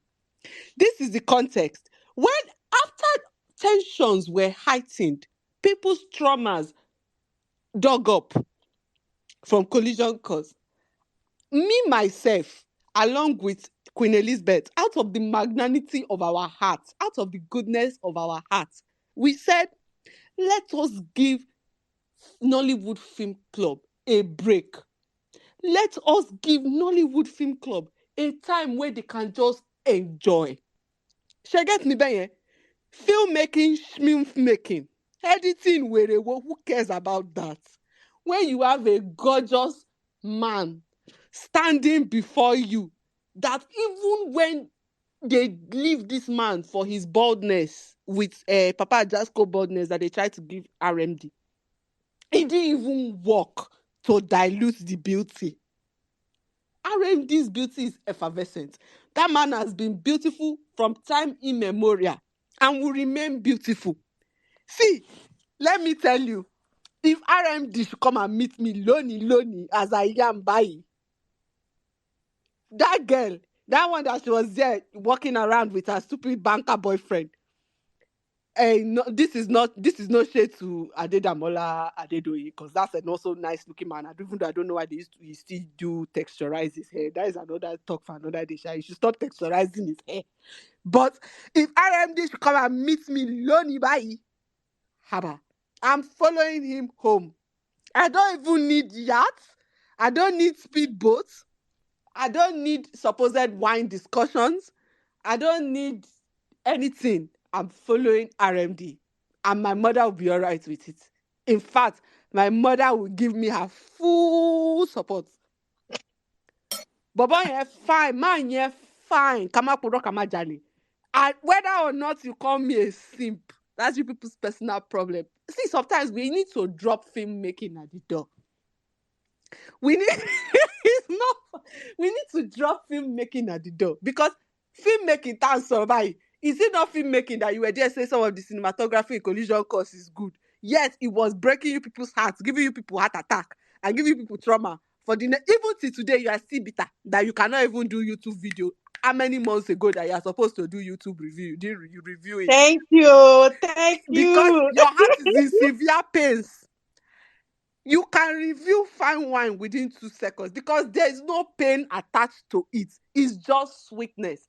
Could the chemistry have been better? Yes, I think auntie that played the young, I don't know why she was messing around. I don't know, but yeah, maybe she has home training that me I don't have. But they put you in front of RMD. See this man, no, look him in the eyes. You are in love. She's there doing Omoluabi and respectful. What are you respecting? You can't know. This is a romance film. You are not supposed to be respecting RMD in a situation like that. Amen. I believe she was too respectful. And this is the time when you're supposed to lose home training. You're supposed to lose RMD. Is Richard Mofedamijo. Do you understand? All right, simp number one. Sorry. Sorry if I got him number And I one. want another film where RMD's beauty is just the main talking point. And It feels in like the 2022, filmmakers heard one of these rants that Vanessa goes on where she's like, just give me this person from beginning to end. Let me just watch. And took that thing seriously. Because they didn't care about no script, didn't care about no editing, they didn't care about nothing else. They're like, all right, here's the fine man. yes. And it actually works. Yes. Oh my God. Yes. You know, Right. let me do you one better, Mr. C. Imagine if they gave you a film with Osas, with Efafezem beauty, Osas Igodaro. And I'm not talking... Obviously different. No. Ah! See? Everybody knows why that's obviously different. See, I've caught him. Everybody knows why that's different. Let's move on. Let's move on to Inka. What do you have to say? I feel like you call me to be like a peacemaker between you and Vanessa sometimes. I don't want peace. I want violence always. I want war always. Me and Ekene. See, or you can't. There's no need to be a peacemaker in this. Me and Ekene, we know each other. We see each other. We're fine. We're all right. Okay. Yeah, Fine Wine was a good. Okay. I'm with Cynthia. Maybe I cannot rewatch this movie, but R&D was amazing in this movie. Like I said, I don't get Hold Me. I don't get it. When everybody is simple about Brad Pitt and all these people, I'm just like, you're old now. Like, but R&D, oh my God, oh my gosh, in that movie, it was amazing. That's all you need to. You need to just watch it once, be in the right position, enjoy it, fall in love with RMD again, and that's it. That's your fine wine. Drink it once. Okay. All right. We need to speed through the last 14-ish movies. Jesus. Yeah, something like that. All right. So The Man for the Job was the next one. Fido, what did you guys say? Please, Mr. C, I need to talk about Fine Wine as well. Oh, sorry. Okay, go ahead. Okay, thank you. So Fine Wine was a highlight for me because of many things. First of all, the switch in vibe after Collision Course. The first thing that happened when I came on to speak was Mr. C was like, Frida, we noticed you fell off last week, that we hope you weren't discouraged. And I was like, oh, no, it was just my Wi-Fi. I'm ready for Fine Wine, Sha. So that was funny. The second one was R&D. I loved hearing most of us thirst over him. It was a highlight for me because when it came to my dislikes, my only dislike was the fact that I wasn't the one acting. And I also remember saying that because if it was me, I would have taken advantage and had more kissing scenes. And those words still ring true to today. And Cynthia's words were, Cynthia said this thing about it that was super funny. Cynthia said this movie was a straight line. And I just couldn't deal because she kept saying it the whole time. But yeah, Fine Wine was beautiful. I loved it. I had a great time. Definitely, if it was me that was acting, there would have been no politeness. There would have been a lot of misbehavior. And definitely at one point, his shirt would have been torn off by mistake. Thank you. We have sexual deviance. All right. Okay. So is The Man for the Job was the next one. 18th of September. That was fine. All right. Okay. Cynthia wants to talk about her uncles.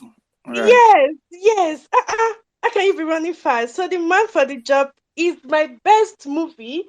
Sorry. Let me look at it. AU is the only one that is there. Yes, so I'm correct. The Man for the Job is the best movie that Aunt Harry have given me this year. Okay? Now that first 1 hour of The Man for the Job was so good that the second hour did not exist for me. That's what I want to say. Oh, and I'm happy they brought Iniedo back from my acting. You see that first 1 hour of The Man for the Job? That is the full movie. Forget about the second 1 hour. It never existed. Thank you. Yeah, I can't say. Yeah, I'm with Cynthia on this. What a nice film The Man for the Job was, and I wish Iniedo had more parts to play, or maybe we'll never know. But like, yeah, since that second half doesn't exist, we don't know if she did anything else. All right, okay, Fighter. Man for the Job, my highlight was that song because I kept listening to it afterwards when they did that swimming pool scene when they were chasing her in the hotel and then Ini ended up in the pool. I really liked that with the song that was playing. That was my highlight. Thanks. No, please, I don't have no, a low please, light. not with Tenny's voice. All right, but that's why we love Film Club. After The Man for the Job, we had Country Hard. Yeah, this is my. I guess this is the flip. What? This is the flip. What is it? Which fine wine? Yeah, this is the flip fine wine, I guess. And to be honest, it's not like I don't. I get a lot of people's perspective. I just thought like for what Nollywood was trying to do, and like they executed so much. Like it was such an ambitious script. I thought he did so well given the ambition, and I think there's a lot of things to like about it. But yeah, it wasn't to some other people's liking, to be fair, on the space. So that felt slightly lonely. But again, it's us now. We fight it. All right, Fighter. You keep forgetting that I am on your side. Oh yes. All right. Okay. Yes. Anika, you were. Fighter, what did you want to say something? Yeah, I like the storyline. I like the camera movements and the way they like. Let's say two people were having a scene. There was a background scene of the other characters. The way their stories were interlinked in a way. I loved the silences because it left room for interpretation, and there was so much in there with that. I liked some really good scenes, like for example, where Omomi's character saved the thief and his leg, and that was really nice. I also like that last ending, the ending with Tokpetedela and Tina, when they had that hug and all of that. There were some really nice warm moments in the film. And once again, camera movements was really good for me. I liked it in some certain aspects. Yeah, thanks. All right, thanks for that. Anikulapo was the next one, and a Netflix original. That was an interesting one. Go on, read to me. Yeah, sorry, I just wanted to say something about Country Hard, and I was like, yeah, just I liked this in the storytelling, and I'm just like how the whole like the interconnected characters, like, and it was like, and I think because the actually I think the people that's behind this movie were the one that actually produced it, so it was not an upscale movie. It was not, it did not have a lot. You could see that the production was not necessarily expensive, but as far as storylines, as far as a logical, intelligent, kind of structured story. That's one of those things that like I think that's part of the thing we were talking about the Amazon and Netflix, that there's some there are some smarter things being done on Amazon. Things like La Femme Manjola, Country Hard, this year Eyimofe. You understand? So there are some smarter done films that you can look at. Okay, this is an intelligent. My mouth Igbo. Sorry, this is a better script, at least a better script on the surface. Then something I forgot, I want to say about Prophetess, which is now in this movie, reminded me. Kehinde Bankole, I like her performances. Kehinde Bankole's performance in Country Hard. Then also remember in Prophetess, that was my best performer. So that's all I wanted to say. All right, thanks, Rotimi. Vanessa. This one is about what was the next film again? This was about Anikulapo. I just want to say that me and Mo were putting in work during this space. Yo, how many have you missed thus far? What? How many of the film clubs have you missed thus far? Have you missed anyone? I missed a couple. I missed Badamasi because I wasn't gonna put myself through that. Oh yeah, that was. I think also it was a midweek, and that was a little awkward for me. Yeah. But yeah, no. But me and Mo putting work. Me and Mo putting work on Anikulapo Day, like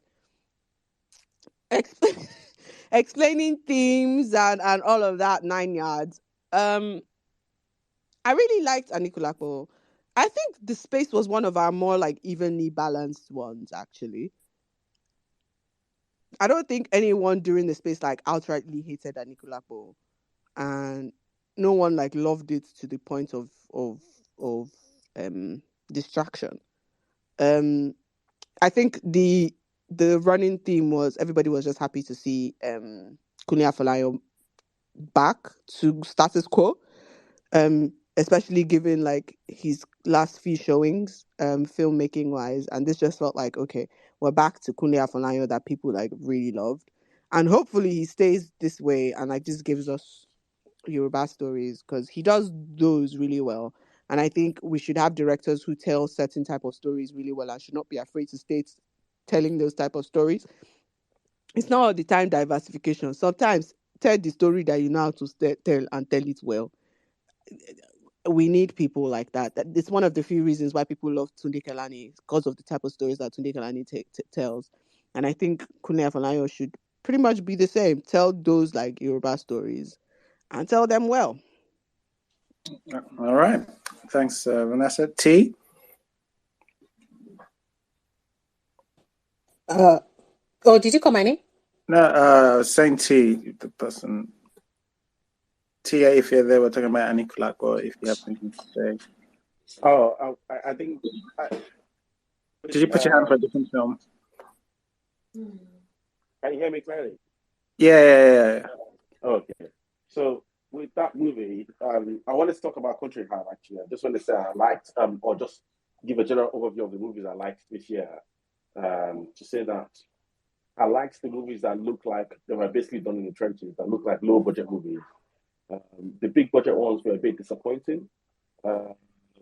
Country Heart, it just meant that the people that actually wrote the scripts had to work a lot harder with the scripts. And I felt Soole a better story, basically, give or take.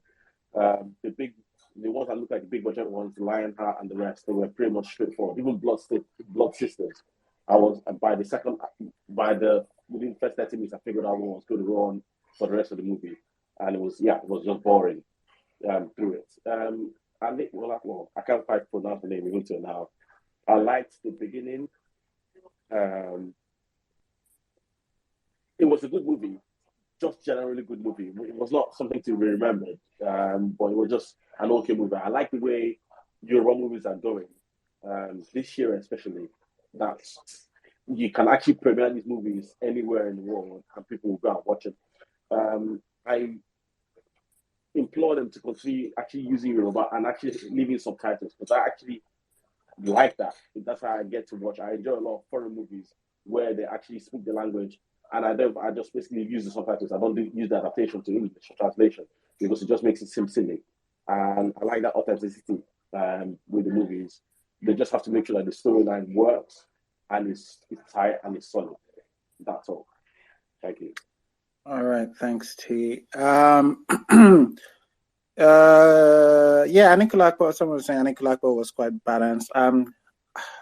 Yes, I feel like there are a lot of things. I have to admit, it was Kunle back to some sort of form. I still think the story is very weak. But there's something about it that's easy to watch. That's the thing. The plot moves quite, it's this thing that happens to this thing and that leads to this thing. I don't agree with all the heavy lifting Lisbeth and Vanessa was doing for the movie, but it is what it is. All right. After Anikulapo, we had Juju Stories. I think it was the first time everybody was like, recommend. They liked it. If you don't know Film Club, that was the first one we were like, yes. People had issues, but I mean, I had issues, sound being one of them, but like, in terms of the story, it was just nice to see somebody take us to our folklore and actually do something with them cinematically. That was fine and interesting to see people's ranking of the stories. Can't wait for whatever series or whatever they're working on. That's a spin-off of that. That's coming soon, apparently. All right, Soole is 40. Was the next one we did. Some people have hands on. Yeah, I remember that's the one that it felt like everybody was liking, and I saw it. I was like, oh my god! All right, yeah. Vanessa, I just want to say that despite the fact that people like me and Mo pronounce this word 337 times, Soole. Mr. C will never ever be able to pronounce Soole. it. It is Soole. Go say Soole. It's Soole. At least he's telling us it's not Yoruba now. People should free him. That's his personal problem. Soole ni. Honestly, I just really the third act of Soole, peak. One of my favorite third acts in Nollywood in 2022. The chaos that ensued. Never before seen. See, he had all the makings for everything. Random juju. Apparently nuns from somewhere. Child trafficking. Somebody was Mother Teresa. We had police/SWAT team somewhere in the mix as well. Obviously, ridiculous amounts of money. Honestly, it had the makings for great chaos, and the third act delivered. Haba! What a wonderful third act. I'm sorry, if all Nollywood third acts were like that, I would watch. Please, she's being sarcastic. All right, we have to be careful. Whilst I also love that third act, that was when the movie started for me, because the first two acts were, it felt like Chief Daddy type comedy. Oh my God, I forgot to mention our dildo merchant. That was also a huge dildo merchant. Oh yeah.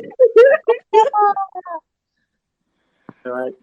Yeah. But yeah, that was that third act was quite something. All right. Fighter. All right, I have to write this down. For me, Soole was like a low light because I enjoyed hearing the film. I enjoyed watching the film, but the discourse made me inquire because I remember very well that I had a long list of likes. I only had like 3 dislikes. And I don't remember whether it was Mr. or Mrs. C that was like, wow, you only have a few dislikes. I guess you didn't really like that much. I was like, you didn't really dislike that much. I was like, yeah. Then I started to listen to everybody else's and they really slammed the film. So I was now asking myself, but what am I looking for when I'm watching a Nigerian film? Do I actually have taste? Do I trust my taste in Nigerian films? I had to ask myself this. And I kind of just realized I was still a novice. And, it really opened my eyes to the fact that I'm just a film lover amongst critics. That's all. Thank you. No, I would make my slight addendum to your statement. You're a lover among haters. That's all you need to say. These people are haters. Don't listen to them. Please. Not Please. someone that cannot open his heart to brother life love is calling us haters. That's your thing. That is a personal problem. No, but honestly, that's kind of like Wildlife Film Club. Every voice is just as valid. Disagreements are the sweetest part for me, to be honest, because that's why Vanessa was my twinnie and bestie, but before became ex-twinnie, now just bestie. And that bestie is in a very precarious state. Soon it will be can be my number one nemesis. That's it has to be something. Write to me what you want to say. No, I'm saying that, like, first of all, you like problem too much. I don't know, like, you like problem too much contention.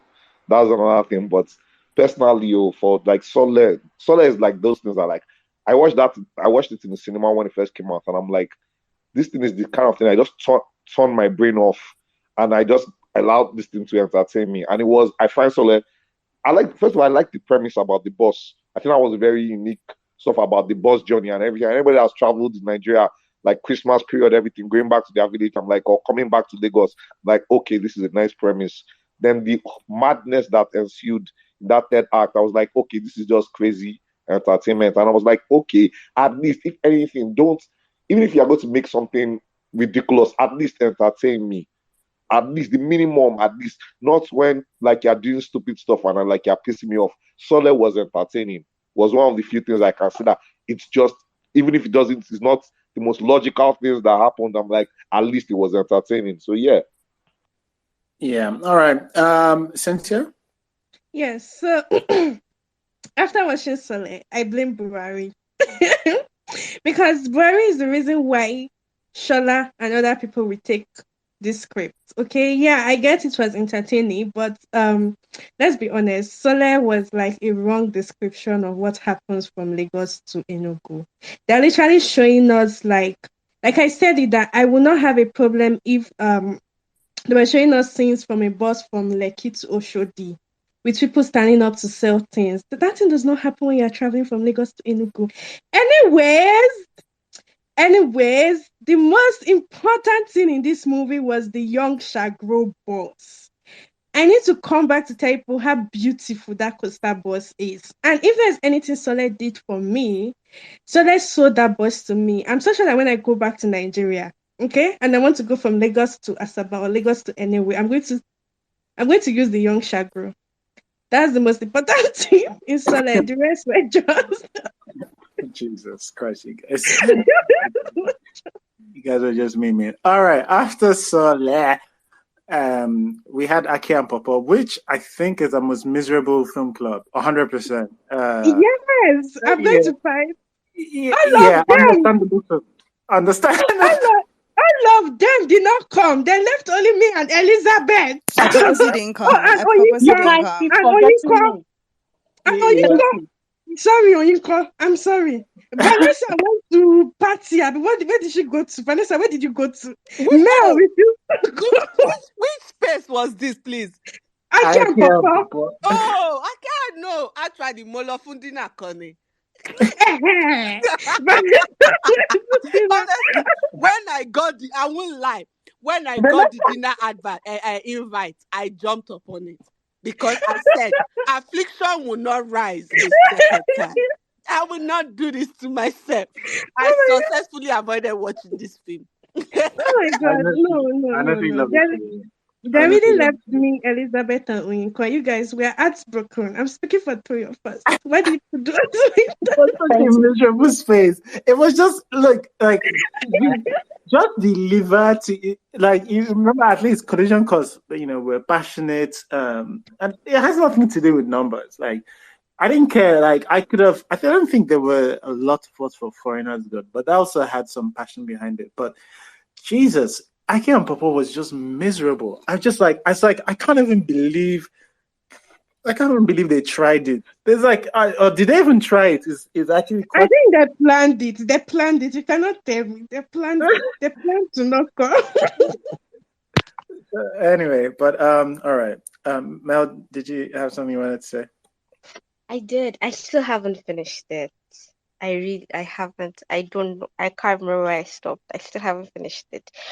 It's just so shocking, disappointing, because this happened at the peak of them Pawpaw memes just coming back and like having just this out of the world life outside of Nollywood. So they were launching off of a nostalgia that was building. It's just so shocking that it's so forgettable. What? There's a lesson in there somewhere that you can make this thing that was supposed to capitalize on something that's moving really well and that has continued to move, from stickers to GIFs to memes. It's happening. It's still popping. And then you make a film that should have borrowed some of that attention, should have just really built on that, and I couldn't finish it, and nobody remembers it, and I don't know if anybody likes it. But anyway, somebody did something. Yeah. What a horrible experience. Okay. After Aki Pawpaw, we had Tainted Canvas. That was okay, I guess. After Tainted Canvas, we had we had one of. Are you guys ready? Talk. Oh, we had a high IQ movie, a movie you need 200 to understand. 200 IQ minimum entry. Dramatic theory. Have you forgotten dramatic theory? was Theory of the required. fourth stage. Whoa! We're talking about the greatest film, clearly a masterpiece. Election clause. Election Clause. Yes, the film I can't believe was denied an Oscar position despite its ridiculous beard appearance. Um, a, a beard appearance so bad it got a mention as one of the worst performers during NollyFight by one that great. Elesin Oba, yeah, I remember that was an interesting one. Vanessa. Yeah, I just wanted to. I feel like I don't know if you people went back to watch it after I made my shout out, but I genuinely want you people to just to go back and watch that market scene and pay close attention to the magnificent raffia hat that walks past. I swear to God, I went back like 3 times just to see that hat was large and in charge.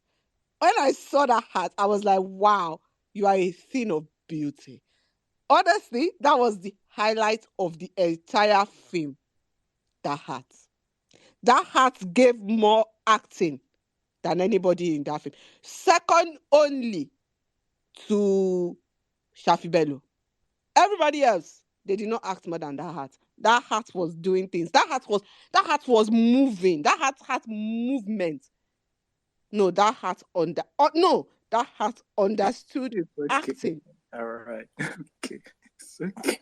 Right to me. Yeah, so the funny thing, there's just one particular thing that struck me in Election Oba, and it was weird. DME's character. The whole. I'm not going to talk about the rest of it in that movie, but DME's when he was having that discussion with the white woman, with the wife of the whoever the white guy was and everything, the wife. That was probably, I don't know, for me, that was probably DME's one of DME's best performances, acting performance. I love DME's acting at that part. And there was just one thing that was ironic about this movie. Sorry, I don't sound sexist or anything, no, but like both this movie and Anikulapo had instances where men lost their destiny because for their lust for women. That was just one that just struck me, like small thing with Yoruba stuff, that there might still be a subtle moral of the story or warning inside it. So yeah, and also this movie still done based on the work that it's based on.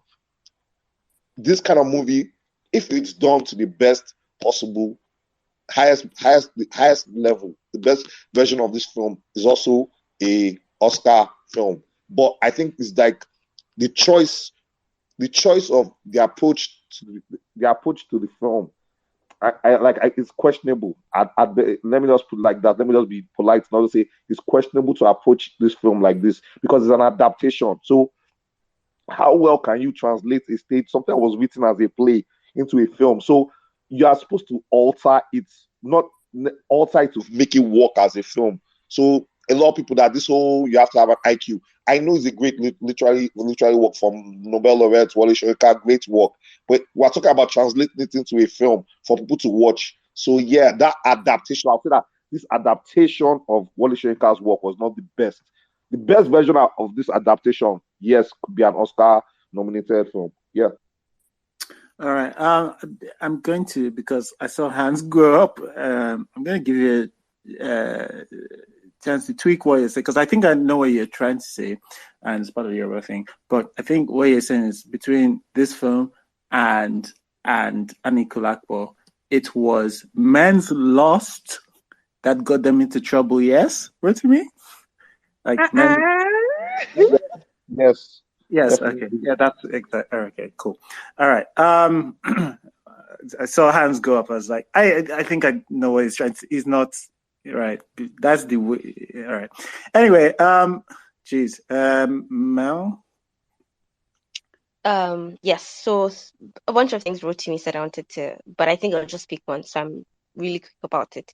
The one you rightly pointed out, the one about men's lust. This movie has so much pedigree. This movie wasn't coming as a retelling. It did not retell Soyinka's story at all. It did not reboot it. It didn't. I don't know what the words are. It didn't do anything new. It lifted Soyinka's story and it put it on screen. And one thing that is very clear from Death and the King's Husband is that the reason why the reason why Elesin gets into trouble has nothing to do with his lust. Absolutely nothing to do with his lust. And everything to do with his will. There's a window of time. He gets to that window of time when he should have said the spell to die, and it shows up in the dialogue of the film, but it has no context. So like it gets lost. There's a window of time where he should have said the spell. He doesn't say the spell. He falters in a split second. He loses his will. He gets it back, of course, but in that split second where he loses his will, everything is lost. That's what the problem is. The problem is a very personal Elesin problem. Has nothing to do with his lust. Leave the women's out of this, please. They did nothing. My girl was in peak beauty, enjoying herself, probably like maybe in love with the guy that wore the magnificent hat. Vanessa was talking about.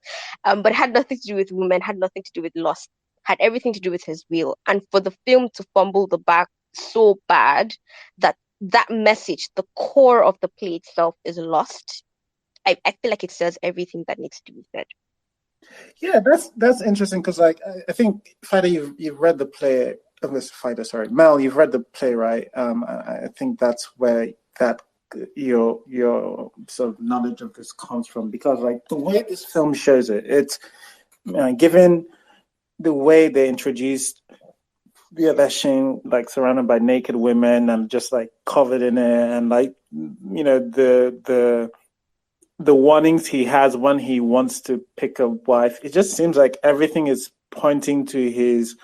I remember on during the space I said like this actually does a better version of Sarah than Sarah for me. Like we do see the beginning of his greed, and his lust for women and how that could get him into trouble. Like I could 100, even though they didn't see it, like I'm more likely actually to see Elesin to do what Sarah did in like towards the last 20 minutes of Anikulapo than actual Sarah. So, but yes, I do think the film did not definitely fumble the bag, like you said, Mel.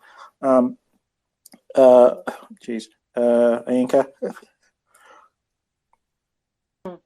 I have to say, there's something else I wanted to say, but I have to say I love the male alliance I just witnessed.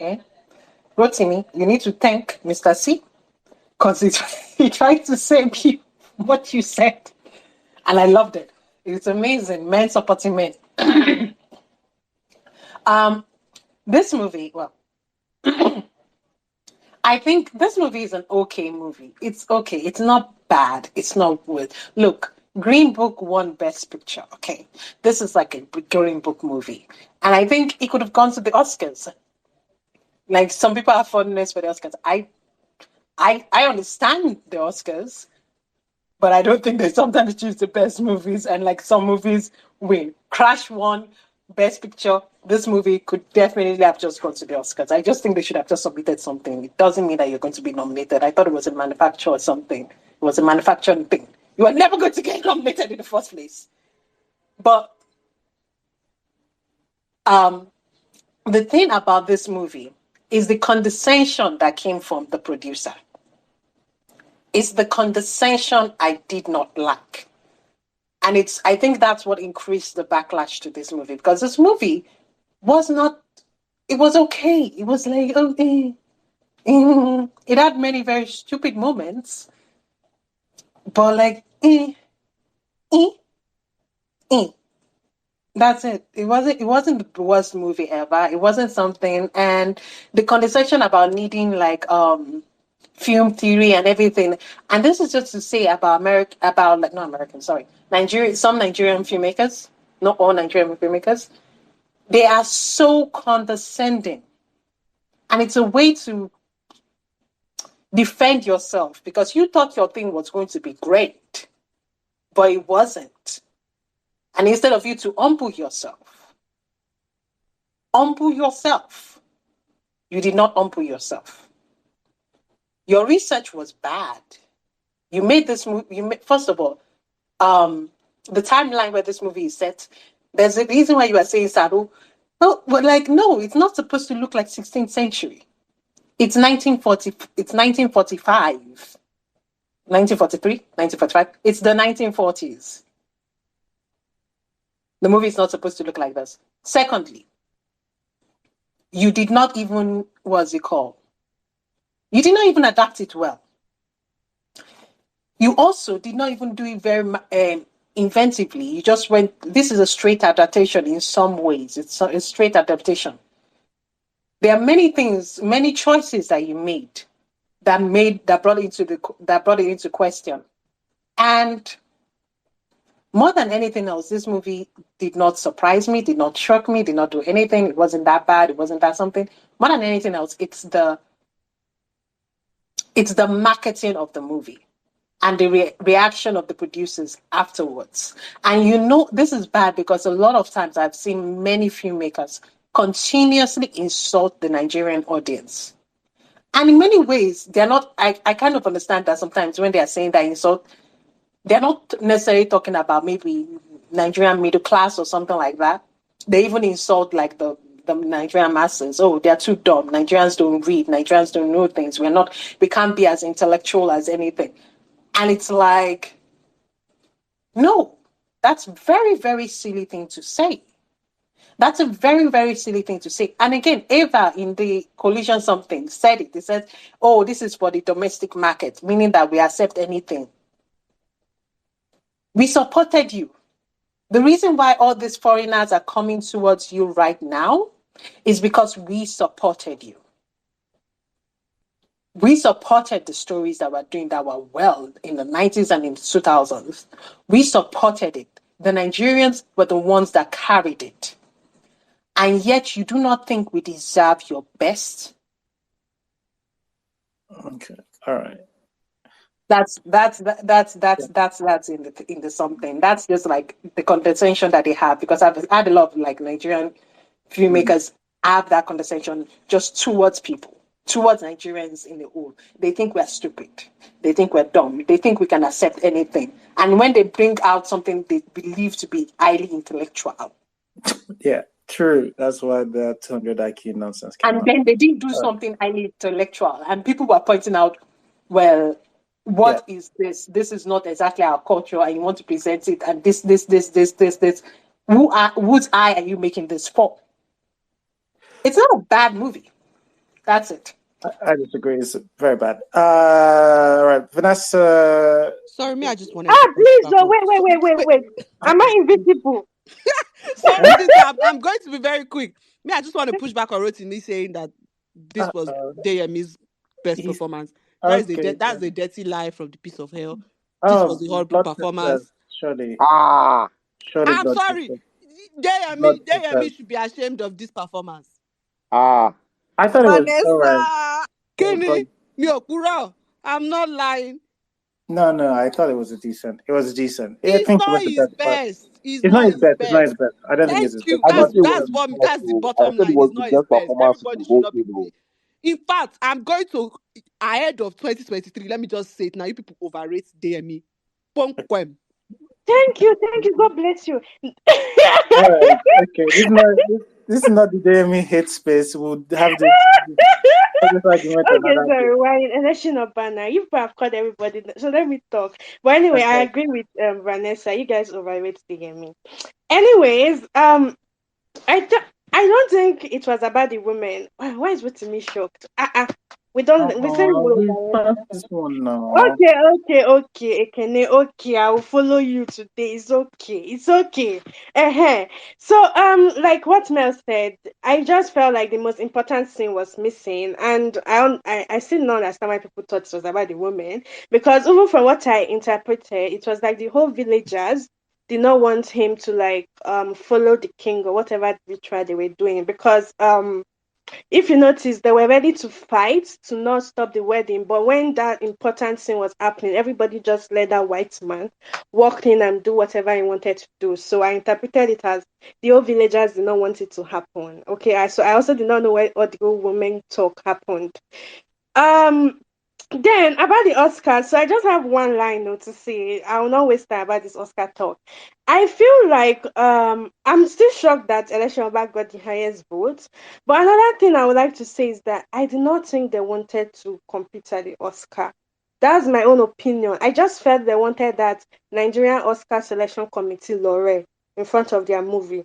So when you click on Netflix, you will see Toronto International Film Festival and you will see the Lore the NOSC selected them.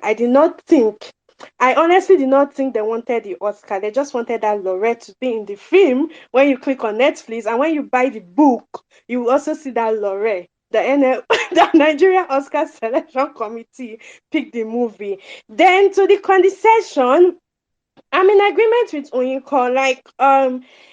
I've been so nice. Yes, I've been so nice. I don't know. I don't care what Mr. C think, but I've been so nice with Nollywood this year, and a lot of time they end up insulting their audience. And moving forward, if anybody try to insult their audience, I'm going to tell them to go and open a private screening for Nollywood film industry people. If you are going to put your movie on Netflix, the audience will have to say something. And if you cannot listen and most times when all this pushback happens, it's always the people that are in Nollywood industry that are pushing us back and telling us the audience that we don't know what we are watching. So if they don't want the audience to have comments on their Netflix, they can as well do a film festival for their private screening and put all this movie there so that all of them will watch it and leave us alone. That's how I want to end with Elesin Oba. All right. Thanks, Cynthia. All right. So after the dreaded Elesin Oba, we actually moved into Eyimofe, which yeah, it's just weird to say this films back to back, but it is what it is. Such is the, I guess, difference when I don't say too much, but yes, I think this is by far the greatest movie that's ever come out of Nigeria. It's not even close. But yeah, that's just me. After Eyimofe, we discussed Hey You. Hey You was I was actually, I have to say, I was surprised to how people took Hey You. I thought people weren't gonna dislike it as much. I know I didn't like it as much as the people in my hall. Jesus, when I watched it at the premiere, it was crazy. But yeah, actually, and then I thought when Film Club didn't like it, I thought like, oh, it's just gonna be Film Club people. But looking at the responses both on Instagram and Twitter, it seemed like a lot of people just didn't like it. But yeah, that was Hey the Griot. Is it? I forgot. This is a Portuguese. This I forgot. Is it French, Mr. C, French? Is it French? Yeah, I thought it was Portuguese. It's Griot. French and Portuguese. Okay. Okay. The combination of the two. All right. The Griot, I think we generally liked. I think the ending was what soured it for some people. Like some people have. This is another one where some people like cut out one ending and like, hey, that ending, the bad ending didn't happen, and Because it didn't. it didn't I happen. don't understand why he's arguing. I don't know what ending he watched. Thank you so much. Well, fair enough. So everybody liked this because it ended very well at The wedding was lovely. Yeah, so the wedding was lovely. Yes. After the Griot, we had NollyFight, and that's where we ended things. Where Tass, Elizabeth, and Edwin came together in what was a very enjoyable thing. I don't know what you guys thought of the fight in general. Whether gunfight, I'm interested. Okay, so I really liked the contenders. I think they had really strong points and they were very articulate. And when it came to dragging the films of the other people, they were all really good at it, right? Some better than others in certain rounds. That was nice. But like they were also really good at like what's the right word? Defending their films. I loved how they did it, each and every one of them. I also loved the last round where it was the quick fire round, because when it was Elizabeth and Otas, they were so quick, they were so fast, and their points were delivered in such a really good way. So it was really enjoyable to sit down and watch. And the audiences engaging made it even more fun. Thank you. Thanks. Nice. That feedback will be helpful as we go into these things. So we'll probably do another one next year. I don't know how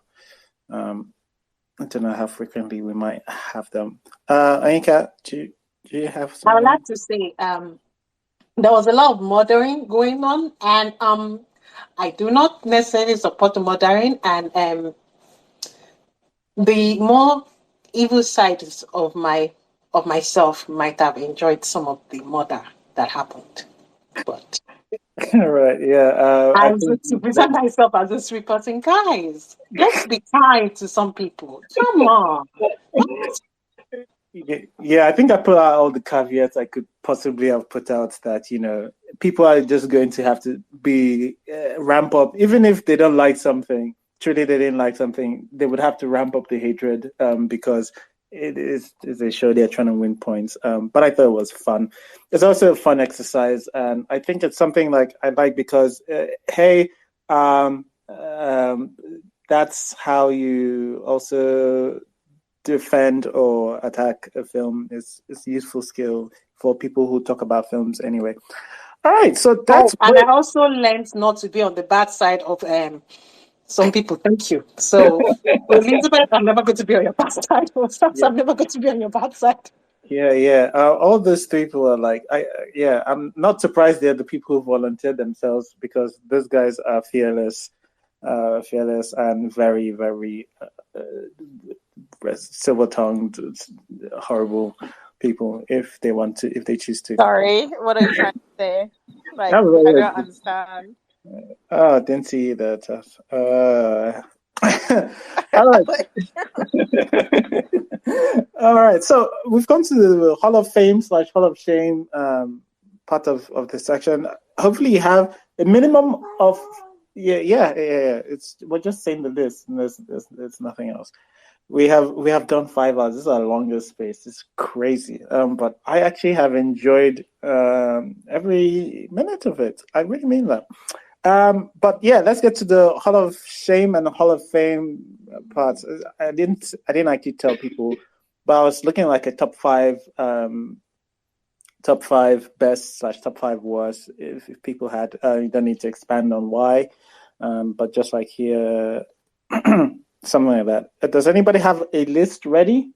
I can go with mine. We'll start with the Hall of Fame ones. You sprang this up on us last minute, and you're talking about I'm trying You to didn't think. tell us top 5. You didn't tell us top 5. You didn't tell us Okay, how many do you have? list. You have top what? What's your top? I don't know, but you should have to be forewarned is to be forearmed. You did for Amos. Okay, all right. Okay, but like, share we've rattled through them. Have a look at the list again if you want to. It's pinned up there, so you're not forgetting anything. I don't mind. Mrs. C, do you have your list? I don't have a list, but I have something. Mrs. C has something. I have my list, to be honest. I have a all right. list. Boys of best. You're going to have to give me time to think of the worst, but I'm going to say best, right? I have a list for both. I'm always All right. All right. Okay. So what's your Hall of Fame? Your Okay. For me? So my favorite were the Lost Okoroshi. Sylvia. I liked parts of Juju Stories. Actually, 2 stories in Juju Stories were strong enough where it's a favorite. I really liked the Griot. Also ignoring that end there. And I think that was no. So I like the one with the storytelling. I can't remember the name right now. That's the Griot. Oh, wow. Okay, yeah. So I think I only had top 4 this year. That's crazy. All right, cool. And West is Hey You, of course. Chief Daddy 1 and 2, Glamour Girls, Collision Course, Man of God. I think I'm gone past 5, but yeah. Yeah. Okay. Vanessa. Vanessa, are you there? Sorry, I didn't realize I was gonna go. Okay. Top 5. I liked no particular order. I liked Eyimofe. Juju Stories was a highlight as well. I liked the Griot. What else did I really like? How can you forget Breaded Life after fighting? Obviously, no. Obviously, Breaded Life, and then Honorable Men. I knew Mr. C is gonna go off. But honorable mention to Fine fine wine. wine. Right. Yeah. No, I didn't know I was gonna say that's fine that's wine. fine. It's in my Hall of Shame. I can accept it in being your Hall of Shame. I had That's a fine. feeling it would be in your Hall of Shame. That's why I put it in my Hall of Fame. My Hall of Shame, and this is in no particular order, but this particular one has particular order. Number 1, original AU. Wow. Yeah. Wow. Yeah, I said it. So you during NollyFight, who picked Hey You? Somebody picked Hey You, right? I picked Hey You. I also Yeah. picked it. Okay. Yeah. Wow. Okay. Hey Go you, on. hey you. Then obviously the atrocities that are Glamour Girls, Blood Sisters, Kilamakwe, Foolish Film, Collision Course, obviously, and Lockdown. How can I forget Lockdown? Lockdown. Honorable mention to Dwindle. Okay. All right. Fine. Okay, my Hall of Fame. We have the Griot, Juju Stories, Eyimofe, Superstar, Nimbe and Country Heart sharing number 5. Then Hall of Shame list, we have Hey You, we have My Village People, Collision Course, Dwindle, and Man of God. Thank you. Wow. No, that's good. Cynthia. I was dropping my hand down because I realized I've not written 5 in Hall of Shame.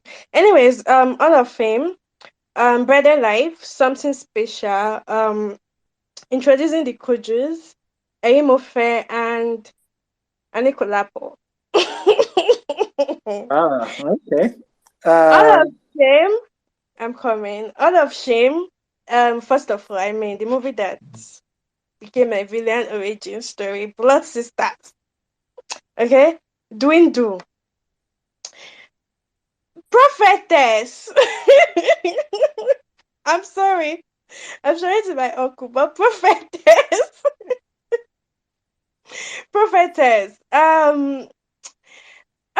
It's not like I hated Elesin Oba, but because they said I need to study dramatic theory. Elesin Oba, and which other one was that bad? I didn't dislike Glamour Girls like that too. I felt you people Country Heart. I'm sorry, I did not Dwindle, like Country Heart. No, I've mentioned Dwindle, not Dwindle. We are big, bro. I cannot miss it. Country Heart. I'm sorry, I did not like Country Heart. Yes, Country Heart. There we go. All right. So it is what it is. Who else has a list ready? Anka? Yes, sir. I have it ready. All right. So forgive me. I don't have a top something, but I'm just going to say some of the best. Number 1, Eyimofe. Number 2, I put Juju Stories and Anikulapo together. Number 3, the Griot. House of Kujus and Breaded Life. So those are kind of the ones that I feel like were really good. Okay. Enjoyed. That's 5, right? Yeah. Yeah, that's 5. Wait. Anyola too. Anyola. Anyla. Right. Wait, I'm the Yoruba person. Very. Anyla. That's my canon for Okay. for Soole. Soole. Yeah. Okay, Yes. I've regained my Yorubaness. Thank you. All right. No, Uh, Soole is not in my mentions. In my mention of Hall of Fame, please. So everybody, Soole is not in that mention. All of Shame. The movie that shall not be named but is racist. That one, the first, when I said I had no order for the all of something, this one I have an order for. Number one, Worst, the racist movie that shall not be named. Chief Daddy, the soulless movie. Glamour Girls. What was going on here? Aki Pawpaw. What are you yeah, doing? that's the one you forgot off your list, by the way, Cynthia. Yes, I forgot that one. Neka. Did we watch Neka this year, right? No, we didn't. No, no. No, you didn't. You No, have Okay. something against me. Jesus, to remember and to bring Neka back. We usually just do the whole ass roundup of the year, but yeah. I'm adding just like all the movies of that studio that we've watched. It's on back. Except for the occult one, the one with the car. Bondage, yeah. Living in Bondage, except for that one. All of that one together. And I actually do mean that one. I actually do mean it. Those ones, soulless. No, it's not. It's, Chief Daddy 2 is definitely soulless. And then, oh snap! I just had it in my. Elesin Oba. It's not the Hall of Shame, not the movie itself, because it's just meh. The movie is meh. But the promotion and the reaction of the producers, the condescension afterwards should be in our Hall of Shame. They should, shame on you. Why are you bringing up 4-3? This is movie the same thing as theater. Shut up. And that's the end. All right, thanks, Anika. Rotimi. Rotimi, do you have a list for us? IT industry for a list. Yeah, I have a list. So, funny thing, I have more in my Hall of Fame than in my Hall of Shame. Anything I didn't like, I didn't really watch. And I think that there's some things that probably we didn't actually have this thing, Nollywood Film Club about, or either that we missed them. So, number one is Eyimofe, Juju Stories, Anikulapo, Country Hard. I think, okay, but you guys listen. So, like, everybody has listened to you should try and see for Maria. I liked La Femme Angela. I like The Milkmaid, and I also like Soole. Then in the the Hall of Shame, I only have like Chief Daddy number 1, Glamour Girls number 2, Weather for 2 number 3. The rest of everything else I refuse to watch. So yeah. But for some months, Weather for 2 come next year. Which is where you fast Wait, was forward. La Femme this year? Well, But no, La Femme wasn't this year. See, let me not say my mind about Weather for 2, please. I beg. Weather for 2 has replaced Namaste Wahala in my heart. One of the greatest things I've ever seen. Those things for Netflix. If they tell me that there's money being collected, I will agree. That's how bad that movie is. All right. Mel, what's your Hall of Fame, Hall of Shame? Okay, so my Hall of Fame is in no particular order. Eyimofe, Sylvia, and My Village People, which is a surprising showing, but I just really liked the premise and I thought parts of it were really charming. I just really like how they did not denigrate our superstitions. I just really like how they just ran with it and presented it as is. So My Village People makes it to my Hall of Fame for the year from Film Club. My honorable mentions are Ayinla and Isoken. Ayinla because I think it was very sure of what it was saying, the type of story it was, and it came through. Isoken because it held up compared to Flower Girl, which I really liked, but then absolutely hated when we rewatched it. I was just really surprised that Isoken could hold up. I don't have a Hall of Shame, but I did have two categories. I'll rush through them. My first category is and films that I thought were an experience, but I really struggled with the filmmaker's vision versus what the story was telling me it needed to be. And that would be Tainted Canvas and The Lost Okoroshi. I think that they were just so beautifully done, cinematography wise. I think that they're an experience, but I just think that what the filmmaker thinks the story is and what the story itself is are just two different things, and I could never get over that clash. I also have things I like the premise of. But I think that the execution was subpar. And for me, that's Prophetess, Juju Stories, The Griot, and Country Hard. I thought that they were so unique. Just this direction that they were going in, the story that they were trying to tell. I just wish that execution was a lot tighter, a lot better. That's my list. Oh, thanks, Mel. I really appreciate the categories you created.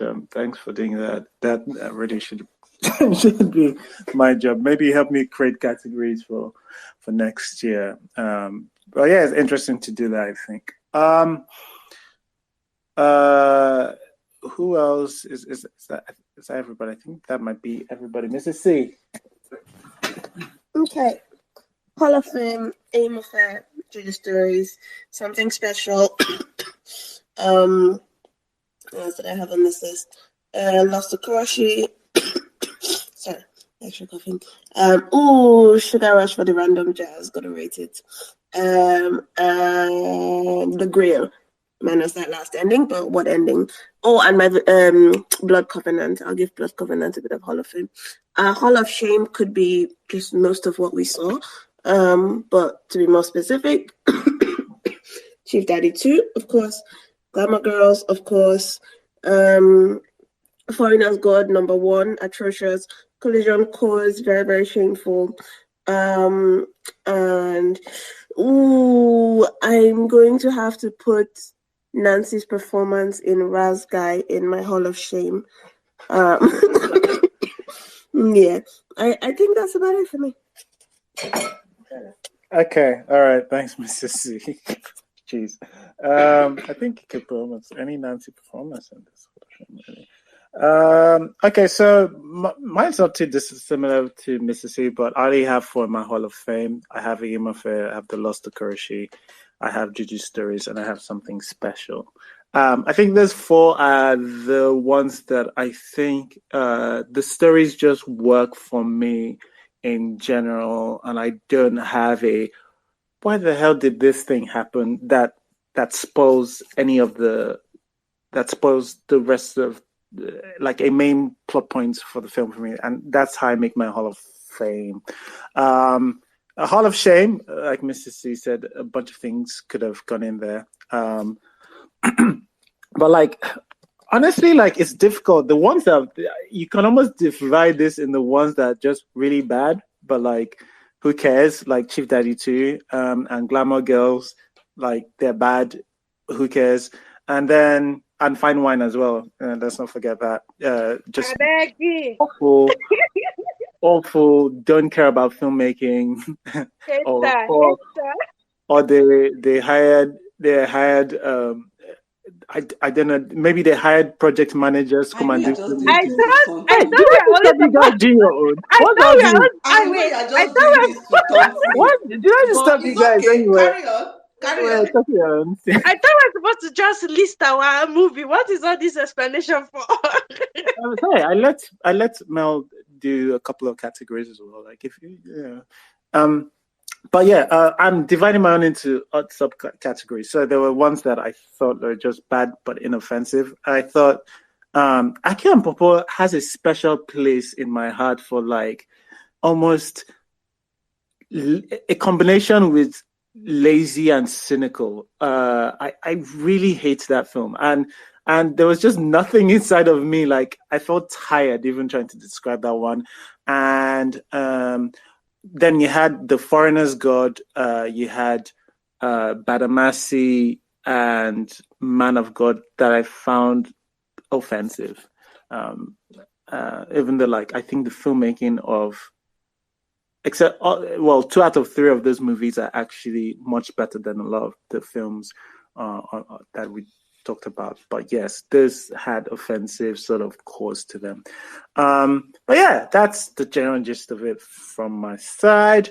I do want to shout our listeners. Jesus, we've been on this for over 5 hours. It's our longest space. But next week, I was going to say we're going to talk about 2023, but we can save that for next time. Next week, we're doing Far From Home. So that drops on Friday. So everybody do listen up. I do want to, I think she just dropped up, but Baby Dada, give her a shout out, Dooley Toe. Thank you for always paying attention, and thank you for sticking with us. T, thanks for speaking, coming up to speak. Thank you for everybody who listened, and my speakers. You guys know I love you, and thank you for going through this crazy ass year with us. We'll finish this properly off next week. Let's see how Far From Home goes, but I really appreciate a lot of you guys' commitment to this. It's crazy. When we started this, we didn't think we'd have this community, but it was the hope. So thanks, guys, and hopefully we give this a clean roundup next week before we go on our Christmas break, and we'll speak next week. Thanks a lot, guys. Bye, Miss C. I hope you feel better. Drink a lot of tea. It's going to take a week or something, but just drink a lot of tea, and it will help you clear up. And And Mr. talk a lot of C, stuff take up. care of Mrs. C. Yes. We know I you have know, right? coconut head. Say But no, I I'm know. not this is taking not your the time hand. to be having Come and do coconut your head. worst. I say she will stay there and You cough. dragged her out here for 5 hours, her coughing and everything, and you didn't even say nothing. Is it not small cough? See your Eh? life outside. Is it not Oh, small Ryan, cough? Wow. see Ekene your is life a in the wicked hands of person. I can see. Ekene Look, is look, a look, look, wicked look. person. We know. People in lockdown suffered worse. Bye-bye. Look, we already know you're wicked because you suffer us with bad movies that we'll not watch by ourselves. Yeah. I'm ending this. Bye. I'm ending Bye. this Happy Haters Club. Bye-bye. Bye. Thanks for listening to the episode. If you enjoyed listening and would like to join live, just follow us on Twitter at Iroko Critic and join us every Sunday 6 p.m. West African time on our spaces.